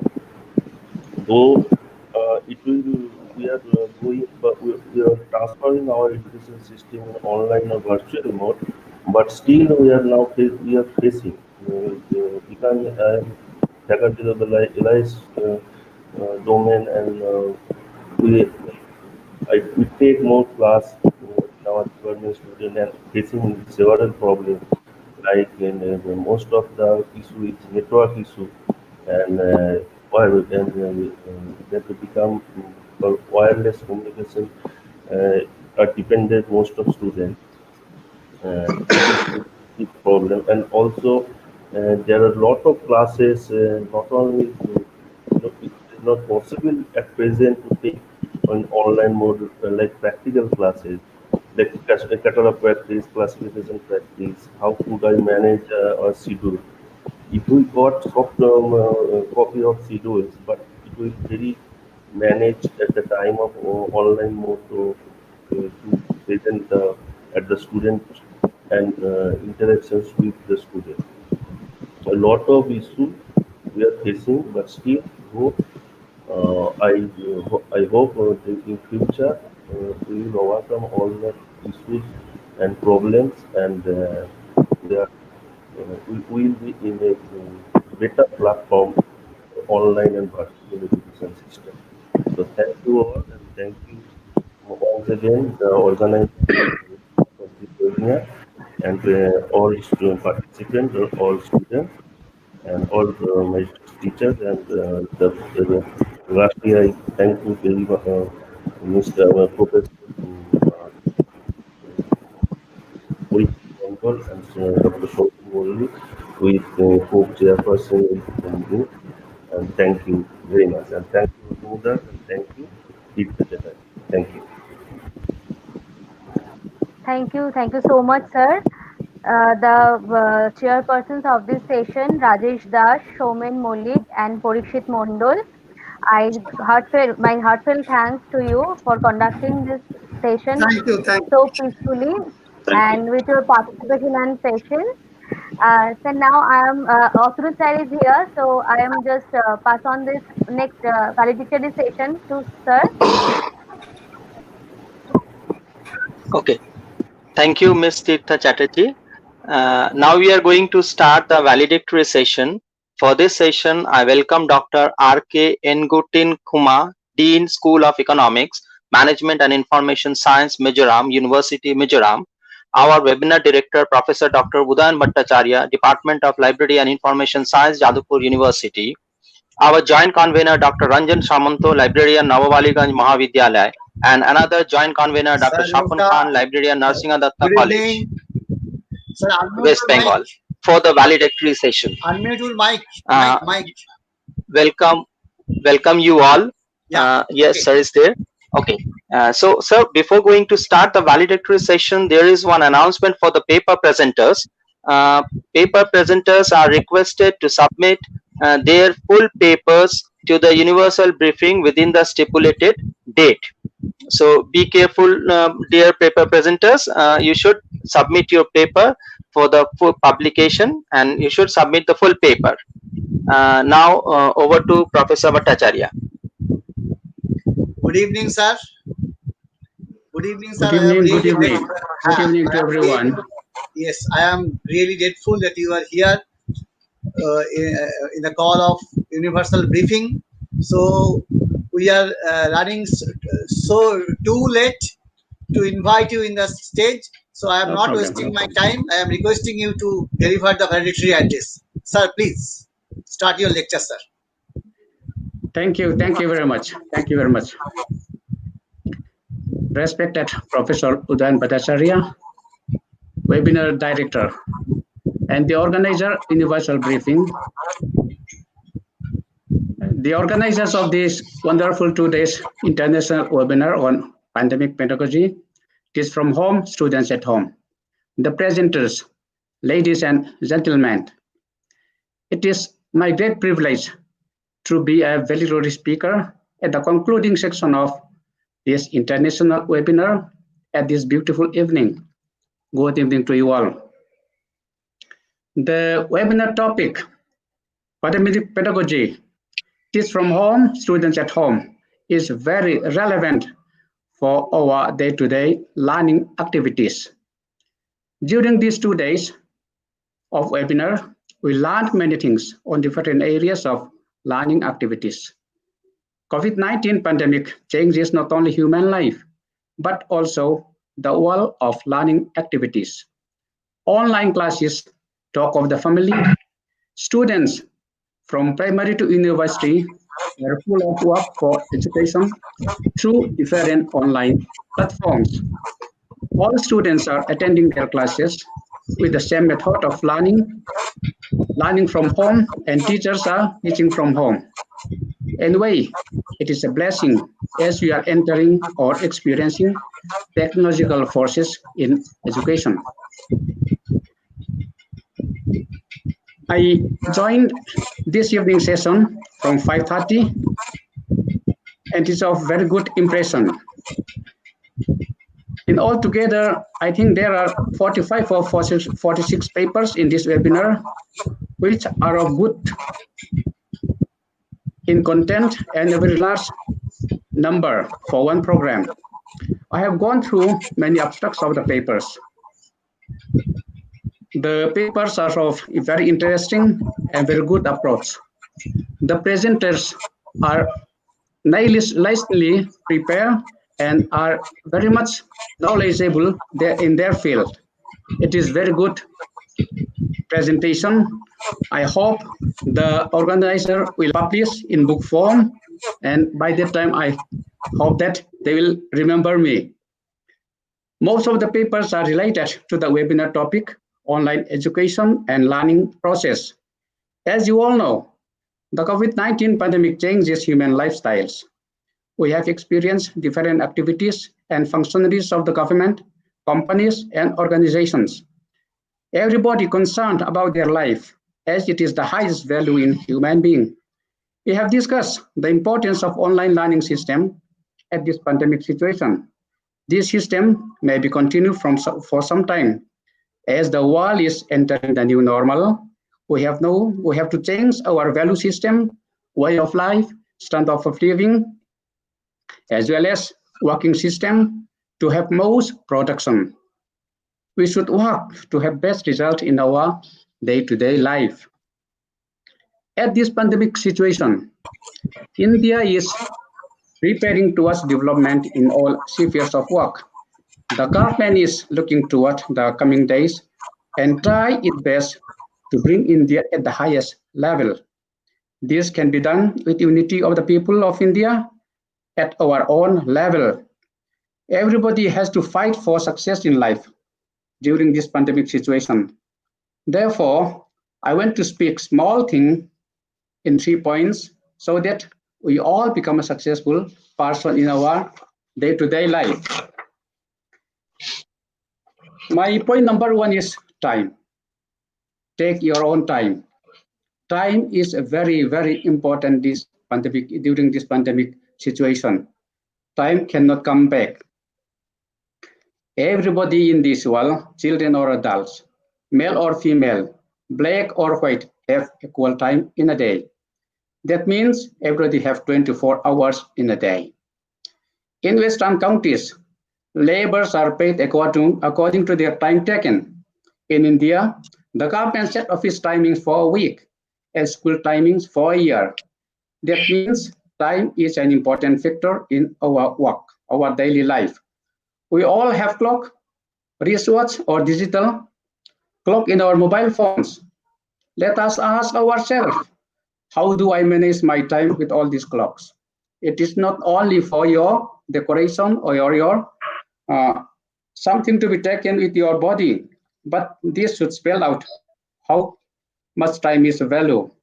As we are all taking our time, we should utilize it fruitfully. We should always ask ourselves that how do I spend today? Is it ought to spend this much of time for this cause? We should ask ourselves like that. As we all taking our own time, we should spend time meaningfully. What does it mean? The meaning is very clear that utilize your time for meaningful development and success in life. The best time for every person is now. Do not keep pending your works. If you have something to do it now. Now is the best time to start anything. Now is the best time. Now is the right time. And now is the most ideal time for you. Do not delay. Do not spend your time for nothing. Therefore, you'll become successful person in your life. Number 2 is your future. Your future depends in you only. French philosopher René Descartes said, I think, therefore I am. This is very important. This is an important philosophical foundation. God creates human beings differently. They all have their own specialization, talent, ability, and will. Everybody has to develop his or her ability. Every successful person took step for doing something and starts in a particular time. Therefore, now is the right time to start for your future. As we all know, the world is facing difficult time of COVID-19 pandemic, but we cannot sit idle. Everybody should think about the future. You may be a professional in medicine, library, law, or others. Remember, you are the best person to set your own goal, to start a new life, to start new beginning for your future. Those who do not believe in success has already failed in life.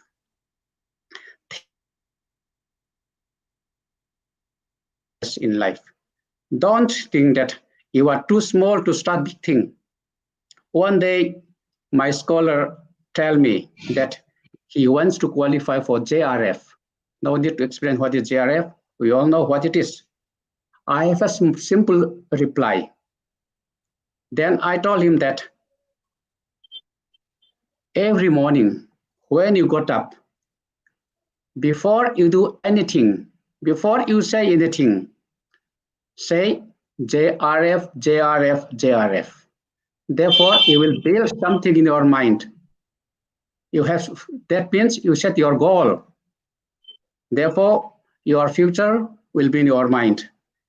My reply is very simple, but this is something good for the start for anything. Do something for your dreams. Heaven helps those who help themselves. Success in yours. Your future is yours. You should start for your future. My third point is goal.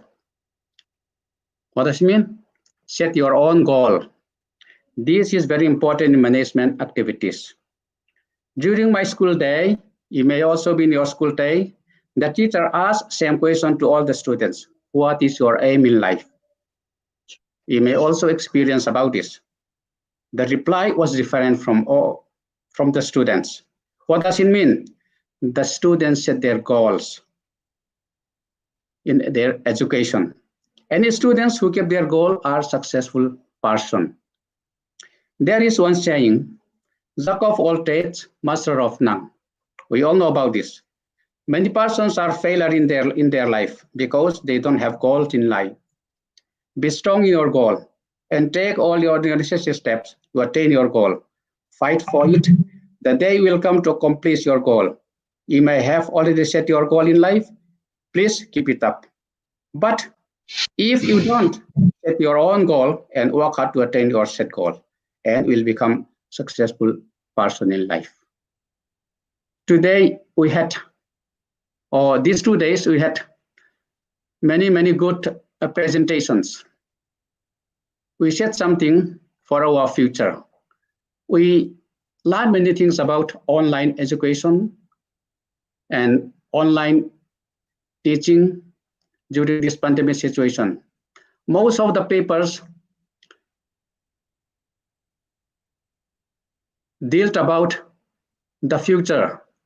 I mean to say, library after the pandemic time.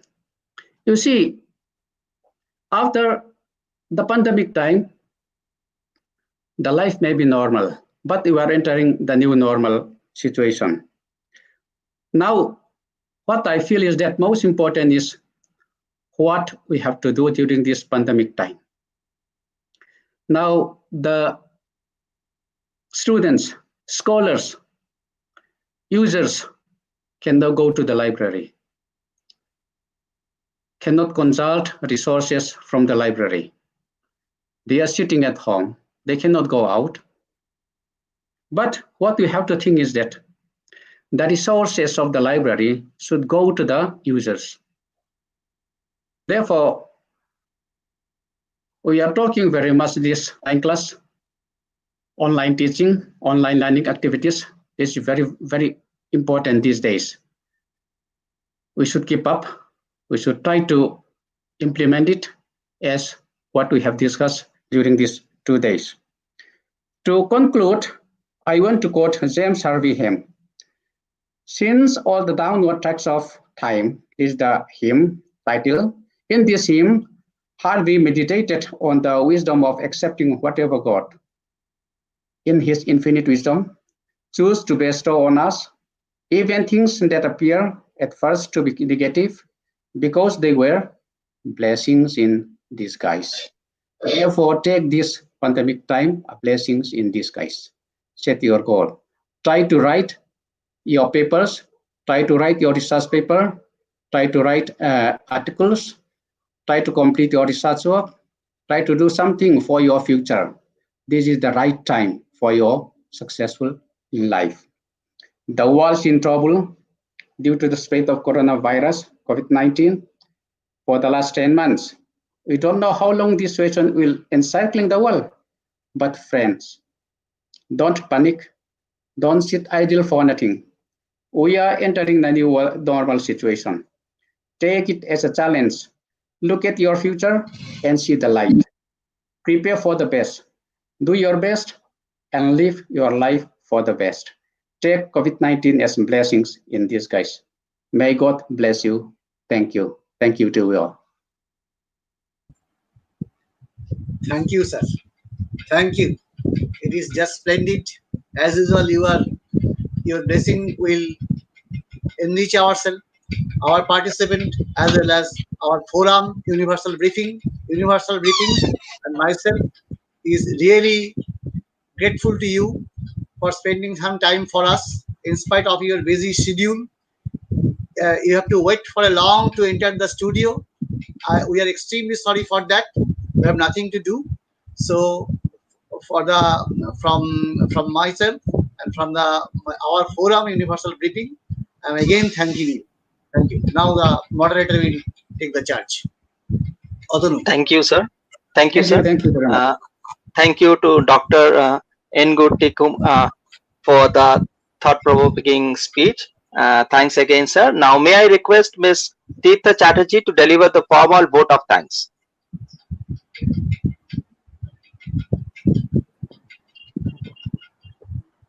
Thank you, everyone. Thank you, sir. Thank you, N.K. Nagutin Kumar. Thank you, Udayan Bhattacharya, sir. Thank you, Dr. Ranjan Samanto, sir. And thank you, Otanu, sir. Now I'm going to conclude the successful organized two-day international seminar of Universal Briefing with vote of thanks. I am grateful to the inaugurator, Honorable Pro VC, JU, Professor Chiranjeev Bhattacharya, keynote speaker, Professor Shwapna Banerjee, Dean, Faculty Council of Postgraduate Studies in Education, Journalism and Mass Communication, and Library and Information Science, Director of this international seminar, Professor Udayan Bhattacharya, today's introductory speaker, Professor Rakesh Kumar Bhat, University of Delhi, to our all chairperson who have managed to conduct the 8 sessions, and the valedictory speaker, Dr. R.K. Nagarthin Kumar, Dean, School of Economics, Management and Information Science, Mizoram University, Mizoram. I appreciate and thanks to all the paper presenters and participants in this seminar. My heartfelt thanks to my co-introducer Otanu Das sir. Thanks to all the members of the Universal Briefing, including Dr. Pranobip Porel, Orijit Das. I thank to the well-wishers of Universal Briefing, and last but not the least, joint conveners Dr. Ranjan Samanto sir and Dr. Shapon Khan sir. So now I request Udayan sir to conclude the seminar. So the session is over. I am thanking all the participants, all the chairpersons, all the dignitaries on the behalf of Universal Briefing. So good night to all the dignitaries and all my colleagues to host such a beautiful international webinar in this COVID time. Thank you. Good night, everybody. Thank you, sir. Thank you. Thank you. Thank you to you all. It is nice to meet over this online platform. Sure, we will meet physically, sir. Definitely. Although we cannot be physically. Yes. Now digital platform